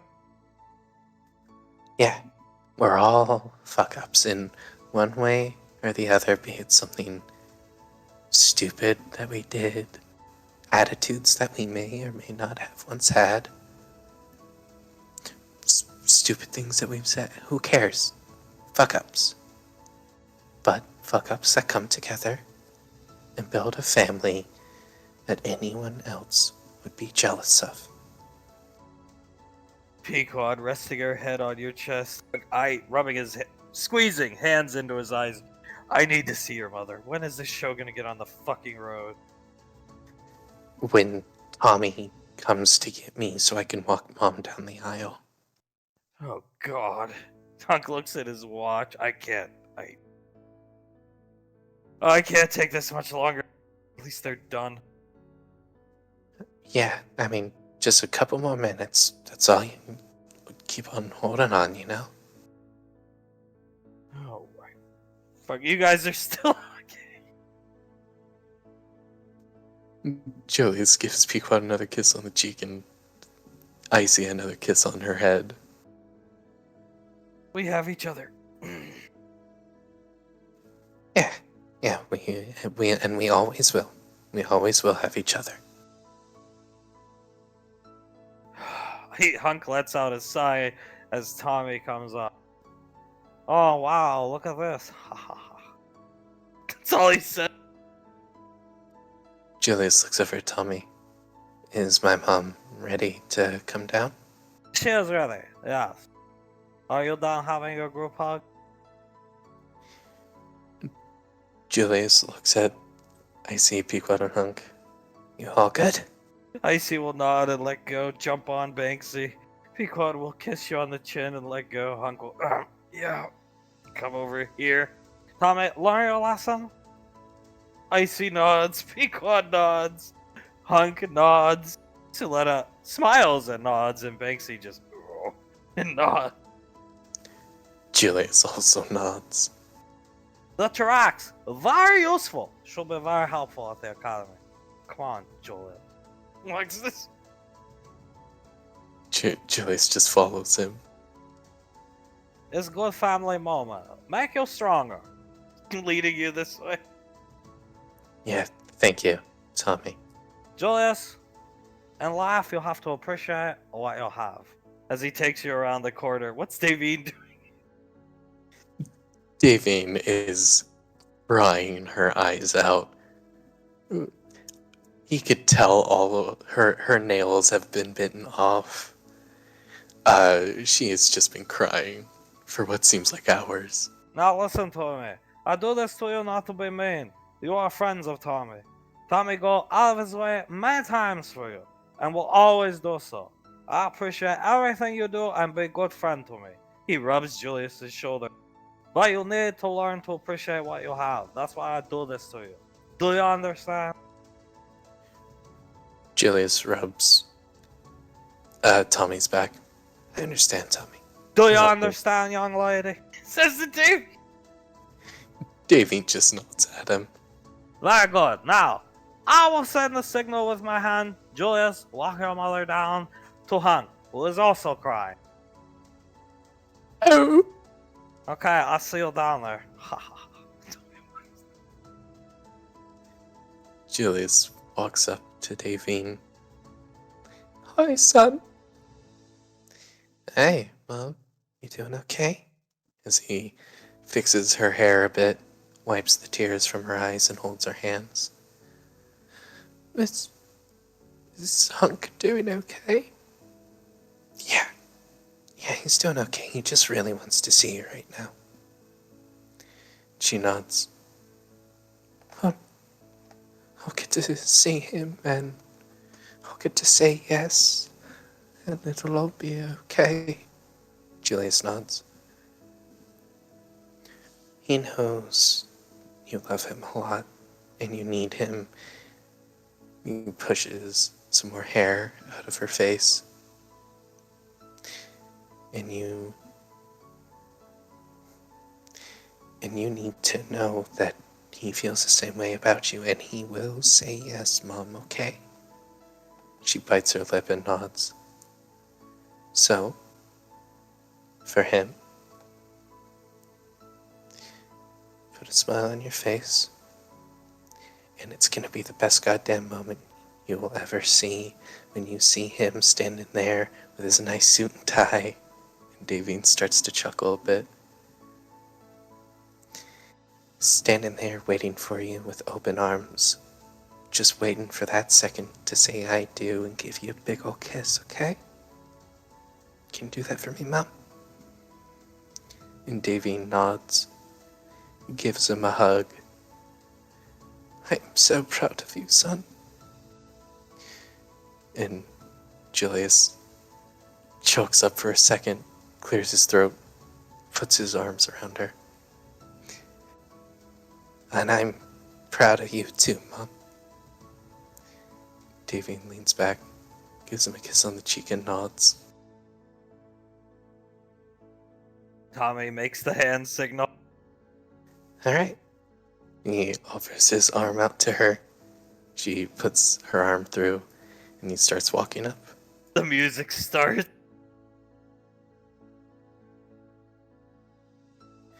They start walking up, and Davine is staring at Hunk. Hunk tries to move to get to Davy, and Tommy, Wyatt, puts his hand, hits his chest, makes him move back. He's staring right at Davine, hands out. See, I told you. As Davine chuckles, pats him on the arm. He lets go of it, turns her. She turns to face him, and he gives her another kiss on the cheek and gestures for her to go up. She quickly walks up to him as Julius starts to walk around back to where he was, to Pequod. Hunk takes both of her hands, kisses them both. She smiles at him, takes both of his hands, and kisses his. Dearly beloved, we're gathered here today in the sight of God and Tommy to witness and celebrate the holy union of David Rainfall. Davine. Huh? Oh no, Davine just smiles at Hunk when he says that. Very good. Ricardo, at this point, Rainfall. We're just going to say, right? He looks at Davy. Davine nods. Ricardo Rainfall. Marriage is a sacred covenant, a lifelong commitment made before Tommy and God, and the turns around like and church. It is a union founded on love, trust, fidelity, not walking away from one another. Huck squeezes David's hands tighter, mouths, I'm sorry. Davine shakes her head and mouths I'm sorry to him and kisses his hand. Let's pray for God's blessing upon this couple as they embark on this journey together. Sharing in the joys and challenges of married life, which there should be very few challenges if you're not stupid, David. And you, points to Huck. Sasha, even in the vows, he's kind of brutal. Under her breath. Julius nods and rubs the back of his neck, holding Pequod's hand. May your love grow stronger each day, rooted in the grace of the sacrament of matrimony, bearing witness to God's love for his people. Let me repeat that. May your love grow stronger each day rooted, as your feet will stay rooted to not walk away from each other.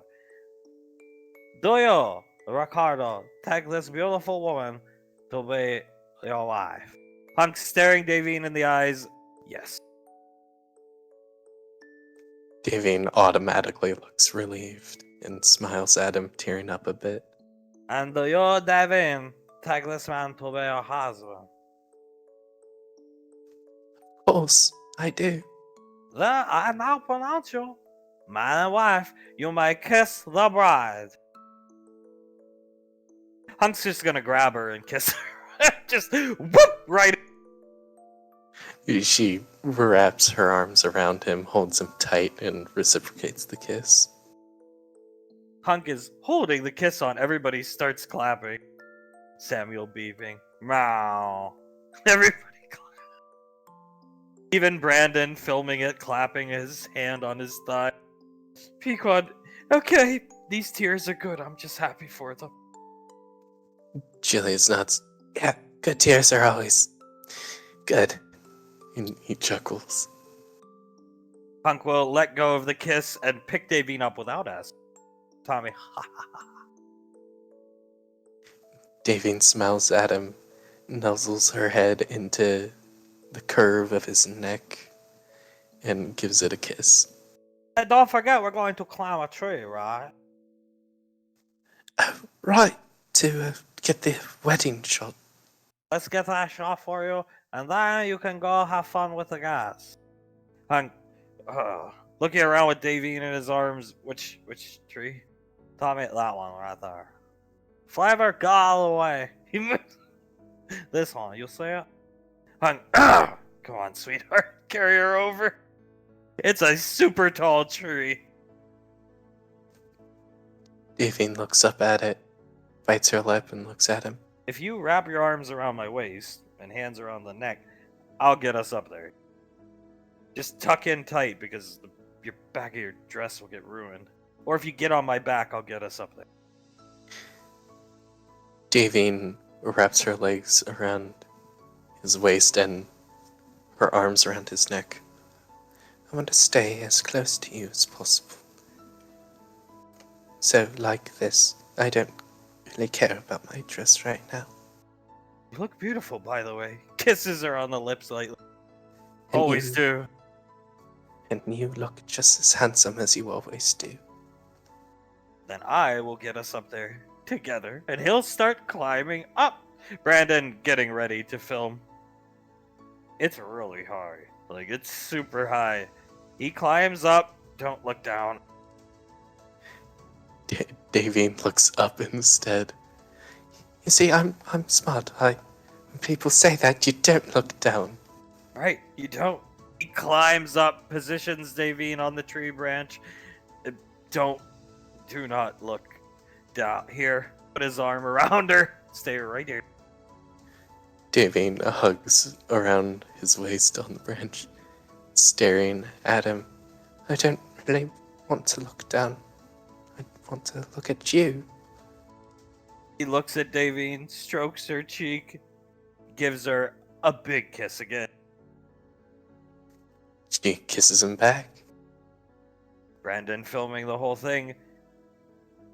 Sasha lets out an extremely sharp whistle, which breaks Hunk's kiss. Whoa! Oh yeah, there are tons of people here, honey. He looks over his shoulder. Meow. Davine chuckles. I sort of forgot about that as she looks down at all the guests. Oh my god! And hugs around him even tighter. I'll putting get you down. I'll get you down. Thank you. We could stay up here longer if you want. We can, yeah. I got a surprise up my sleeve, but yeah. She smiles. Anything you want, darling. I'm sorry. I know I've said it, but I am sorry. Zap really got me and Julius good. Both you and Jill, oh dear. She rubs Hung's cheek. Well, Mama Lan got me pretty good too. I'm Oh, sorry, my love. We'll make it up to each other tonight. Square away those kids, and then they are not our problem. He strokes her chin. She smiles, tilts her head. Not just tonight. We'll make it up for the rest of our lives. Together. Forever. I am extremely lucky I get to spend the rest of my life with you, and we're doubly lucky because we have Nicole, which means we can be together for a long, long, long kissing Davine's nose time. She smiles, kisses his nose. That we are. How lucky are we to have a very powerful spellcaster as a daughter? Amalan even made her cry. Hands up. I think Tommy's weaponized the Drax. I believe so. Very useful tools for Tommy, I believe. I want you to wrap your arms around me and legs again, and I'm gonna get you down from here. I would never let anything happen to you. I would never think you would let anything happen to me. As she wraps her legs around him. Hunk begins taking Davine down the tree. Memrian and Carter go sit at the beach. Meow. Soletta, I agree. Holding JJ and Mr. Snuff. Julius looks at... Barely 2 and already causing issues with the women. Julius chuckles. That's my boy. Tommy hands on his hips, looking down at them. Just as I planned. Pequod, did he just say just as I planned? Don't ask! Say it walking by. He said it! He fucking said it! Highly suspicious in my opinion. Ha ha ha. Icy just laughs like Tommy. Julius chuckles, looks at Icy. You'll tell Wampa get him in trouble like our parents, will you? Memrian smiles up at Tommy. Vargot! I trust you'll be more of an adult than them. Time to eat. Tommy famished, dealing with teenagers all day. Ha ha. Goes to eat! Pequod, what the fuck? I don't know. Soletta, Fredwick, would you please, gesturing with Mr. Snuffle? It would be my honor, great Countess of Elfgarth, as he holds Mr. Snuffles. Thank you. She'll come over to Julius, Pequod, and Icy. She just sets JJ down lightly and puts her arms out. Julius smiles at her and gives her a hug. I got left out of the last group hug. I was holding both of them. Let's go, picking JJ back up. He smiles at her. If you ever want a hug, just don't hesitate to ask, okay, Auntie? I can use one every now and then. I wish Tal could have been here and be with us on the trip. The final knife in the back from a Sharia. Pequod. Julius chuckles. We'll make sure you have a good time there, okay? She nods. Banksy, we're gonna play the miniature game. You can play whatever army you want, not the Ash one. Banksy, I'll play the Ash. Julius nods. Leans forward to Soletta. I was actually thinking of doing a little group portrait, a family portrait, but I draw it out instead of just taking a picture. And then we could have it reprint. I would love to have it on my office desk at the academy, if we could have it reprinted. That would be absolutely no issue. Just take a picture of it with my computer. Bada bing, bada boom. Soletta taps her lip. We'll have to get the drawing table and the RV. Pequod, it's already there. Good wife.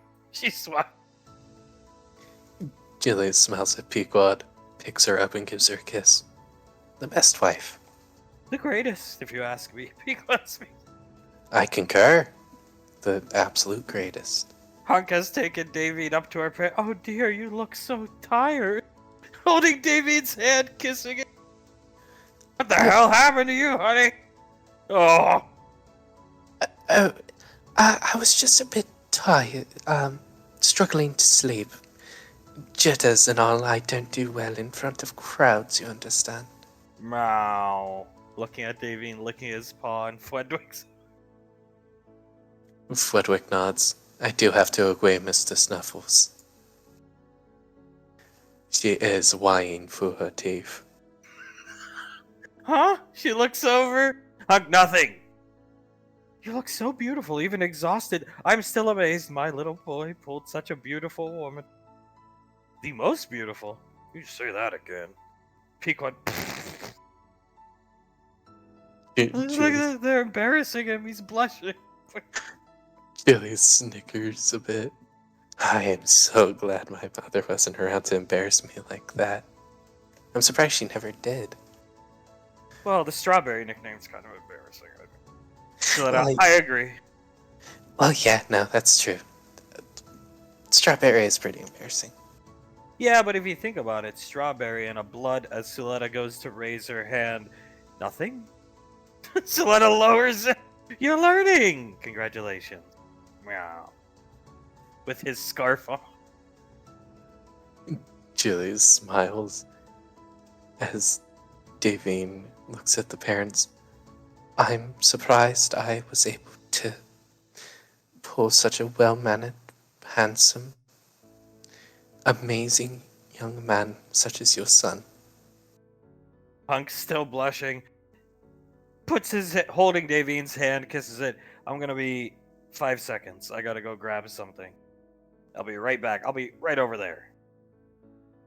Davine looks over and smiles, nods.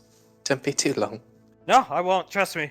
Running right back as he starts running off this way. Pequod, I wonder where he's going. Julius tilts his head. Gift. Setting something up for the camping trip. Something like that. Maybe. Hunk's mom's still rubbing her hand. Well, you need to get some sleep. You look exhausted. I was nervous on my wedding day. I didn't sleep for 3 days. That's right. Oh my. Well, yes, I will probably be getting some sleep tonight. I definitely need some. Guests have all Sasha and Towns come up to congratulate Davine. Sasha, hell of a wedding. Maybe not certainly a memorable one. Hey, he said yes. She smiles that he did, and she'll give Sasha a hug. She'll hug Davine back. You guys are definitely invited to ours. Eventually, we gotta get there. Davy nods. I look forward to it. She hugs Towns and gives him a small peck on the cheek. What is Davy giggles. That's what saved the universe. Huh? Davy looks at Hung's father. Oh, well, I'm a swordswoman by trade, and at times I lose myself a bit and do that on whoever my target was. The thing, as she waves her hands a bit in above her head. Whatever works. I mean, hey, yeah, just he does it with his. Stop that. She smacks it. Okay. Davy chuckles. It does work. It definitely does. Oh, look who's coming back. She points. She turns around, big smile on her face. Well, she turns to see Hunk carrying a little kobold child who's like sleeping in his arms, wrapped around him. I see. Oh my god. Look, they smell that food. They go off this direction. Samuel starts beeping. Both of Davine's hands come up and she covers her mouth. Oh, gather around, Rain. He comes up to Davine, hand around her waist, and pulls her in. She lets herself be pulled in, looks down at the kobold child. It's that Star? Yes, it is. Kisses Davine on the cheek. Gather around. Rain falls. Icy and Banksy. Yes, sir. I said, gather round. His memory man picks up Carter, listening before getting yelled at. Brings Suletta, even she gets afraid when he raises his voice. That's interesting. Under her breath. Julius chuckles. Well, I think we're all here. So, a long story short, I've been keeping up with her. She's asleep. I've been keeping up with her. She drew the picture for Mom, and I've been keeping tabs on her and Snarf's sister and brother-in-law. They are taking work on Mars. Apparently, some amazing Arcane Council strike team went down there and liberated Mars a long time ago. He winks at Julius. Then another one came down and saved the planet. So now EarthGov's got full control of the planet sphere. They're opening up all the jobs again, only this time paying people and not making them indentured slaves. Yeah, her parents went to work on Mars, which means they're on summer cycles. So there's nobody to watch her in the summer, and I figure Star Rainfall has a nice ring to it, and we'll bring her on the road trip and look after her. And I think Blaze and Jennifer would love to have her. She's quite astute. He pulls out a little book. And look, she can do math equations. Smart girl. Hands the book to Davy. Probably make a heck of an engineer. And with Blaze and Jennifer to teach her, I'd say that's just fine. Davy looks through the book, just a quick couple flips, smiles at Hunk. I think that's a wonderful idea, darling. I would love to have Star with us. Good. Look at this. He fixes her in his arms, just not waking her up. She's already got the scarf on her.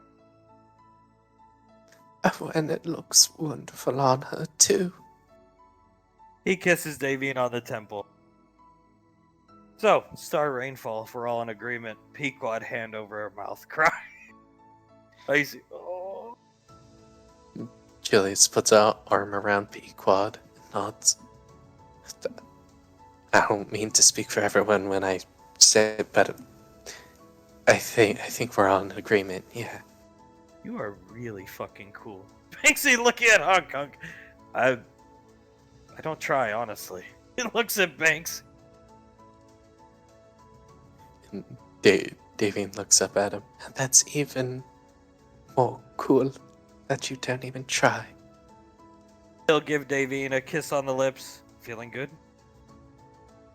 Feeling like I just got married to the best man in the universe. He'll wink at Davian.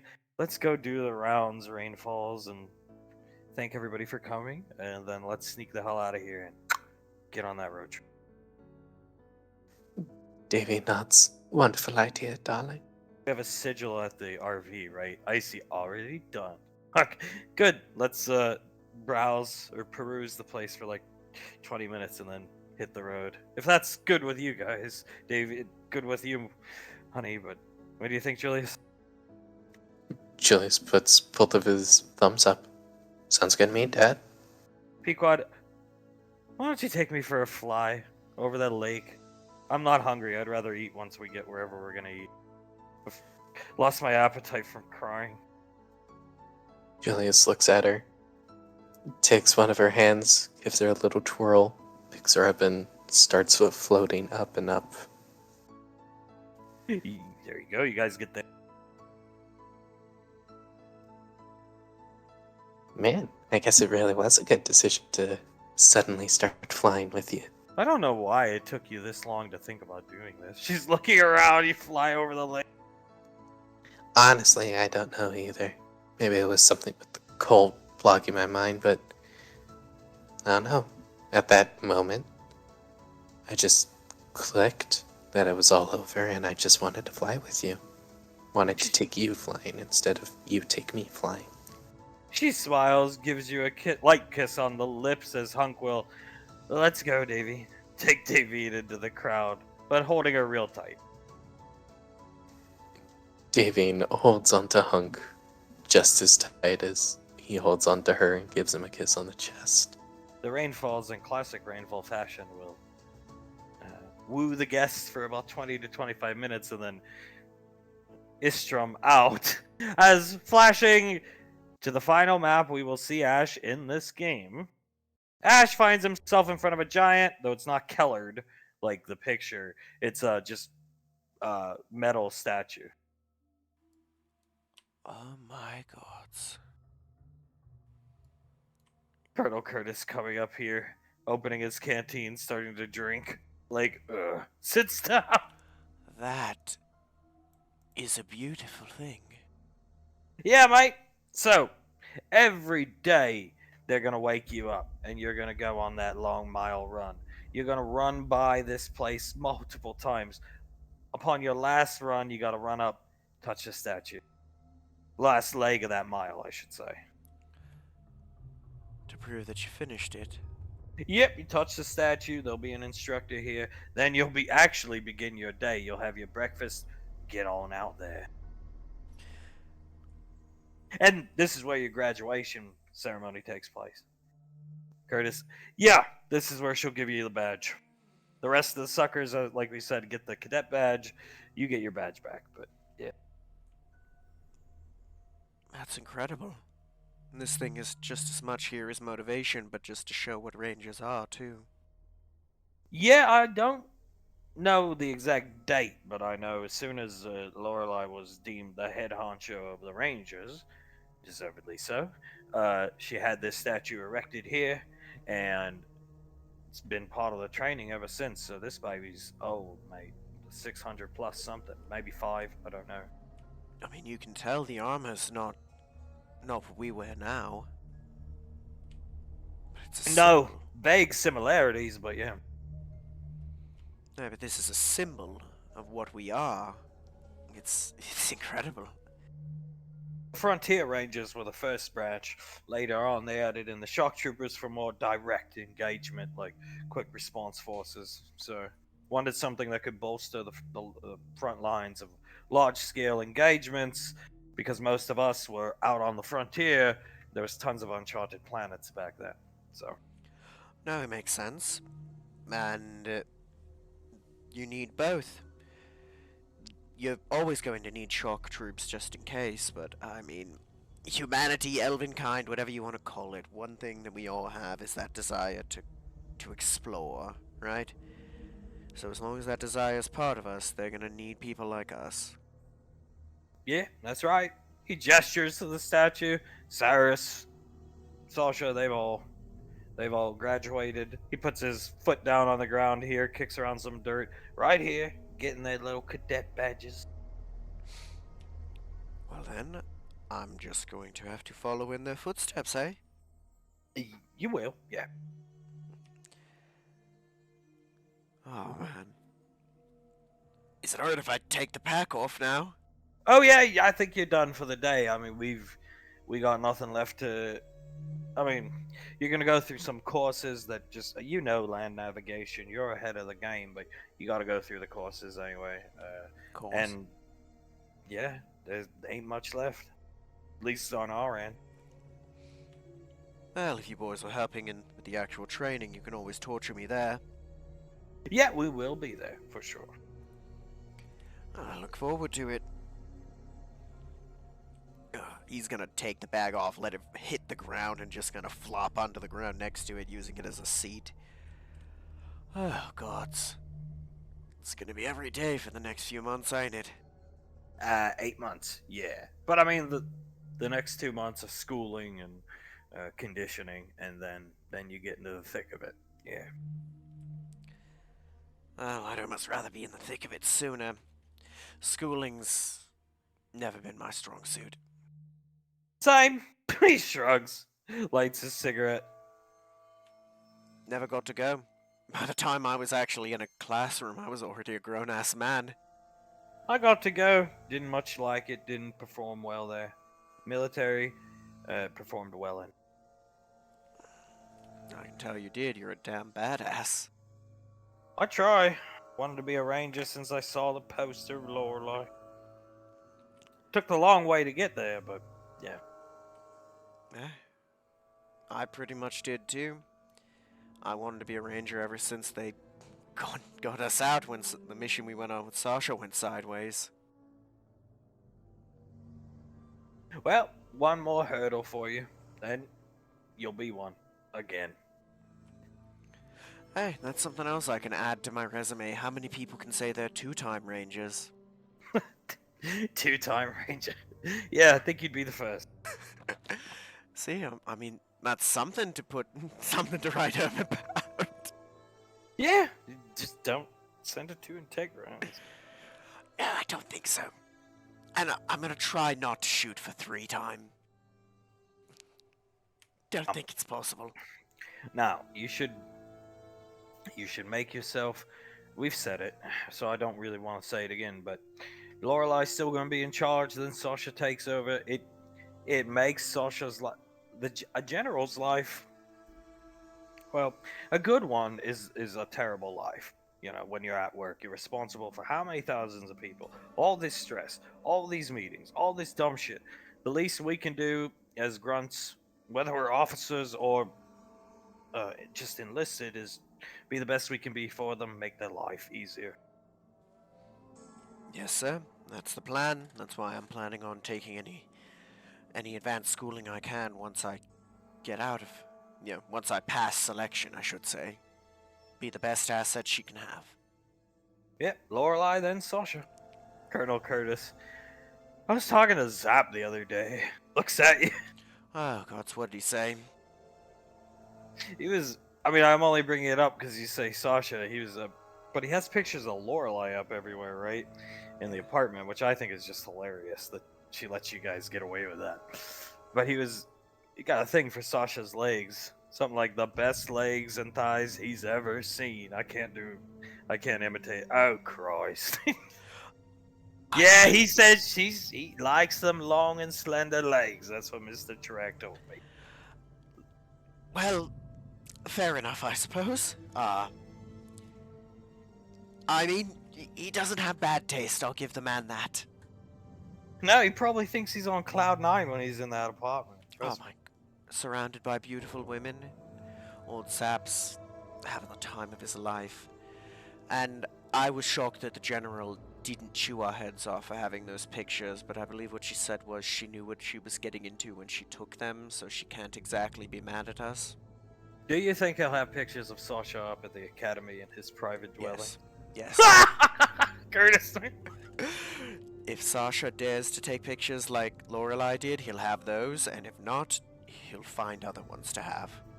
Well, something tells me Sasha isn't going to do a spread for morale, but who knows? Maybe I'm wrong. I hope I'm right, but Curtis, sure. Good motivation for young ranger males, that is. Or female, whatever you're into. Hey, whatever you're into. Yeah, it'd be, awkward for me, knowing her the way I do, to walk into a barracks with those up, but I'd manage. Just kept rambling on about her legs. Well, don't worry. Having to worry about the bomb, the grenade that Pin has been bowled when he's rambling about how gorgeous the general's ass is, when she could walk in at any moment, that wasn't horrifying at all. Yeah, I mean, to my understanding, they spent like the squad's budget money on pictures of the Rangers. Yes, they did. And mind you, not reproductions. Those are originals. Wow. Wow. Jesus. Yeah, there are probably people with cars less expensive than one of those pictures. Well, yeah, he'll probably have some pictures of Sasha. He'll find a way. Oh my. Sap. I'm gonna miss him. Yeah. Hey, did you right? Your mobile suit didn't look like nothing happened to it last I saw it. No, I think there was some damage to the shoulder from where she bit me the last time, but other than that, the Torghese 3 performed amazingly. Even the Epion system he got into it.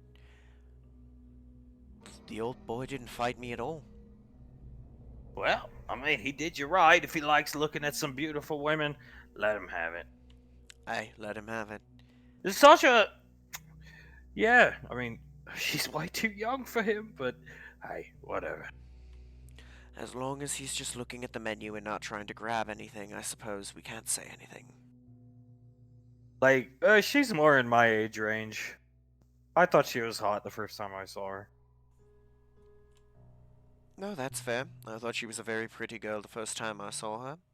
A And little bit then I was too like, I'm old. gonna go talk to her. I'm gonna go. Ooh, I'm a ranger and a wizard, kind of. I'm gonna go talk to her. Then it was who was it? Curtis, me. Right. Colonel Curtis was like, "That's Lorelai's student replacement," and I walked away very quickly. Curtis, damn right he did. You're damn Smart right you boy. did. No, you're damn right you did, smart boy. I mean, the only reason Towns flirted with her is because, well, he didn't know he was doing it at first. Yeah, he didn't know what he was getting into. Well, to be fair, at the start he didn't even know that she liked him. Yeah, mind wipe and memories of Gallia, and then you got this gorgeous woman following you around, but you have like zero social skills. Probably very confusing. Probably, but I mean, think of it this way, there are far worse positions to be in. Well, I heard it was Lorelai told us that I guess in the early throes of their relationship, she would follow him around Gateway because he was on duty for SIS, and then he would cloak out, and she would put the thermal goggles on and follow him around. I can attest to this firsthand, I watched her do it. Wow, well, when she wants something, she's going to get it. Sound like someone we know? Yeah, I say so. I say Lorelai found the perfect candidate to, to replace her someday. Yeah, yeah. If I was staying in the military, I'd be ready to go. No problems. Of course. It's very funny. There was a day that Towns came up to me and asked what Sasha's problem was and if she was trying to kill him. Because that was the only reason he could think of for why she was following him. Well, I mean, it's not our business, but she's always been reserved, at least when I've known her. So all of a sudden she's interested in you. It would be like, oh boy, she hates me. She wants to strangle me in my sleep. Aye, but we told him what was going on. And he took his shot, and I'm very happy for the two of them. Yeah, I look forward to the wedding, whenever it happens. Whenever it happens. Again, they may not want to hear it, but give them my congratulations when the day comes. Will do. Will do. That'll be one wedding I make it to. Miss Julius and Pequod's and Davine and Hunks. I feel god awful horrible. I will make it up to them and buy them a nice gift. I think buy them some snacks they can enjoy. I'm sure they'd appreciate that, but honestly, with them, all you need to do to make it up to them, be good to Suletta, they'll love you forever. What, are you saying I shouldn't tiptoe up behind them and grab their hips? Is that what you're trying to tell me? Curtis. Not unless they consent to it first. Yeah, I saw little Miss Banksy making her work out now. She's creeping up behind Banksy and grabbing his hips, and he makes her do it again and again to work out her hams. Oh, gods. Hey, it's a good workout, mate. You gotta. You are gifted. I know it didn't work out for you, but you can get your legs that high. That's a gift. Especially, you're not a spring chicken. I'm not making fun of your age because your looks. You're not young. I'm not, and yet I still have that flexibility, eh? It probably has served me well in climbing up mountains for the training. Yeah, you'll get through it. You ever get into knee-deep mud, you know what to do. Lift them high. Hang them high. Lift him so high. All the little kids behind me doing their workouts are doing their selection are going to be shocked as I just rocket past them. Look at him go. Grandpa. Grandpa just leaving him in the dust. Yeah. He'll finish his cigarette, put it out. Oh well, there are worse places you could be trained. Beautiful place. You don't even know where your risk computer has been taken from you. You don't even know where on Earth you are, do you? Gonna look around? No. Nope. No real shot. I'm sure if I was shown on a map, I could figure it out, but no, nothing.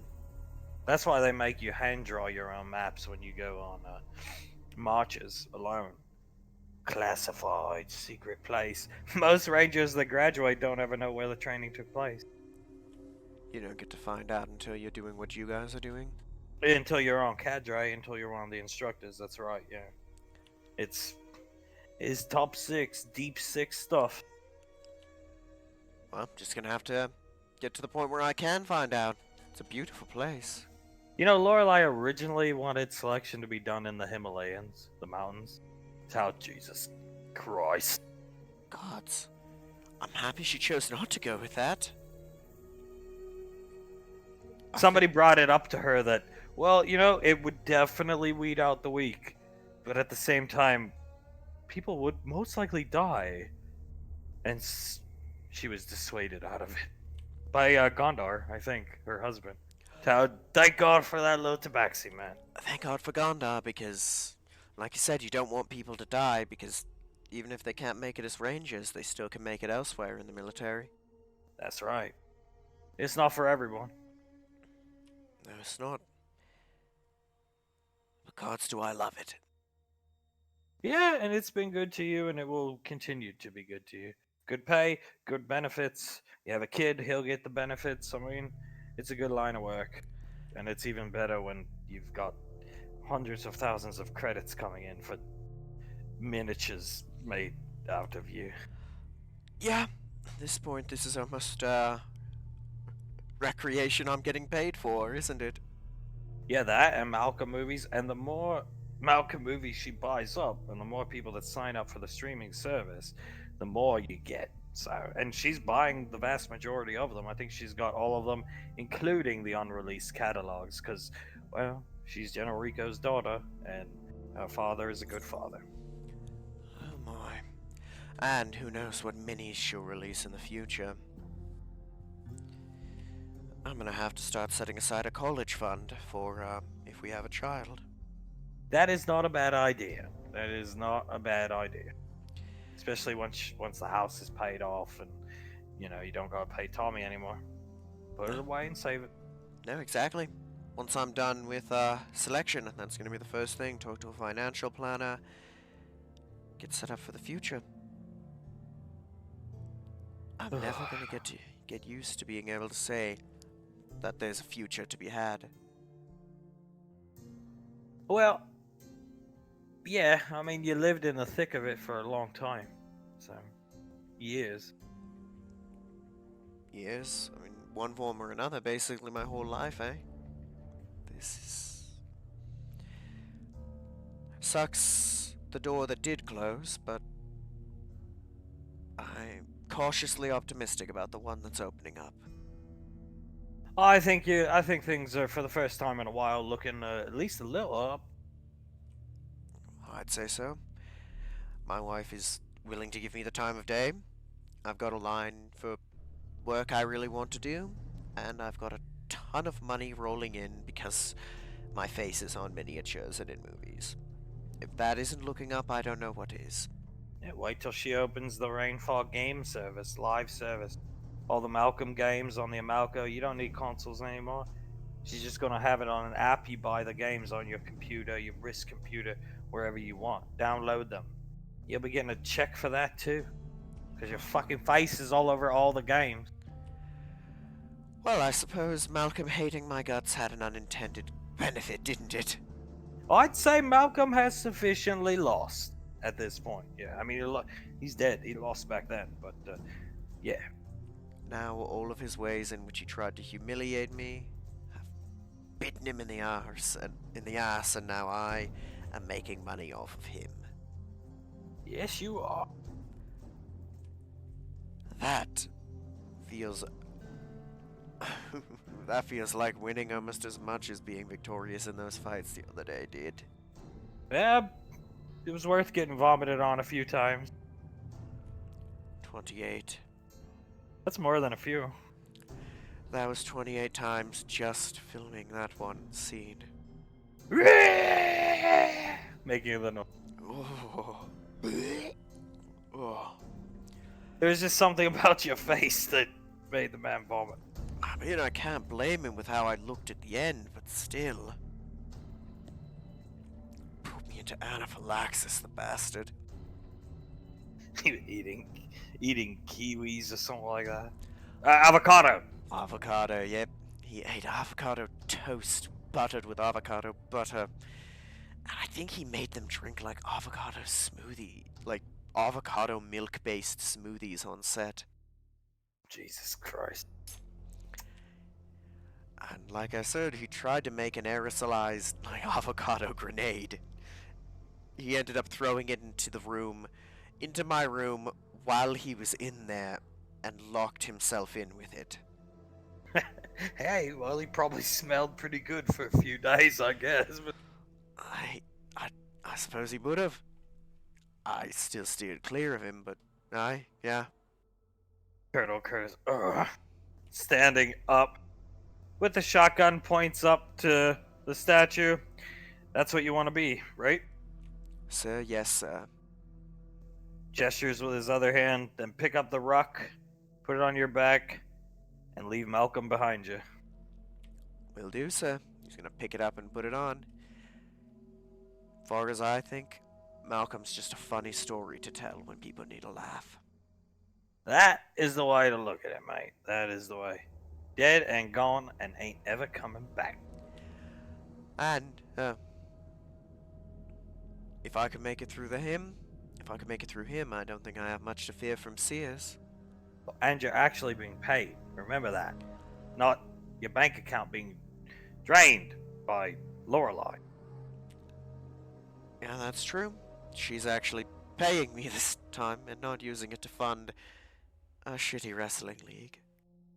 Or many other stupid things he walks up. Well, sir. Like, Okay. I'm going to get a fucking beer. Go Spears! ahead. Well, sir. It's getting to be that time, isn't it? Yep, let's head out. We're gonna get you back to the barracks. You will start your education courses tomorrow on the task at hand, the course at hand here, and we are going to get a beer. He's gonna salute. Sir, yes, sir. It's gonna be grand to, be able to greet you as a full-fledged ranger again. I look forward to it, and we'll have to figure out the Tal's replacement. I've got some leads. So.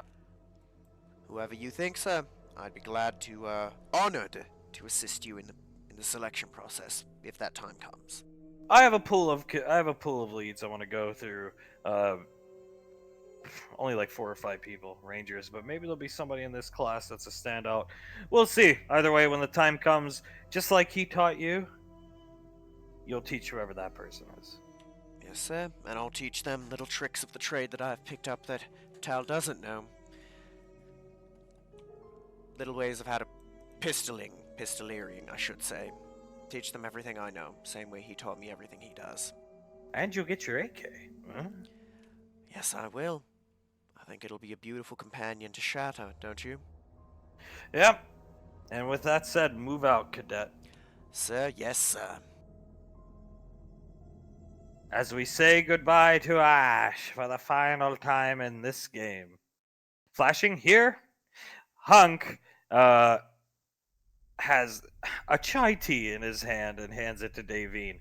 I made it on the RV. The great espresso machine on that thing. I'm sure it's just wonderful in there. And she'll take a sip of it. Come here, pull her in. She comes in close to him, puts the tea up to his mouth. You take a sip too, it's absolutely delicious. He'll take a sip. Yeah, I mean, spice isn't my big thing. It's not bad. Meow. Hello. When Mr. Snuffles meowed, Davine sort of jumped. I think that cat is human. I don't know. I would Darling. not be surprised. I would not be surprised. A Sorry I had to leave you for a few seconds to get Star and leave you with my parents. Pequod walking Julius over this way. Your parents are an absolute delight to be around, and sure, a few seconds even. It sort of sucks, but as long as you come back to me as quickly as you can. I just wanted Star to be a surprise. He winks at Davy. And it is a wonderful surprise, darling. She gives him a kiss on the chin. Pequod, is it just at that academy? She points at Davy and then over to Suletta. Julius and I have come to an agreement. At that academy, if a student is being a problem, you put them in a room with Zap and Mama Lan and let God sort it out. She laughs, holding her arms are wrapped around Julius's one arm. Julius nods. Give them basic knowledge about whatever you want to call them, cadet, trainee, anything like that. Give them basic knowledge about them, nothing that isn't classified or anything like that, and just let them loose. All right, Yeah. yeah. That would be the best punishment that I could think of. Okay. Whatever the dean wants. He looks down at Davy, the principal. Davy nods. I definitely think that would be a suitable punishment for one student who isn't listening very well. What do you think, Letty? Gilletta stroking Mr. Snuffle's head. I don't know. I think that will work, but honestly, I think abrasive Mr. Wiseau would get the point across faster and more efficiently. Pequod shivers when she says abrasive Mr. Wiseau. Yeah, he was pissed. It was like, Yep. but it wasn't the anger that really made me sad or scared. It was just the fact he seemed so disappointed in me. Right? But it was just the sound of disappointment in his voice that made my heart break and made me feel like crap. Meow. As Suletta walks onto the God, fuck that cat. Watching. Davy laughs. I think the cat is actually quite cute, and it makes Siletta happy.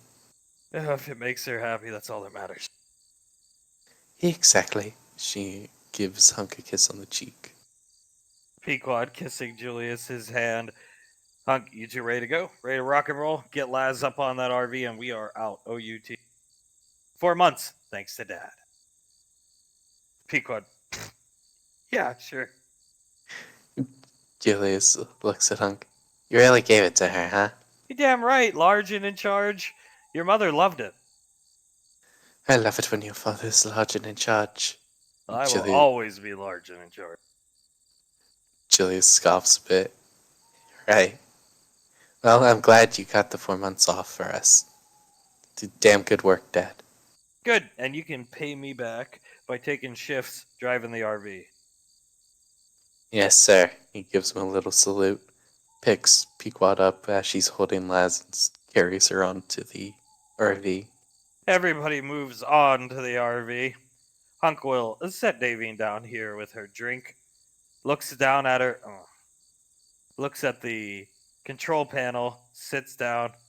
Pequod, and there it is, Julius. As Hunk's starting up the RV, Icy's drinking her chai tea with Soul. There's the board game. Getting on the couch. Julius leans forward. So we got Scarbo here, okay? Punish Dash. Parachute Ash, I like that one. And Gondar. Yes, a green allied army of Gondar's Bounty Hunter Union and Scar's Expeditionary Force versus the Chaos Forces of that. Julius covers his face and starts to laugh. Your creativity and mind would never cease to amaze me, my love. Suletta preparing some dice. Pequod, Icy, she's, come sit with us. Right. She comes over, sits down. Look at this. Soul puts out her hand and starts shooting out little fireworks. I told you she was powerful. Julius leans forward. Day they were born, I told you she was gonna be powerful. He nods. Yeah, I could tell. Looks over at Soletta. Is it normal at that age to start showing that kind of ability? Eyebrow raised. Not uncommon, but fireworks. Icy, well, I can do it. Holds out her hand, and I was showing her, and picked it up pretty quick. Banksy, whoa. Looking down at. It was one of the first things Master Yen taught me how to do, so I figured that's what I'd teach her. Pequod, you make a good aunt. That is. Is she gonna be able to make them big? Icy, very. Oh, well, any celebration, Earthguff Day, anything like that, that's gonna save us quite a bit of money, not having to buy fireworks. Yeah, as Carter Riad comes sit down here.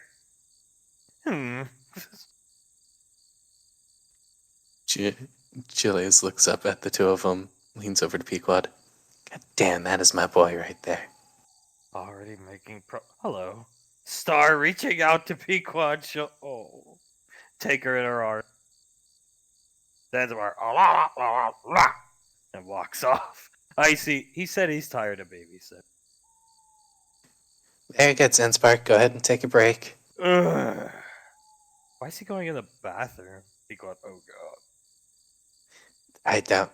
I really hope he's not about to do what I think he was about to do. Okay, thank God.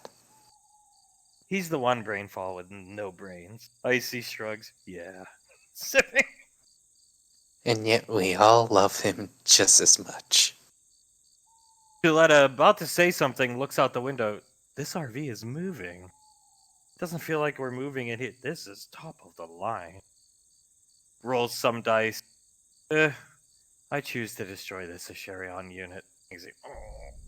Losing quickly. Julius chuckles, looks out the window. I thought you said this Ash army was good. No, they're terrible. But people buy them. Sure. They like the skull. They buy them because they look funny. I mean, it's basically the only reason why I would want to play them. That is creepy parachute wedding crasher, Ash. Let's let a shiver. Julius shakes his head. You really managed to capture just all the feeling within that miniature, didn't you? Well, it helps we have somebody that can read your mind, remember the daymare you had of Ash, and boom, there you go. Yeah, that is pretty helpful, isn't it? Pequod, looking down at her, she is sweet. Julius looks at Star. She's very sweet. He is really cool. Looking at her, I never would have thought to do that. Julius shakes his head. Me neither. Looks over at Banksy. We should start taking notes, shouldn't we? Yeah, probably. I'm just glad I didn't get guilt tripped by the tracks. Siletta, it was brutal. The delivery to Davine alone. And then they teed up on all of you. She starts laughing. Julius chuckles. That they did. You and Banksy were lucky there. Siletta shrugs, oh, I'm sure they'll get us one day. Maybe. He shrugs. But maybe not. Who knows? It's always a coin flip when it comes to the Tarax. Siletta, very true. Meow. True. Julius chuckles. Oh, good. So on a scale of 1 to 10, Auntie, how intelligent is that cat? He's a normal cat. He's absolutely adorable, but like, did you read to him a lot when he was younger or something? He was my only friend. I used to consider him my sister. I had friends at school, but at home, no, not really. And I had him ever since I was 4. Wow. He rubs her shoulder a bit. Well, he's a damn good cat. We're happy to have him. Meow. He smiles. Even if he can be a little creepy at times. He's not creepy. She kills the last Ash unit. Banksy, who the fuck would pay for this box? Pequod, lots of people, trust me. Ash's rent troubles are over. Julius chuckles. Yeah, thank God. Up here, hunk. Kick him off. Points down to Davine's shoe. Davine nods, leans forward, takes off her shoes. Put him here. Pat his lap. She'll swing her legs around, rest him on his lap. Hunk will start rubbing her feet for her. Feel good? Ah, that feels amazing, darling. Thank you. There is like no shake in this thing. He's rubbing her feet with his free hand and driving the RV. No shake at all. It is quite impressive, actually. She rubs the dashboard of it. It's a very good vehicle. I wonder what this does. Pushes a button. Ah. Davey closer. I see. The seats are on a track, huh? Wow. Davine leans over, looks at the track that the seats are on. Apparently so. You want to come a little closer here? Reaching down, hitting the button, starting to rub her legs for her thighs. Davine smiles. You do not have to ask anymore, my darling. That's pretty good. These seats come pretty close together. It's almost like you're almost on top of my lap like usual. Not bad. It's quite useful, actually. Very enjoyable. She leans her head on his shoulder. Give me a sip of that. She holds the cup up to him. He'll take a sip of it, kiss her on the head. We are finally in the clear. No cult. No end of the world. No Ash drama. It's over. Look over your shoulder. It's that. That's it. Those kids, that family, us, Rainfall Lane. We are finally in the clear. And Lorelai, he not paying attention to the road. Too busy rubbing Davine's leg, trying to pull up his wrist computer at the same time. Lorelai approved my retirement papers. I'm done. She approved them 2 hours ago. Davine takes a deep breath in, lets it out, and rests her head on his chest. Good. I want to spend as much time possible married to you as I can. We are done, darling. That's jumping out in front of... Ha ha! Ba-boom! Sandra the Alley, ba-boom! Everybody feels the ba-boom! Ba-boom! 3 sets of wheels. Everybody feels something getting run over. Huck, what the fuck hits the brake? Davine looks forward. Oh. Please tell me that was just a deer. Wow. You idiot. Selena stands up! Comes up here. If you weren't so busy groping her thighs, you would have seen you hit... That was a woman. Hug, oh my god. Davine covers her mouth. Oh my. Pequod runs out this way. Hug, come on, dear. Picks Davine up, grabbing a first aid kit. Julius is looking under the RV, looking for whoever was hit. Hug, oh Jesus Christ, please let them be alive, whoever it was. It'll be fine, Dad. Let's just stay calm, okay? Let's stay calm. What a way to start the road trip. Kill somebody. Now we'll get to spend the night in some jail. She throws up her hand. Banksy, I found her. His visor's all lit up because he's looking under the RV. It is raining. It's nighttime. Huh? Looks... Butcher's knife? She still had the butcher's knife clutched in her... Pequod, running over. Oh my... He puts a hand on Peacock's shoulder. Hey, it's that crazy lady that was in the Bigfoot suit. That's Sandra! Sandra the walker. Still at a what? Looking... This is the saint's wife or ex-wife, something like that wants to kill him. We're supposed to kill her. Oh, that's right. She's on like Tommy's hit list or some. Look at this butcher's knife. He picks it up out of her. It's clutched into her hand still. He rubs the back of his neck. I mean, should we just call Tommy? Let him know we got Sandra. Pequod starts calling Tommy. God, I hope he's not pissed at us anymore. It rings. Pequod nervously looking at the wrist computer as it rings. What? What do you want? What's going on? What you talking about, Julius? Hey, Tommy. We just wanted to let you know we got Sandra for you. What? Pequod will... Julius, move out of the way real quick. He takes a step back. He takes him over. You see? Oh my god, that is Sandra the Alleywater. What the hell? You pulling overtime on your little road trip vacation? I mean, we just sort of came across her. We hit her with our RV. Got it done and dusted for you, Tommy. She just jumped out in front of the RV. I was able to touch her before she expired. She wanted to kill Julie. Pequod, hey, when we saw her in the Bigfoot costume, son, she did say she was gonna get you because you were helping the saint. Well, I guess I was... Sandra the Alleywalker's #1 target.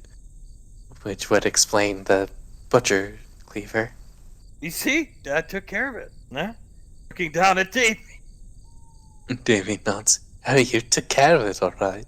You protected us all. Alright, well, thank you very much. The Saint will be very happy to hear of Sandra's demise. Just throw the body on the roadside. Banksy looks down at it. Yo, Lugnut, do it. Alright. Just into the tree line. Okay, there she's got. Very good! Everybody feeling good? He looks around. Davey nods. Everyone's feeling great, Tommy. Thank you. Very good. Beautiful wedding. Beautiful time. You leave Gessler. 25 minutes. Teleport away. Don't think I'm stupid. Julius just starts whistling. We really wanted to start the road trip as a family. I would rather you want to start the road trip as family and love each other and be affectionate than stay at wedding and be unhappy. Pequod, first Friday night spaghetti dinner at Rainfall Lane, you're coming? Of course, don't even ask, Julius. Pequod, I asked, not Julius. Well, whatever. Julius chuckles. Well, we'll see you there, Tommy, as soon as Rainfall Lane's up. See you later, babyface. Stop by see me when you get back Gateway before officer school. And he hangs up. I will never get used to him calling you babyface. She's gonna drag you back onto the RV. Julius chuckles and shrugs. I think it's a pretty good nickname. Yeah, it's kind of weird. He chuckles, shrugs, kisses both of his kids on the head, and leans back in the chair. These Scar sculpts are some of our best sellers. Well, I mean, they are pretty damn magnificent. Wow. Looking over his shoulder at the cat. Davey chuckles. It's a cute cat, dear. I think I can just push the seat back, and he does it, and you can just plop right up on here. Davey nods. I can't just do that, can't I? And she plops onto him. He'll reach for her tea. There you go. Thank you kindly, dear. He'll rest his head on her head while they drive, kissing it. Siletta. Well, that was uneventful. Yeah, that is strangely the most calm person jumping in front of a vehicle I have ever seen. I see. Doesn't this RV have cameras in the hood or the grill? Banksy, yeah. He goes over, pulls up footage of Sandra jumping out. Look, she raised the butcher's knife and went, ah! She got I I guess she thought I was just gonna be on the front of the RV. She walked out in front of a movie. I see. Normally, yeah, she's cracking up. I honestly don't know how I could explain it. She didn't walk, she jumped. Look at her. She jumped into the room. Let him. Oh. She was ready for action. They don't call her Sandra the alley walker for Julius starts to laugh. You ever notice that was the domestic menace man's mom, right? Banksy looks around. Yeah, that was the domestic menace's mom. Did they both have like really anticlimactic ends, or is it just me? Like, didn't he just deflate when the saint hit him with a pipe? Yeah, the saint hit him like once. He deflated like a balloon. And then she jumped out in front of the car. and expected to do something? I can't even think about. Yeah. You guys saw her in a Bigfoot costume? Yeah, it was like one of the first times we went down to Hunk's beach house. We all went down because some guy came up to us and was like, we have had spottings of a big simian type creature and we need some people to help us check it out. So we all went into the woods, the guys. Found this Bigfoot type creature. Scar grappled it down to the floor. Be God laugh. Took off its mask and boom, Sandra the alley walker. Wow. She wanted revenge for her son, I guess. I guess so. She had it out for me, I guess. She had it out so bad, she's red in the face from laughing. She jumped in front of an RV going 60 miles an hour. Who knows, maybe she had a plan. Yeah, to die. Oh. Julius starts to laugh. I feel kind of bad just throwing her body in the tree line. Icy, don't. It'll be fine, Banksy, don't worry. The animals need food too. Pequod. Yeah, and on that note, I'm taking notes. Sandra the alley walker miniature. Weakness, large creatures. Or vehicles. Whenever she's charged by another creature, she automatically takes a mortal wound. She just died. Her weapon set is butcher knife or Bigfoot costume. If near a tree line, she can spend a command point to hide in the tree line. Oh, you see Pequod's face go white. Oh god. That reminds me. What's wrong? You said first time we went down to Dad's beach house, Hunk's beach house? Yeah. Back then. Movies every night or every Friday. Oh. It was around that time the weekends started to become. We are very lucky. You know, I think Tommy's lessons was I've learned. We are very grateful. Lucky, excuse me. Fortunate! I can't even talk. Julius leans back, still holding Laz and Soul. He leans over and holds Pequod's hand. We are very, very lucky. Imagine if things were still like that back then. We would be sitting at Jupiter Falls, watching another movie. Whether it's Malcolm or not, it's irrelevant. Suletta, uh, playing with the Scar miniature. Julius just lets out a long groan. I see, they weren't that bad of times. Pequod, whatever you say. Julius rubs the back of his neck. If that's your opinion, Nicole, I can respect it. You just are too nice. That's your problem. I see, they kind of sucked. I see. Julius chuckles. They did. It sucked. Once we got a taste of, even when Mom was depressed, that was way more fun. Yeah, definitely. Just first time we all went to the zoo, just the rainfalls. Even if, like you said, Mom was depressed, it was very fun. Banksy, fun until Arnaki jumped us. I see. I mean, that was still pretty fun for me and Nicole, so. Yeah, he got to see that Malcolm Churchill quote about Ash's backstory being beaten on the beaches. Oh, yeah, that. You did show me that. It was fun, but better once the whole unit kind of came together. I see, sure. Oh, yeah, definitely.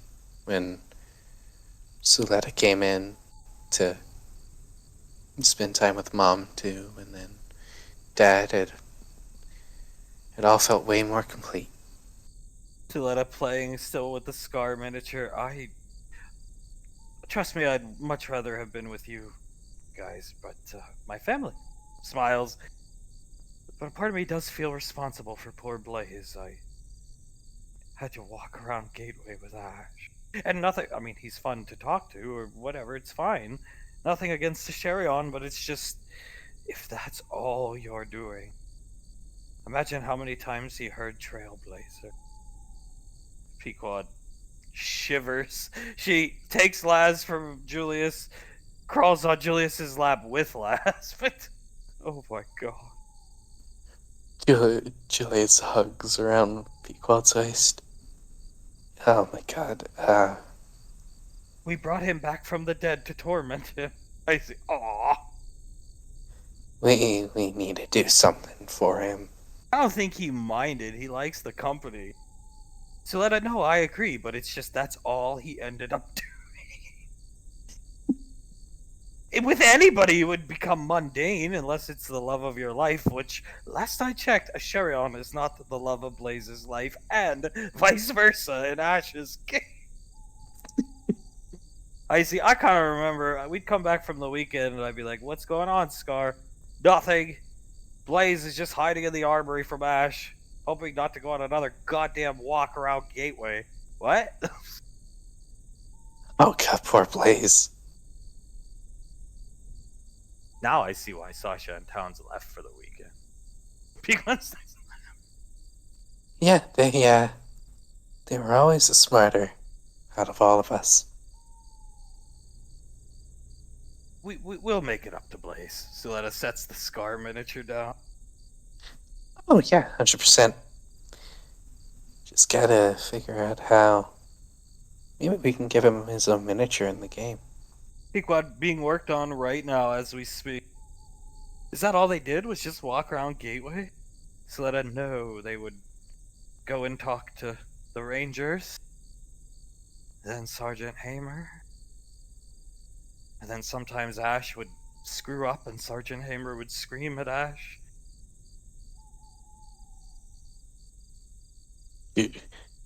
Julius sucks some air in through his teeth. Occasionally check out logistics. SIS HQ. Pequod, oh my god. Yeah. Maybe a couple miniatures for him. Pequod, maybe, God, he's hard to shop for. He's so polite and never asks for anything. Maybe, I don't know, like soap operas, some signed memorabilia from his favorite soaps. Suletta, good idea. There you go. He rubs her thighs and then gives her a kiss on the back of the neck. Spare no expense. Yes, spare no expense. I see. So while we were having a good time down somewhere, Blaze was just doing laps. So let her yes. Over and over and over, and as she keeps Banksy, oh. Nicole, we do not need another Tarek. Be good, please, yeah. We do not trust us. 2 is enough. 1 is enough when they're in their guilt trip fucking mode. Yeah, 1 is plenty. It's somehow worse when they tag team you and finish each other's sentences. Meow. Because they're so in sync with each other and they don't even know they're doing it to the people. Be quiet. Yeah. It's terrifying, honestly. It really is. Terrifying and depressing at the same time. You know, some of that stuff I've forgotten about. I just like your freak out. She looks over at Icy and Icy, it's whatever. It doesn't matter. The only person who hangs it above their own head is you. She glares at Icy, but then they start bringing it up. It's like, 1, how do they know this? 2, why do they know this is where to hit us to hurt the most? 3, my father should weaponize them. Just send them into some UIR base. Sit next to this poor soldier dude, and he will tell them everything he knows within the next 5 minutes. Banksy goes, you can see gestures to say something and immediately stop. Julius looks at him and raises an eyebrow. He looks around, wants to say something, but doesn't want to at the same time. No, go ahead. Oh, Mr. UIR soldier, I know you feel bad taking orders from somebody named Artise. It's almost like you don't want to say his name. Like you gotta wash your tongue out with soap every time you greet your superior. I see. Stop. Oh, God. You feel as if you insulting someone who done ride the short bus. I know. Oh, God. We can't pick the names of our superior officers. And you respect this man, but yet you insulted him every time you say his last name. Now you need to rethink your life. Pequod, that is enough. It's hilarious, but that is enough. Oh, God. Yeah. Maybe if there was some way we knew he would be completely protected, we try that out. Or maybe we send him in as an interrogator, something like that. Deep cover operative, Mr. and Mrs. Chirac. Oh, God. Ruin what's left of the UIR from the inside. The best damn SIS team there is. I know. It feels terrible to take orders from someone who's doing cocaine on an hourly basis. Oh, God. Maybe you should just tell us everything you know, just so we can help you out. You done come play for the winning team, get you on the team. Unless you want to continue taking orders from a man who strips his clothes off and snorts cocaine.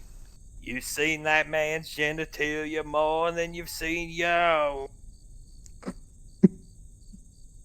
Think about that. Ain't that funny? Laughing. Hunk, what is Davine doing up? Davine is sitting down on his lap with her head against his shoulder, staring up at the ceiling, every so often turning her head to give him a kiss on the ear. Having fun? And I've said it blessed. Why are you looking at the ceiling? Because it's comfortable to lay my head on your shoulder. Yeah, I like it. It is comfortable. Wait till you see the tent. I have it is spacious. Oh, of course. Enough. Spacious enough. Well, yes, very good. I wouldn't want it too spacious. There is something to be said about a tent being a little cramped. Yeah. Probably won't even need a sleeping bag. But there's one built in. Oh, very nice. Shit. What's wrong? Nothing. Just still, we're in the clear. It's just processing it. She sits up a bit, turns in his lap so she's facing him, smiles. We are in the clear. So far in the clear, it isn't even funny. And you and I aren't looking back. Retired. Retired and working at an academy. Nothing else I would have ever loved to do more. I don't, it'd be like a dream come true to have a kid with you. Boy or girl, I'm fine with whatever. But if it's a girl, you make sure you take her under your wing, don't walk away, don't do this. And if it's a boy, I will take him under mine, and don't be a, self-conscious idiot. Davy nods and smiles. Insecure idiot as well. She tilts her head. I think that's a wonderful idea. Try and help our child with whatever issues they may or may not have. We said we were gonna wait till it was all over, and now we're done. It's over. So, Well, I'm just saying it is over, and both of us are retired, and she leans forward, whispers in his ear, it is our honeymoon. gotta make the most of it. He looks back at. The absolute most of it. She leans back, rubs his cheeks with her thumbs. And we will make the damn most of it. Week in Maui, week at the beach house. Hell, we've got months to do whatever the hell we want. We got one whole extra month, Mr. Man. You know where she probably is right now? On that washing machine. Where I put her. That's right, honey. You put her in her place. She bites her lip and gives him a kiss on the jaw. Hunk reaching for the gear, shifts the gear into park, and you know where we are? At the first campsite? Yes, ma'am. Let's go. We'll take you outside, get you set up. She gives him a little salute. Yes, sir. Kids, meow. Looks back at the cat. Let's go. Emrianne the first to answer the call. She walks out with Carter. Hunk, is it something about my voice when I didn't even mean to sound angry there. You just got the dad voice. I'm sure I'm gonna develop it when my kids start getting older and I need to use it, but you just got the dad voice right now. Yeah. He's holding Davy. Pequod's head sunk into her shoulder, looking around. It even gets me, Julius. She looks up. Oh yeah, no. It makes me freeze every single time I hear it. Makes me drop my fucking fork. Picks up Soul, walks off. Just drop? You basically threw the thing across the room. Turns and glares at Julius. I thought she was gonna stop, drop, and roll like they teach us when when you're young. If you're on fire. Oh god. She does a tactical combat roll underneath another table. Almost like when you used to scream Julius all the time, brat. Walks up. Pequod wasn't. I didn't say it, Lord Barrow. Julius blinks a couple times. I almost tucked and rolled a couple times, darling. I always would emphasize the us in Julius as she gets up with you. Yeah, it was always a quick Julie, and then the us was...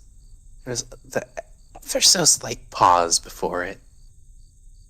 Well, as you're walking out this way, Hunk and Davine have already gotten off. You're walking out to go to the campsite. She's about to say something. Meow. Suletta from outside. Get the cat, hooligan. Yes, ma'am. He walks over, picks up Mr. Snuffles. Cock block fucking cat. Look at. Meow. Julius chuckles a bit, looks back over. That cat is extremely heavy. Julius looks down at the cat, looks at Pequod, mouths to her. This cat is like 150 pounds plus. Mm, digging its claws into your neck. Paw on you, just extending the claws, not breaking the skin yet. Pequod, that fucker understands what you're saying. I know. He looks at Mr. Snuffles. You wanna go see your mom? Mm, Zanzibar? Take the cat from Wow. Julius looks down at Mr. Snuffles. What'd you do to Zanzibar, man? Meow. Pequod, get off the fucking RV. Walk this way. Julius laughs, holding Mr. Snuffles, walking off the RV. The rain falls, disembark.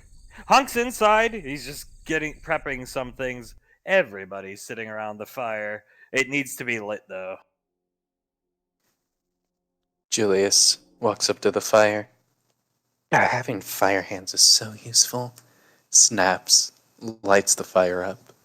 Pequod, very nice. Now sit your ass back down and keep that cat away from me. So that a Julius chuckles, sits back down next to her, and starts drawing his family portrait that he wanted to draw. Pequod's. Just let me sit on your lap. Can you draw and I sit here? Oh, honey, I could do that so easily. Nice. She's gonna snuggle in. Banksy, I'm sorry. Kids are over here. Hunk comes off the RV, setting up a grill. Banksy, you got the grilling duties tonight. There's whatever food you guys want. It's there. He points back to the RV. Banksy, sure. Playing ping pong with Suletta, losing. Good. I'm almost ready, honey. Just sit tight. Goes back onto the RV. She just smiles watching him, and then she looks at Memory Ann and Carter together. She's reading to him, but he's fallen asleep. He's just sleeping on her shoulder. She tilts her head. It's almost like me and Hunk in a way. Suletta, huh? Turning around. She looks at Soletta, points at the kids, and then Carter, on Memory's Ann's shoulder, points to herself, leaning on her shoulder. Suletta smiles, looks at the two of them, and then turns around and continues to totally thrash Banksy at ping. Julius looks up at Banksy. You ever think about taking some lessons from someone in ping pong club? No. I don't need magic powers to beat people. Suletta, ha. Cheating, of course. Julius chuckles. You may not need them, but they certainly do help. They really do. Pequod looking around. Just lets out a sigh. Good day? I mean, second best to the wedding day, yeah. He smiles at her, gives her a kiss on the cheek. We're through. I am one of those I need to be in the clear type of people before I can like really relax. When Lorelai called us back to JSOC, I thought it was never gonna end. And then there's been a small part in my brain that's been like, oh god, we're gonna get called back one more time for some there's this cult dude left or this person, and it will never end. Now we are in the clear. Julius rubs her thigh with his free hand, continues to draw, looking over at her. We are 100% in the clear. You don't think our kids will? I mean, personally, I really don't think, compared to many relationships, we've had that many struggles. No, I mean, we've only had like one big struggle, and that got solved pretty fast, all things considered. And I mean, she points over at Davy, and her and Dad. I mean, just and it was minute, and they both blew it out of proportion because they're them. And then those two, she just was an idiot the first day he asked her out. I mean, I really don't think we've done that bad. Julius nods. I I don't think so either. I think we've done pretty damn well for ourselves. And we learned from our mistakes. That is the most important part. You always got to learn from your mistakes. So why I'm saying is you don't think our kids will be worse than us, do you? I mean, we've barely done that much in the grand scheme. So they're probably going to be like us, maybe a bump or two on the road, but that's it, right? I see. I hope so. Looking down at so. Julius looks over at Memory Ann and Carter. I mean, yeah, I certainly hope so. That it comes easy to them and no real problems along the way. Pequod and Tommy's already agreed. How did he say it? Of course, don't even ask. Yeah, like that. Pequod points at Icy. He's gonna watch out for the kids, so they should be good. So that unless they turn out to be just idiotic, bouncing slowly, letting Banksy win now, and I don't know, disgruntled Mr. Wiseau leading into Mr. Wiseau having a stroke. Icy. Oh god, I certainly hope that does not happen. I highly doubt that. She looks back over at Memory and Cart. Yeah, I mean, well, with Memory Ann, she's gonna have you as a mom, so a good head between on her shoulders. Our kids, hopefully, they'll be smart enough to not fuck up too terribly, so I think we'll be okay. Do you know what I'm going to do for Memory Ann's 16th birthday? What's that? Ground her. Oh? Eh? The ball just sails past Banksy for taking Davine's side. Banksy starts laughing. Davine starts to laugh loudly. And maybe when she's 14, I won't ruin her 16th as it was for me, but she will be grounded one weekend, and I'll remind her. She knew what she was doing. Oh my god, Letty, you're still on that. I thought I had won. And she dialed Mr. Wiseau. And he was there to answer the phone at 4 a.m. at that fucking restaurant. Macy, wow, she cursed. Davine starts to laugh, covering her stomach and pointing at Letty. She took out Auntie Davine's side. I applauded her efforts for taking Davine's side and making the room a comedy, but not the phone call. Poor girl. Perhaps I'll warn her about it, I don't know. 13th, 14th, 15th, 17th. One of those birthdays. Grounded. I see. Oh, jeez. Julius keeps trying. Oh, poor girl. Pequod hand up Julius' shirt slowly. Don't you think that's a little harsh? Wow.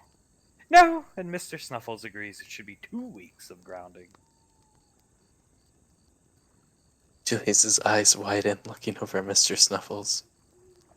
Jeez, he's ruthless. He takes after his mother. Get another ball. Banksy pulls out another ball. Julius chuckles with Pequod riding her hand up his shirt. He rides his hand up through the back of her shirt. Ang comes out of the RV. He's got a backpack on, ready to... She stands up off the log she was sitting on, runs over to him. All right. Banksy's gonna do the grilling and cooking. You guys are good? Need anything? I see. Nah. It just goes back to holding soul. Julius looks up at him. No, we're good, Dad. Pequod, got all I need right here. Hand going up Julius's shirt, and the wedding's over. So there's that. No more needing to control oneself. Just let up. Ugh. Julius smirks at Pequod. We'll have to keep that in mind. If you need space, which you should, tents in the back of the RV, get it, and just go do your thing. No Ash here to get between you. Pequod. Oh, let's out a whimper. Julius kisses her forehead, finally. Damn right, finally. Oh my god, what if he just opened the tent? Hello, little I'd kill him. sibling. You kill him? I'd kill him. I'd say it would be justified. So That's just the thick and thin of it. If he opened up the tent in a secluded forest area where pretty much no one knows where we are, he just opens it up while we're getting personal with each other. I'd kill him. Suletta, imagine you have a fire lit like this one, and you're in the tent and you just see the silhouette of him falling onto his knees and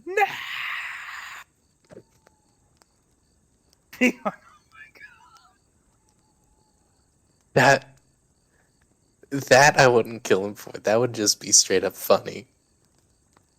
oh god, that would be so disturbing. Well, I'm going to write that down. We won't use a sherry on, but sounds like a good horror movie or something like that. Pequod, yeah, definitely. Arnaki the 13th, something like that. Arnaki the fucking 13th. Like, is this the 13th movie? Or, I see, nah, Friday the 13th, remember? Pequod, oh! Arnaki Voorhees killing camp counselors. Yeah, pencil it down, Auntie, as Suletta with one hand destroying Banksy and sure stops destroying Banksy to type on her wrist computer. Hunk will, alright, come here, grab Icy, kiss her on the head. One, and he goes around every single Rainfall kid. And come on, Julius. Jesus. Julius leans forward. Yeah? I just come here, kiss you on the head. He smiles. Thanks, Dad. Sit back down. Yes, sir. Come here. He does the same to Pequod, who you never seen a look like that on her face before. He goes around. La la la la la la. Yep. Is that meow? Ugh. Do I have to embrace the cat? You'll have to embrace the cat, darling. Only for you. He'll lean down and pet it. Meow. Everybody over here. I think we'll just leave these two alone. Points the memorandum card. Oh, they are perfectly content without us. Yeah, they'll be fine. All right, kids, we're heading out of here. Have fun. Julius looks up. All right, love you. Stay safe. Likewise, as they disappear into the tree line. Pequod's still with a weird look on her face. He looks at her. You okay, baby? You know, I love my dad, but I never really got affection like that. It's, she starts crying. It's strange, really.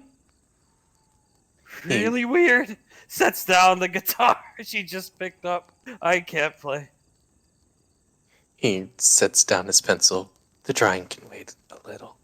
Never. Not once. That's why we got along so well. She points over at Ice. We were both orphans. Icy, yeah, kinda. I didn't really know until she told me about her parents not really being around much. That's where our friendship kind of basically started. Banksy. Oh. Julius nods. Well, the good thing about being an orphan is you can always find another family. And I think you certainly found one. This is my only family. She wraps her arms around your waist. And he smiles at her. And you're my only family. Other than everyone here. You know what I mean. And he gives her a kiss. Banksy starts grilling. What does she want to eat? She's still crying. Alright, Euros would probably help me here. Banksy, do you mind if I help Banksy make them? Banksy, we don't have the ingredients. I could fly somewhere to get them. Because we could just pull it up on the wrist computer, Julius. He pulls it up. Look, see, there's a Euro place. 20 minutes from here by car. For us, that's what, 5 there, 5 back. He nods. Yeah, about that. I think I got my wallet. She starts feeling around her pocket. Julius leans forward. Don't worry about it. Gives her a kiss. I got mine. Then let's go. Beam me up, Captain. She points up to the sky. We'll be right back. Suletta, we'll be waiting. I'm starving. Get like 40. Done. Done and dusted, Dante. As he starts to fly off with Pequod. Perfect. Hunk and David. Hunk is just going around. He's making the fire with his hands. Collecting firewood, I should say. He's putting it in, and he doesn't have it lit yet. Davine, just letting Davine sit and relax. Davine tilts her head. Stands up. Do you need me to do anything? No, I don't want you to. I want you to sit and relax. She smiles, sits back down. Whatever you want, darling. Sit, relax, because that, my dear, pouring some lighter fluid on the fire is what you deserve. And he'll pull out a lighter and light it. And there you go. She smiles. And this time around, she pats her lap. Oh, you want me to come sit over there? I mean, you can either sit over here, lay your head on my thighs, anything you want. Works for me. He's gonna go through his backpack. It's preheated. It's good to go. Coconut seafood soup. First meal we shared, really, together. She bites her lip. It's the first one that we fed each other, basically. I figured it would be good for us. He'll hand her the bowl. She holds the bowl, takes a spoonful. You deserve the first bite. He'll open his mouth. She feeds it to him. Normally I complain about the soup, but I think that's actually kind of spot on. Try some. She takes a spoonful of it. Well, honey, I think it's always spot on when you make it, but it is quite delicious. He's gonna sit down next to Davine. Just makes that noise. She stands up, takes a step over, and sits down on his lap. No, I nothing to do. Here, you could just. Yeah, that's fine. I was just thinking. About what, darling? About he's going to take the spoon and hold it up to her mouth. She takes she takes the bite. I was just thinking about. I wanted to tell you, it was just so awkward. Not awkward. Well, yeah, because we were all being guilt tripped to death, and you can't have a discussion like this at the wedding. And just hear me out. I do owe you an apology, not for the screaming thing, but for how long it took me to get off my ass, get away from you know who, and just get what I want that was good for both of us. The best option for both of us, you and me. It took me way too long. And he's gonna lean in and kiss her on the cheek and hold the kiss there, and I am very sorry.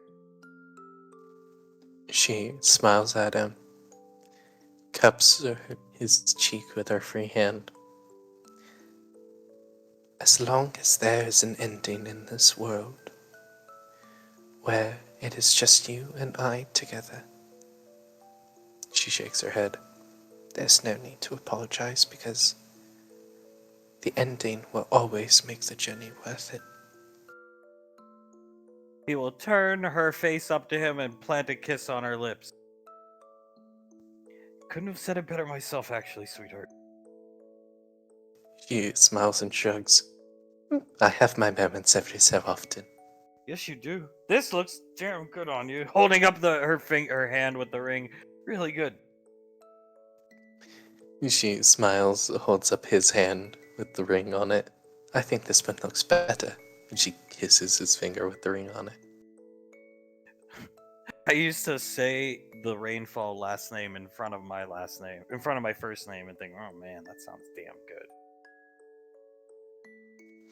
She smiles. Yeah? How long did you do that for? Oh boy. Oh, I don't know. Week 2, I think, of the working out. She lets out a whistle. Wow. That's pretty fucking romantic of you, my darling. I'd look in the mirror and say it to myself, and that would like pump me up to get me down to the gym to get my ass handed to me. You know, most days I wouldn't really start working out until I heard you coming down the stairs. Oh yeah. And I would start working out to make it seem like I've been doing it for a bit. Pretending to be all hot and sweaty. She nods, so I could impress you, yes. We both knew what we wanted, and needed, but had to be me to make the move. I put you in a horrible position. She shrugs. Just being around you was always enough. Even if I wasn't the one who got to love you. Knowing that I got to be around you and that I made you happy. She nods. That was enough. He'll Trust- reposition her, good. But trust me, I do prefer this. Yeah, so do I. Pull her closer to him. Give me some soup. She takes a spoon, holds it up to his mouth. Just repositioning her so he can see her face better. She smiles at him. And now, my love, we are in the clear and done for good. She looks around. You ever just want to let out a big woo-hoo about it. something? Do it. She smiles somewhat sheepishly, leans back and just lets out probably the loudest he's ever heard her, other than in battle, let out the biggest woo-hoo. He follows suit louder. It echoes throughout the valley that they're in. Jesus. He hears both the echoes travel. Davy giggles. That was louder than I thought it would be. Well, there's no neighbors to scare out here. Very true, but probably scared the shit out of the kids. They'll be fine. Screw. Huh? He looks up in the sky. You see? They're fine. They're coming back with. I can't really. Probably. Knowing Pequod, probably Euros. See? He points up. Do you see? They are going very quick. Davy looks up. Yep, that's them, alright. You could tell. That beats a shooting star. Davy laughs. What if, for one of our kids, be it Julius's or our future child or Memorian or whoever, when they're with their significant other, looking up at the starry night sky like this one night, we have Julius shoot by like a shooting star. Oh, now you're thinking that would be so sweet for our kid, for sure. JJ or the next one, whoever. She nods. I think that would be very nice. You gonna keep me warm all night? She scoots up further into his lap. I'll keep you as warm as you need me to. I will keep you as warm as possible. Give me a kiss. She gives him a kiss. They share a nice long kiss, and we cut on Alpha 9. The end.